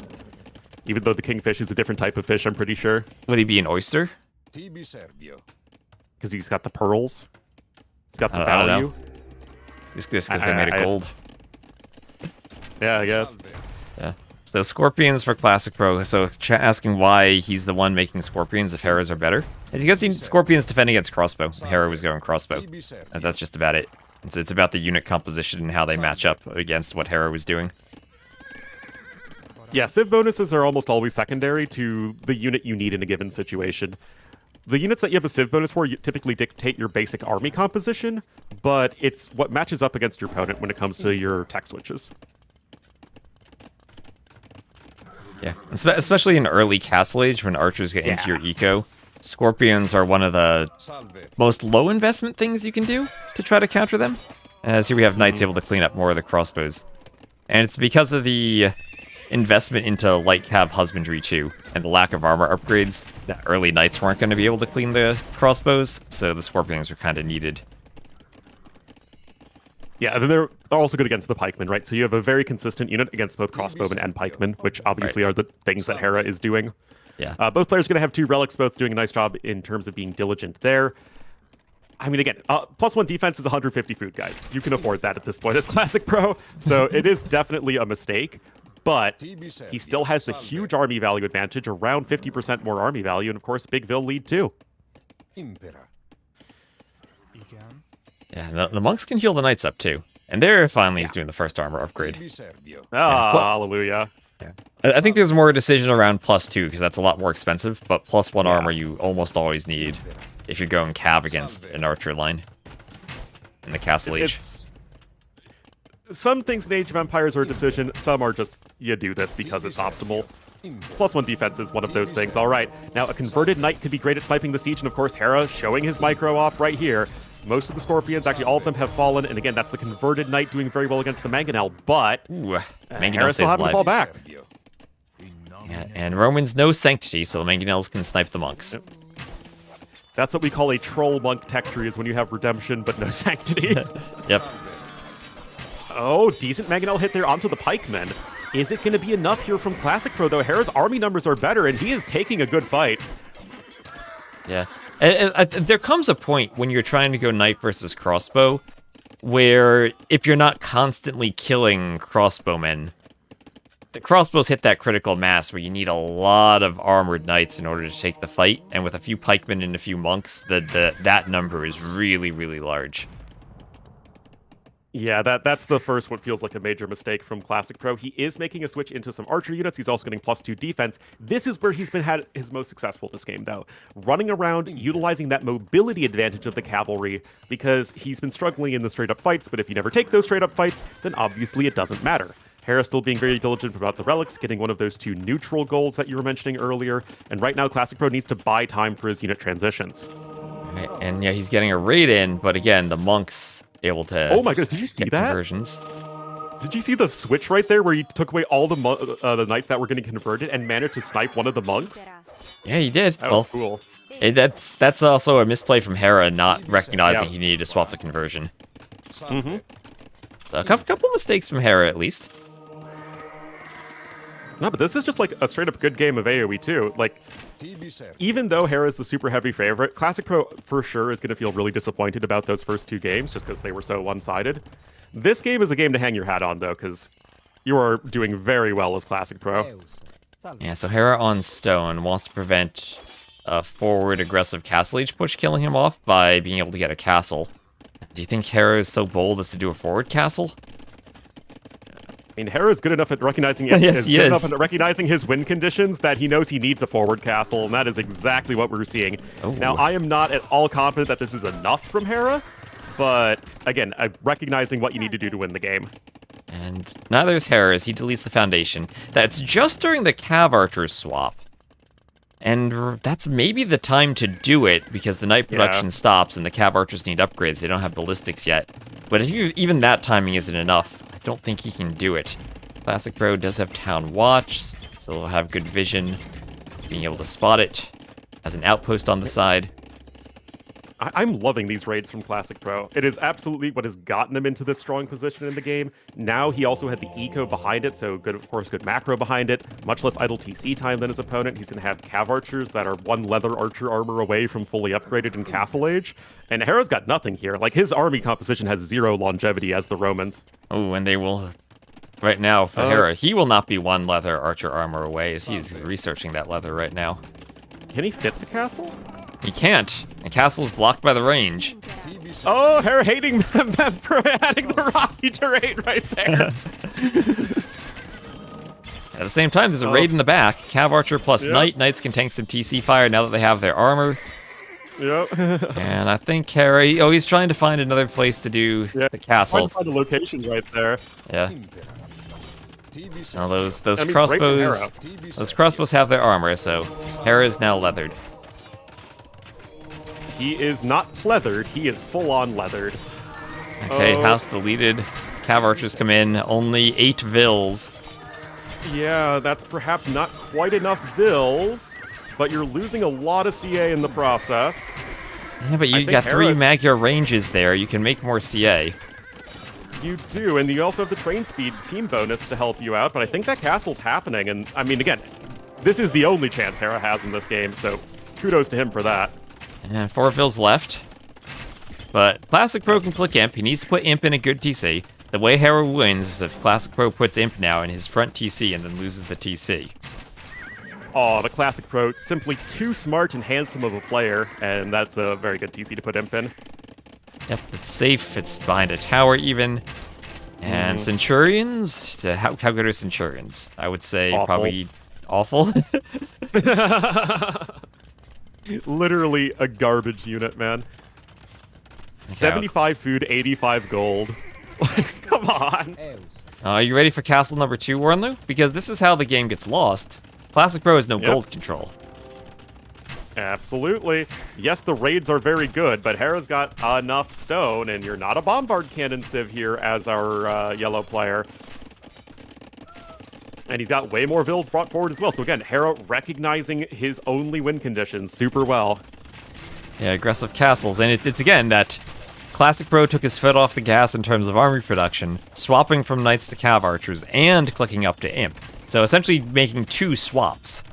And Hera recognized that and was able to get 2 castles forward due to the Hera's lack of also army. been able to pick up more relics throughout all of this. I mean, Hera has no wood income right now at all. It is an absolute mess, and you know, most any other player than Hera in the world would be dead right now. This Classic Pro is going to have everything pretty much on wood right now because that's all he can afford.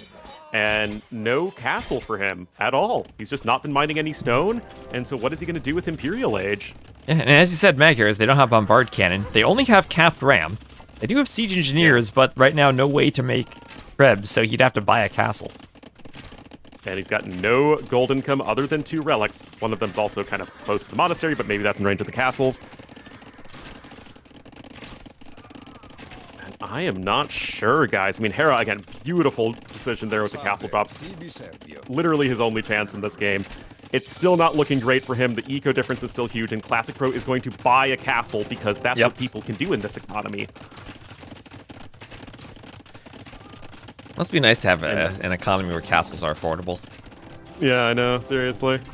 All right, Imp is on the way for Hera. Of course, he is going to fight it out like crazy. Hera's found wood, though. He's taking the forward wood. Yes, he is.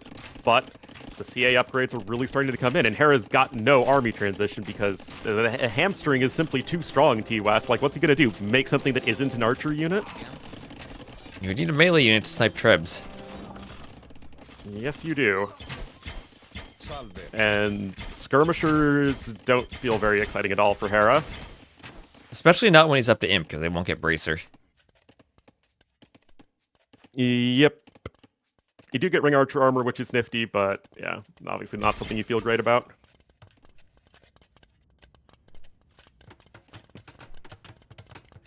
So here's the really weird situation, because Hera's Vil numbers are pretty good. He's also dancing like a madman. Both players are now on full-blown Dancing with the Stars. The dancing, that's what Dark does, though. That's what he does IRL. Yeah, that's true. Ballet, too, I think, which is super impressive. Jeez, this is so stupid. That's not how AoE is supposed to work. Imagine Doubt right now. Yeah, like, that is ridiculous.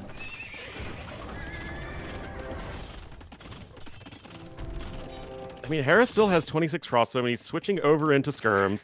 Classic Pro has resecured some gold somewhere. Oh, no, he hasn't. My bad. I was looking at Hera. Lol.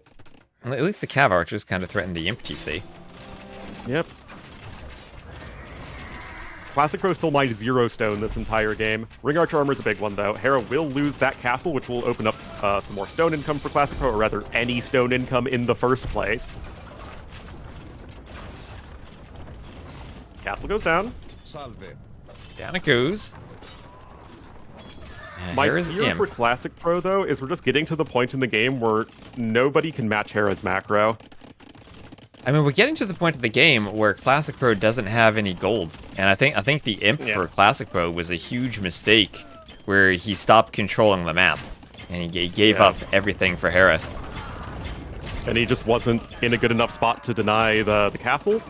That said, Hera doesn't have any gold units, and Classic Pro is at the very least taking that control back.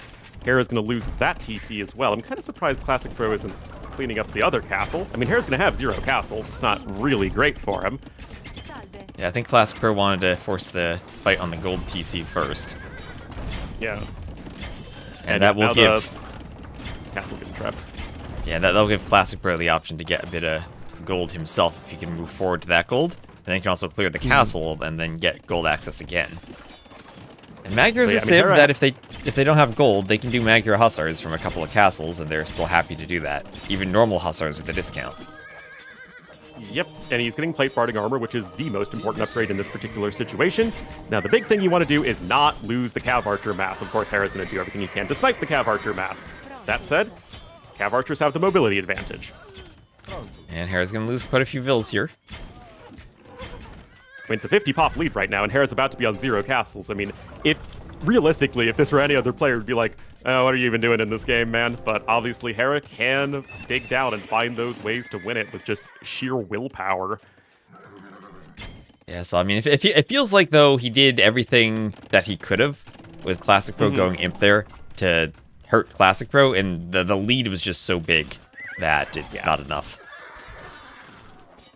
I mean, if the game was closer, then certainly we could be in the situation, but Classic Pro simply did too good of a job there in the mid-game. He has re-secured control of that gold.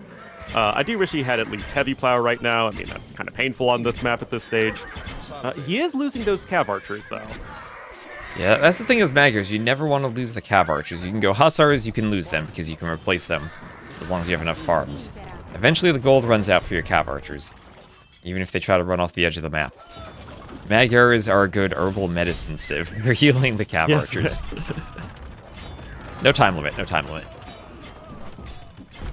Yeah, no silliness. Alright, so Hera is getting his TC sniped, but he is building more of them. No Bracer, though, really hurts the anti-raiding capacity, though, of those town centers. And Classic Pro still pretty close here now. 200 population, does need a few more houses, but he's mining some stone, and of course, I think some Magyar Hussars would be huge, as it is just one of the best all-around units for resources you spend on it in AoE 2. And also, Eternal Bad, thank you so much for the sub with Twitch Prime. Welcome to the Wolfpack, beauty, glory, majesty of Orlando Wolf and friends, etc. You will reach the eternal beauty of the Wolfpack. Indeed. Yeah, Classic Pro finally getting the rest of those eco upgrades. He's able to round out some of his other military upgrades now as well. Full upgrades here for those Magyar Hussars that are not Magyar Hussars. You know what I mean. Yeah, the S instead of the Z. Exactly. Just like those Teuton Knights that are not Teutonic Knights. Indeed. Bull's gonna top 4 pick. They'll still waste it, don't worry. They didn't tank for Wemby in the right year. They did not. G called, guys, and that was the best game of the day easily. Yeah, that was not a clean 3-0 Hera sweep. No. I mean, that is... Can we just take a moment to appreciate how well Classic Pro played to win a 55-minute game against Hera?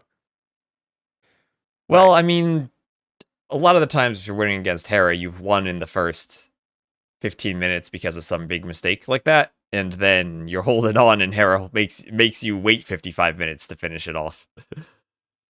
That is true, but Hera his macro wasn't as good as it normally is early on, and I don't think Hera made any, grand, massive mistake. I mean, he wasn't perfectly defended on a map that's almost impossible to defend for a counterattack. I mean, that was kind of Hera's greeting going up to the Castle Age quickly, right? Where he didn't commit to as much army in feudal, stopped making scouts, and then got a bit punished for it. For sure. And had a hole on his wood line. Well, yeah, but again, that feels like that sort of thing is almost inevitable when it comes to Crownwood. Especially with the rock terrain. Yep, exactly. But yeah, I mean, that was still just a great, fun game of AoE. And Classic Pro showing that he is not in this top 16 on accident, right? He is playing at some of the highest level I've seen from him. And even being able to take a game off Hera is not something most players can do these days.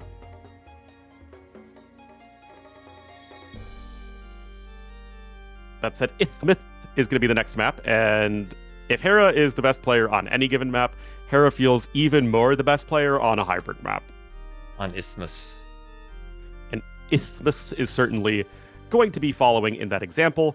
It will probably be Italians, maybe Portuguese, versus probably the Wu. So after Cenotes, Isthmus is probably my second least favorite map from the map's not going to be unfair perspective. Because the whale distance from the shoreline, I made it better than the default map in DE right now, but it still can be a bit awkward. Well, we'll have to see. Is Isthmus coming to the ladder? Is Isthmus going to be in the 1v1 ladder? I voted earlier. Oh, yeah, I think it is. Well, it won't be as good as this version. The wood lines will not be nearly as balanced. It's okay, almost everyone's just going to be playing Arabia and Arena anyway. Well, good. Isthmus is just the map that gets played if someone who favorites Arabia and bans Arena runs into someone who favorites Arena and bans Arabia. Yeah, that's how I end up playing a lot of Land Madness and Golden Pit these days. Yeah. Isthmus is the Tinder date between two people who swiped left. Exactly. Have you had Land Madness recently? I think everyone is just not using Land Madness because it was really used for a while. It's just one of those overused maps. Yeah. Same with, like, Migration. It's one of the few good water maps, so people just use it everywhere. Ross as well. Flash 4 Lakes. It's Crossroads, it's not 4 Lakes. Just for clarity's sake. Don't be giving none of this. Don't give credence to the 4 Lake lobby.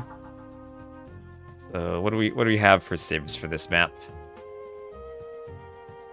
Didn't I say Italians versus Wu? Probably, maybe Portuguese.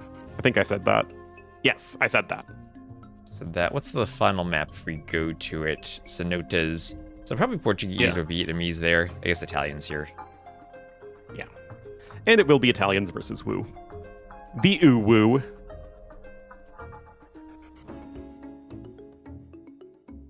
Terrible.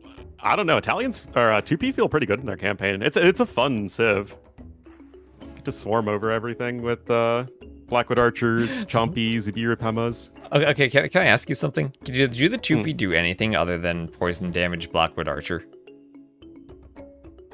What do you mean? Do they do anything? I mean, that whenever I see them, it feels like that's the only thing I ever see from them. Poison damage Blackwood Archer, or just like FC Phosphoro Blackwood Archer. Well, that's because people aren't experimenting with other aspects of the Civ, because it's like people only did the Chompy Rush because the Chompy Rush was way too good, so people aren't really testing out other aspects of the Civ. Okay. So I mean, I feel like the Blackwood Archers themselves are also kind of almost unbeatable.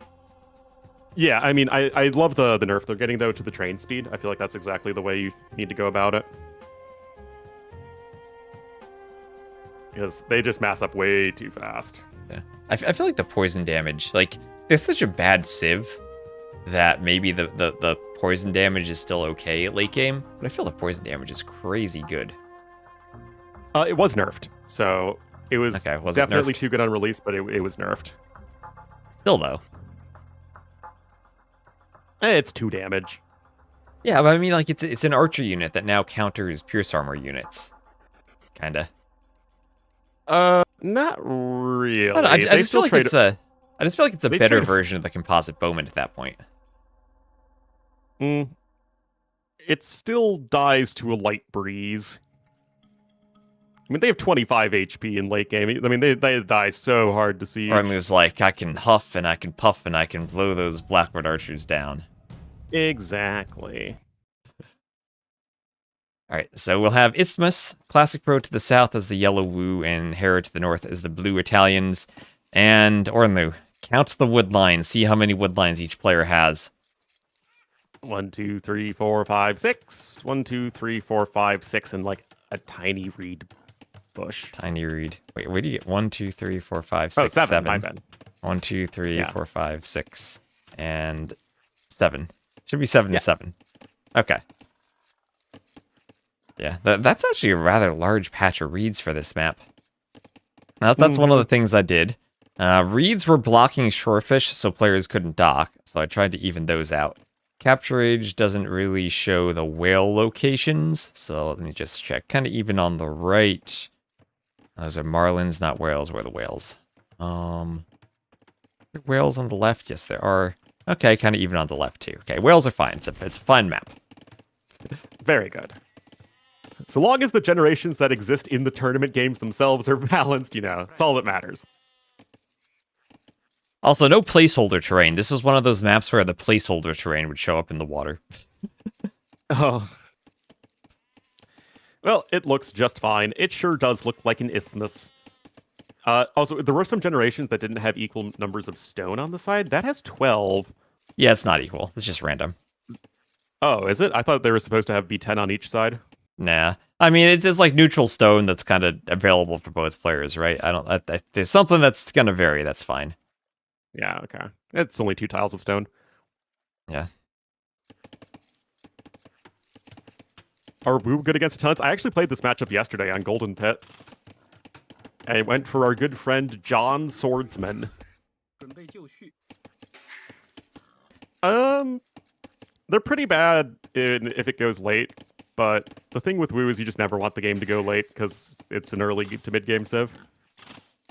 I mean, what do you do with the Wu in this matchup? Fire? Is it just fire archers? The worst unit in AoE 2. Really? Okay, maybe the Centurion's worse. I hate fire archers, man. Oh, yeah, you got to play them on Coast Arena, though. Apparently, they are unstoppable. Yeah, I mean, it's a unit that is only good if their opponent cannot attack back. Centurions are bad. I mean, the unit itself has good stats. It's just way too expensive and hard to get going for what it gives you. So this is very much a dock and take the water hybrid map with all the fish that are there. Yeah, for sure. It's going to play out much more like a full water map in the early game. That said, because it's, well, an isthmus, center control is super important as there are very few lanes in which to attack your opponent. Yeah, like I say, the fire archers counter anything that doesn't deal damage, so you need to find a unit that deals damage to counter fire archers. Ooh, okay. So I should make something like a villager. Yes. Now, the fire archers have lower DPS than regular archers against every single unit, except arguably siege weapons, where you do more damage, but you have a slower fire rate. Yeah, so let's go against rams. I haven't done the testing. It might be comparable. Do you do burn damage with the unique tech against rams? No. Just ships and buildings. Yeah, so the unique tech, what is it? It's Red Cliffs Tactics, ships Yes. and buildings, yeah. Yeah, demo ships doing that fire damage really is useful in this patch, isn't it? Oh, yeah, for sure. It's actually not even that much damage anyway. Shoot Chariot's the War worst Chariot. unit. I mean, it's down there, but at least it's a really good all-in unit. FC War Chariots somehow is a thing, despite the unit not being that great. So we'll see a few militia here for Classic Pro. Not a map where there's usually Dark Age action because you're so far apart and because there are lions in the middle. I would, though, love to see an Armenian spearman grab the 6 lions and attack your opponent in the Dark Age. That's called using your noggin right there, but it will be a Wu Metadarm rush. Oh, Hera, I think, was trying to bait them into He's the trying lions. it. Yeah. So clever. this is my strat for the map. All right, Armenians, you do an instant spear to bring the lions to the left side of the map. You put your scout on the right side of the map, followed up by another spear to fight an enemy scout, and then you prevent the docking. Lions on one side, scout and spear on the other. You then dock yourself. and then free win with fish. But how do you do that before they have a dock down? Unless you mean Because their the second lions dock. stop one, your spear stops the, your scout stops the other. You kill 2 vills, and you're good. You're dropping the dock on like 15 pop. Oh, More than that, 'cause you do the barracks and the militia first, but it's fine. It's fine. All right, how did Classic Pro not get hit by the TC? Wasn't the TC buffed to prevent exactly this? I think Hera taught Classic Pro how to use his hacks. Maybe he did. That's the information. Oh, this could be a second sheep that Classic Pro steals. Hera's sending it to the TC. Oh no, he's just gonna dive. Oh, that's. Oh, Oh, never mind. yeah, that's not what you crazy. do against Hera. That's what you do if there are 0 vills under the TC. That's what you do if you're against Dornlu. That's not what you do if you're against Hera. Still, the Men-at-Arms are here applying some pressure. Hera does have his own archery range, though, and that's the thing that I really like with Italians on these maps versus the aggressive Men-at-Arms civs like Wu, Japanese, Dravidians, is that you just go quick uptime defensive archers and small walls, and it feels like you're really, really far ahead. Yeah, it does.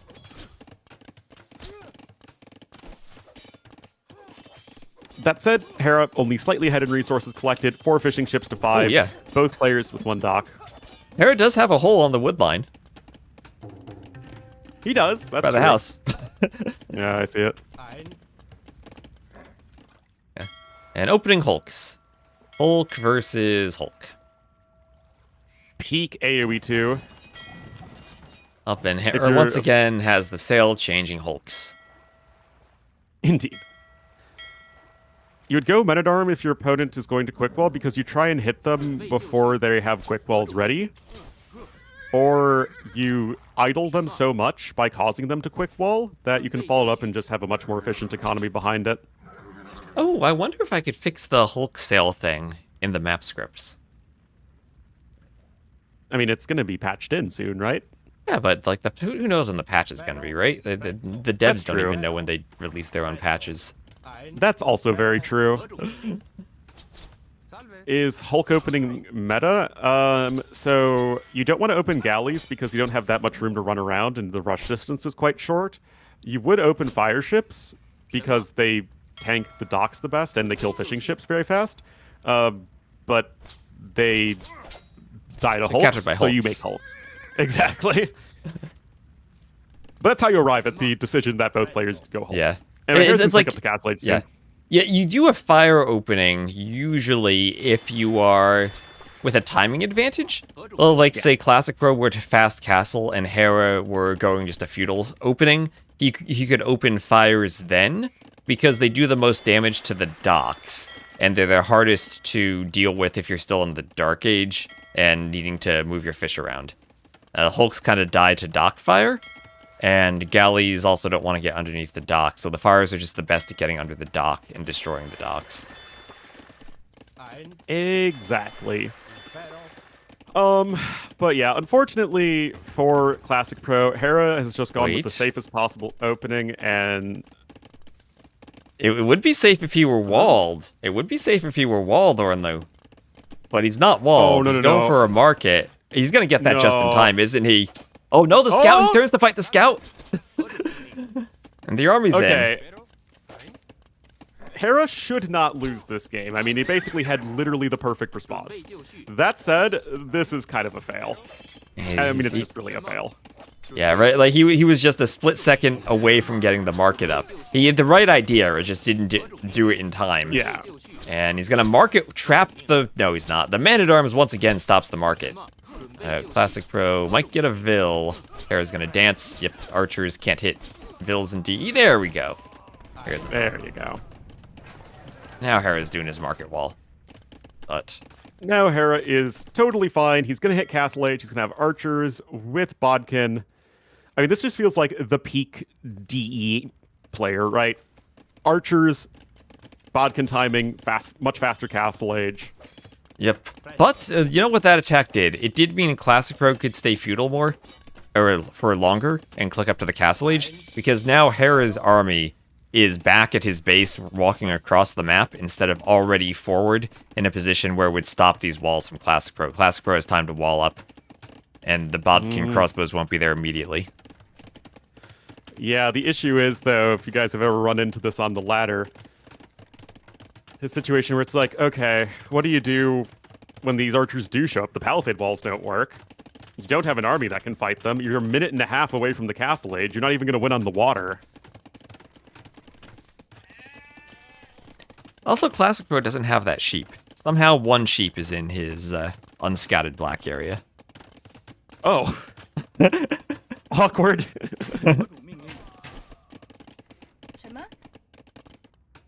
Also, anyway, on water... At the very least, you do have our good friend John Swordsman. Yeah, Jonathan on water, S. though. Man. Over to the left, we have the Warhulks. Getting pushed back immediately by Classic Pro, who still had enough numbers to do that. He'll do a forward dock. Yeah, Hera will be fine. It's just a matter of making sure you wait for all your reinforcements to come in. Also, Hera's someone who knows about how forging works for Hulks.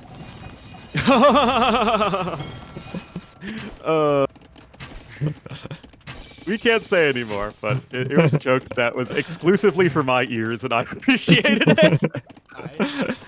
Oh, nice market from Classic Pro. Hera will zigzag around it, though. Oh, if there was a full wall there, then that would have been good. But alas. And Hera might find the sheep. Wake up, sheeple, says Hera. Oh, that bill was not in the right place at the right time. More skirm upgrades coming in, but now we're in my favorite position in all of AoE 2, which is one player is making skirmishers with a worse economy. Yeah, skirmishers that will defend against the crossbows, though. We all know skirms are the best unit in the game, Warnlu. Don't be hating on the skirm. That is very true.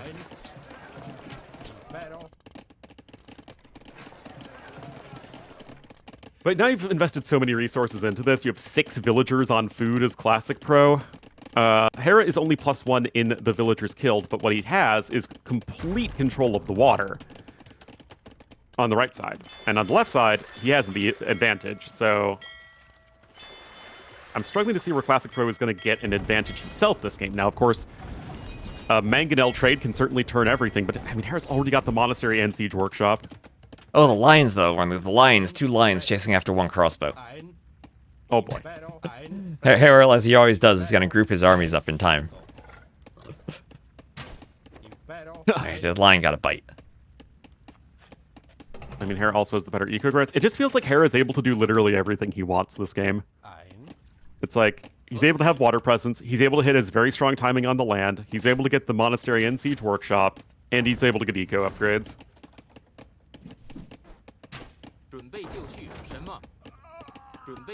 There's a skirm getting hit.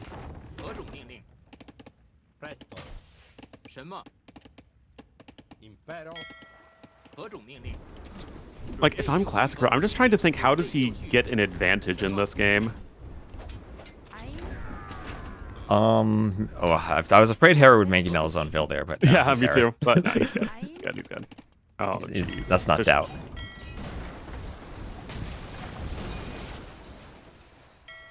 I mean, you could kill like 7 villagers right now as Classic Pro, which feels like it's not going to happen, and I'd still significantly favor Hera's position. Let's see, no more Hera holes only in Hera's 23 walls, seconds right? left. I think he's fine.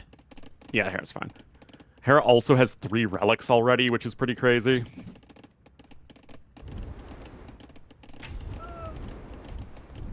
Yeah, he nearly lost last game when he had double the villagers of his opponent, but this is like, this just goes to show that Hera is playing this game nearly flawless. The only mistake he made was with the market not being there sooner, and he still recovered from it about as well as he could ask for. Right, that's not even like a huge mistake. Like macro wise, he's still doing the right decision. It's just slight execution by a couple of seconds. Exactly. Hulks are going to snipe some fishing ships, which, you know, is a good thing in general for Classic Pro, but Hera is going to have his 3rd TC. Mangonel in the middle. Oh, I looked away at the wrong time there. Yeah, you looked away at the right time. You don't want to see that. Oh, jeez. Okay, Well, Classic Pro gets a Mangonel. I think it's 1 Mangonel there. I think it's 2. But now you're going to run into the fishing ship issue. One might even call it a fishu. 8 fishing ships and with 5 more waiting in the wings.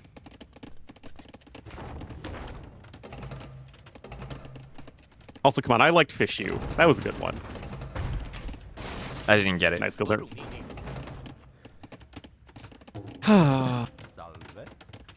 Sadness.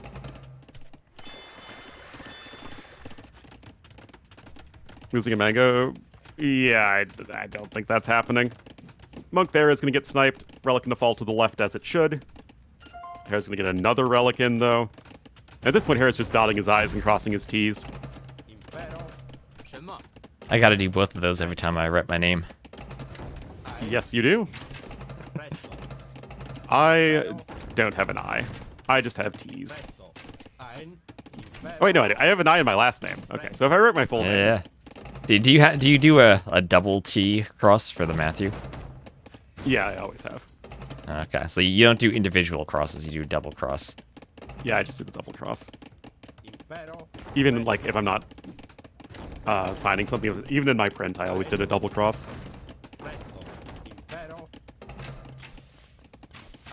So Ornlu, we're a strong supporter of font ligatures. You bet I am. Or something. So Imp on the way for Hera. And, Gee, this is well, so insanely one-sided, man. Italian's good on hybrid maps.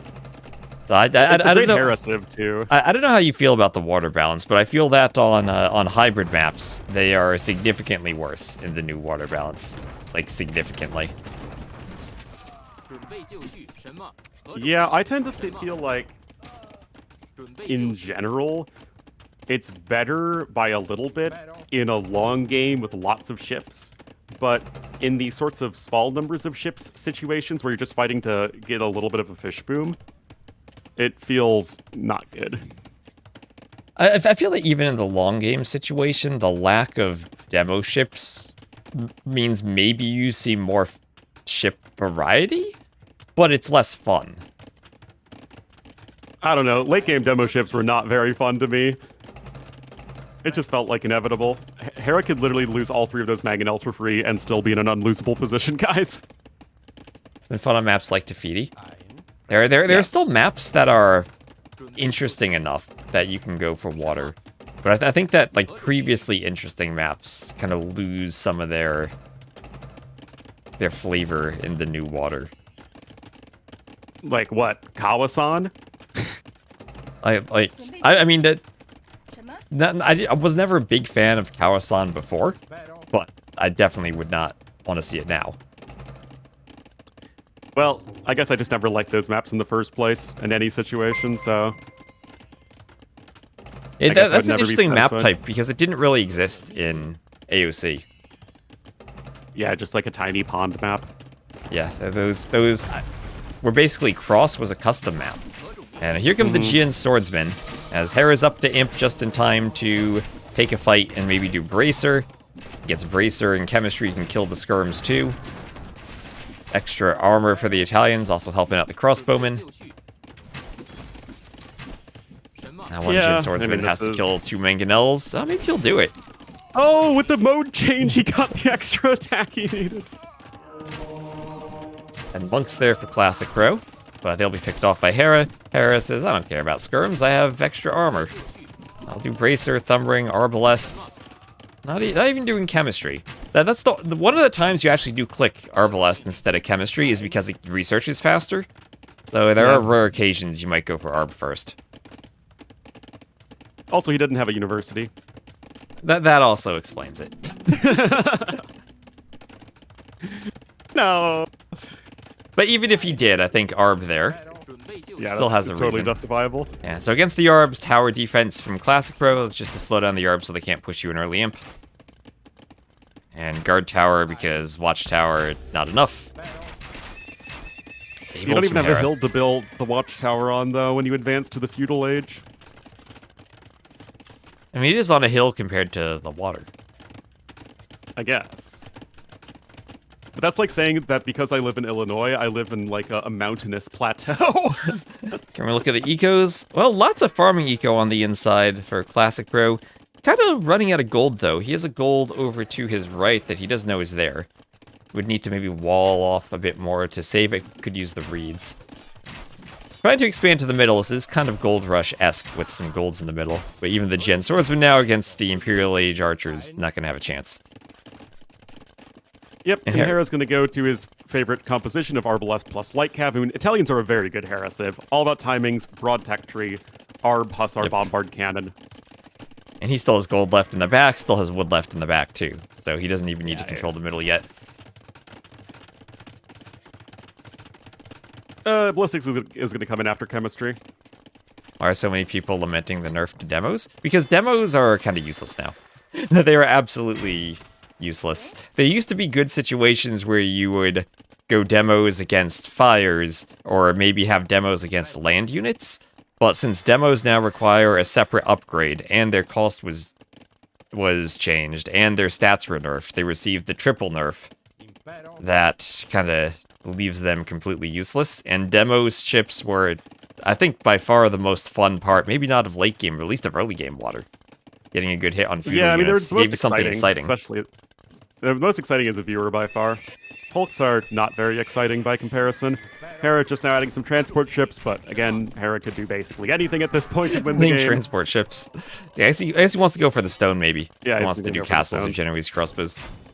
Yeah, I mean, do whatever you go for want, the transport ship rush. Remember when we did all that testing of Sicilian transport ships and if they made a good meat shield on water? And then they changed it. Yeah, like a couple weeks after or something. Yeah. I did see a transport ship rush once years ago. I think it was Jordan, and he did it because he was Dravidians trying to make Thericidai, and he didn't know his hotkeys, and he made like 20 transports. Oh, that's good.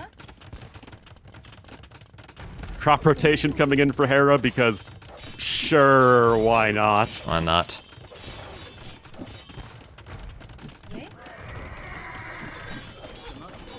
Needs to convert some of those Gen Swordsmen. I mean, Gen Swordsmen are such a bad unit in Imperial Age. Like, the unit was bad in Imperial Age at launch, and now the unit just got nerfs across the board because for some reason they just refused to make elite upgrades for the Three Kingdoms civs. Yeah, and then there's the GG's from classicpro, but getting a single win against Hera, that's got to be on probably the most standard of maps, probably the best outcome classicpro could have hoped for. Indeed, and I still wouldn't want to take anything away from him that he still played well overall. I mean, yeah, you ran into Hera, but that Crownwood game was really impressive, and I do not think he will be a free win at all for whoever he's up against, because that was the last game, the last series of the week. Yep. And when does the next? Let's check the schedule. When did the next sets start? Oh no, Thursday maybe. Nice. May 14th. Calendar. Yes, Thursday. Today is the 10th, so that gives me some time to fix maps if I need to. I honestly, the maps have been pretty good. The only thing I'm worried about is something I'm not gonna be able to fix for Cenotes due to how random it is. Yeah, certainly possible. I think I'm happy where stuff is. I might want to add a few more flavors to the theming of Black Forest, but other than that, I am more than happy with everything. Yeah, good job, man. Well, I'm going to head off for the day. Of how little time we had. Yeah. And I thank you, Orlu, for the co-cast. It was a lot of fun. Yeah, I'll see you later. All right, see you later. Oh, wait, AoE time or real time until the next games? How much AoE time is it until Thursday? Whatever 48 hours. No, 48 hours. 86 hours times 96 hours times 1.7. Yeah, so in-game, that's, well, 122.4 hours. Now, give me that in years. How many hours in a year? Yeah. 8,760. But multiply by 6. No, AoE 2 years. So, like, multiply by 60. And then what's, like, a year is what, 5 minutes? Or 5 seconds in game? It's 3 in-game seconds, I thought. Divided by 3? So, 146,880 years. I don't know if that's accurate. Well, I need to take Dash out, so I'll talk to you later, man. All right, see you later, Orlu. Let's end the combined chat wave. Goodbye.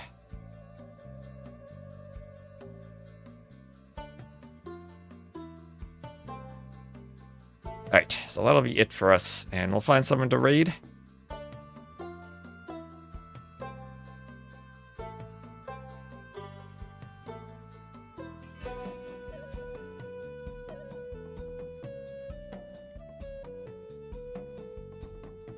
And thank you all for watching on Twitch and on YouTube. I need to go for my past 3 streams and add timestamps on YouTube, so I'll try to do that at some point. Is T90 playing? He's playing in around 3 hours. Or wait, when is the schedule? In 6 hours?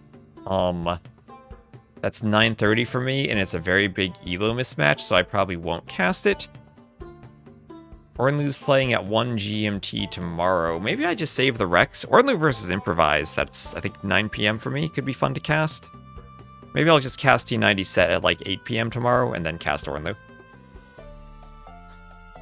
I always gotta flip my mind around between the GMT times, because that's like middle of the night, or like middle of the evening I'd be streaming. But anyway, thank you all for watching, and we'll go find something to raid.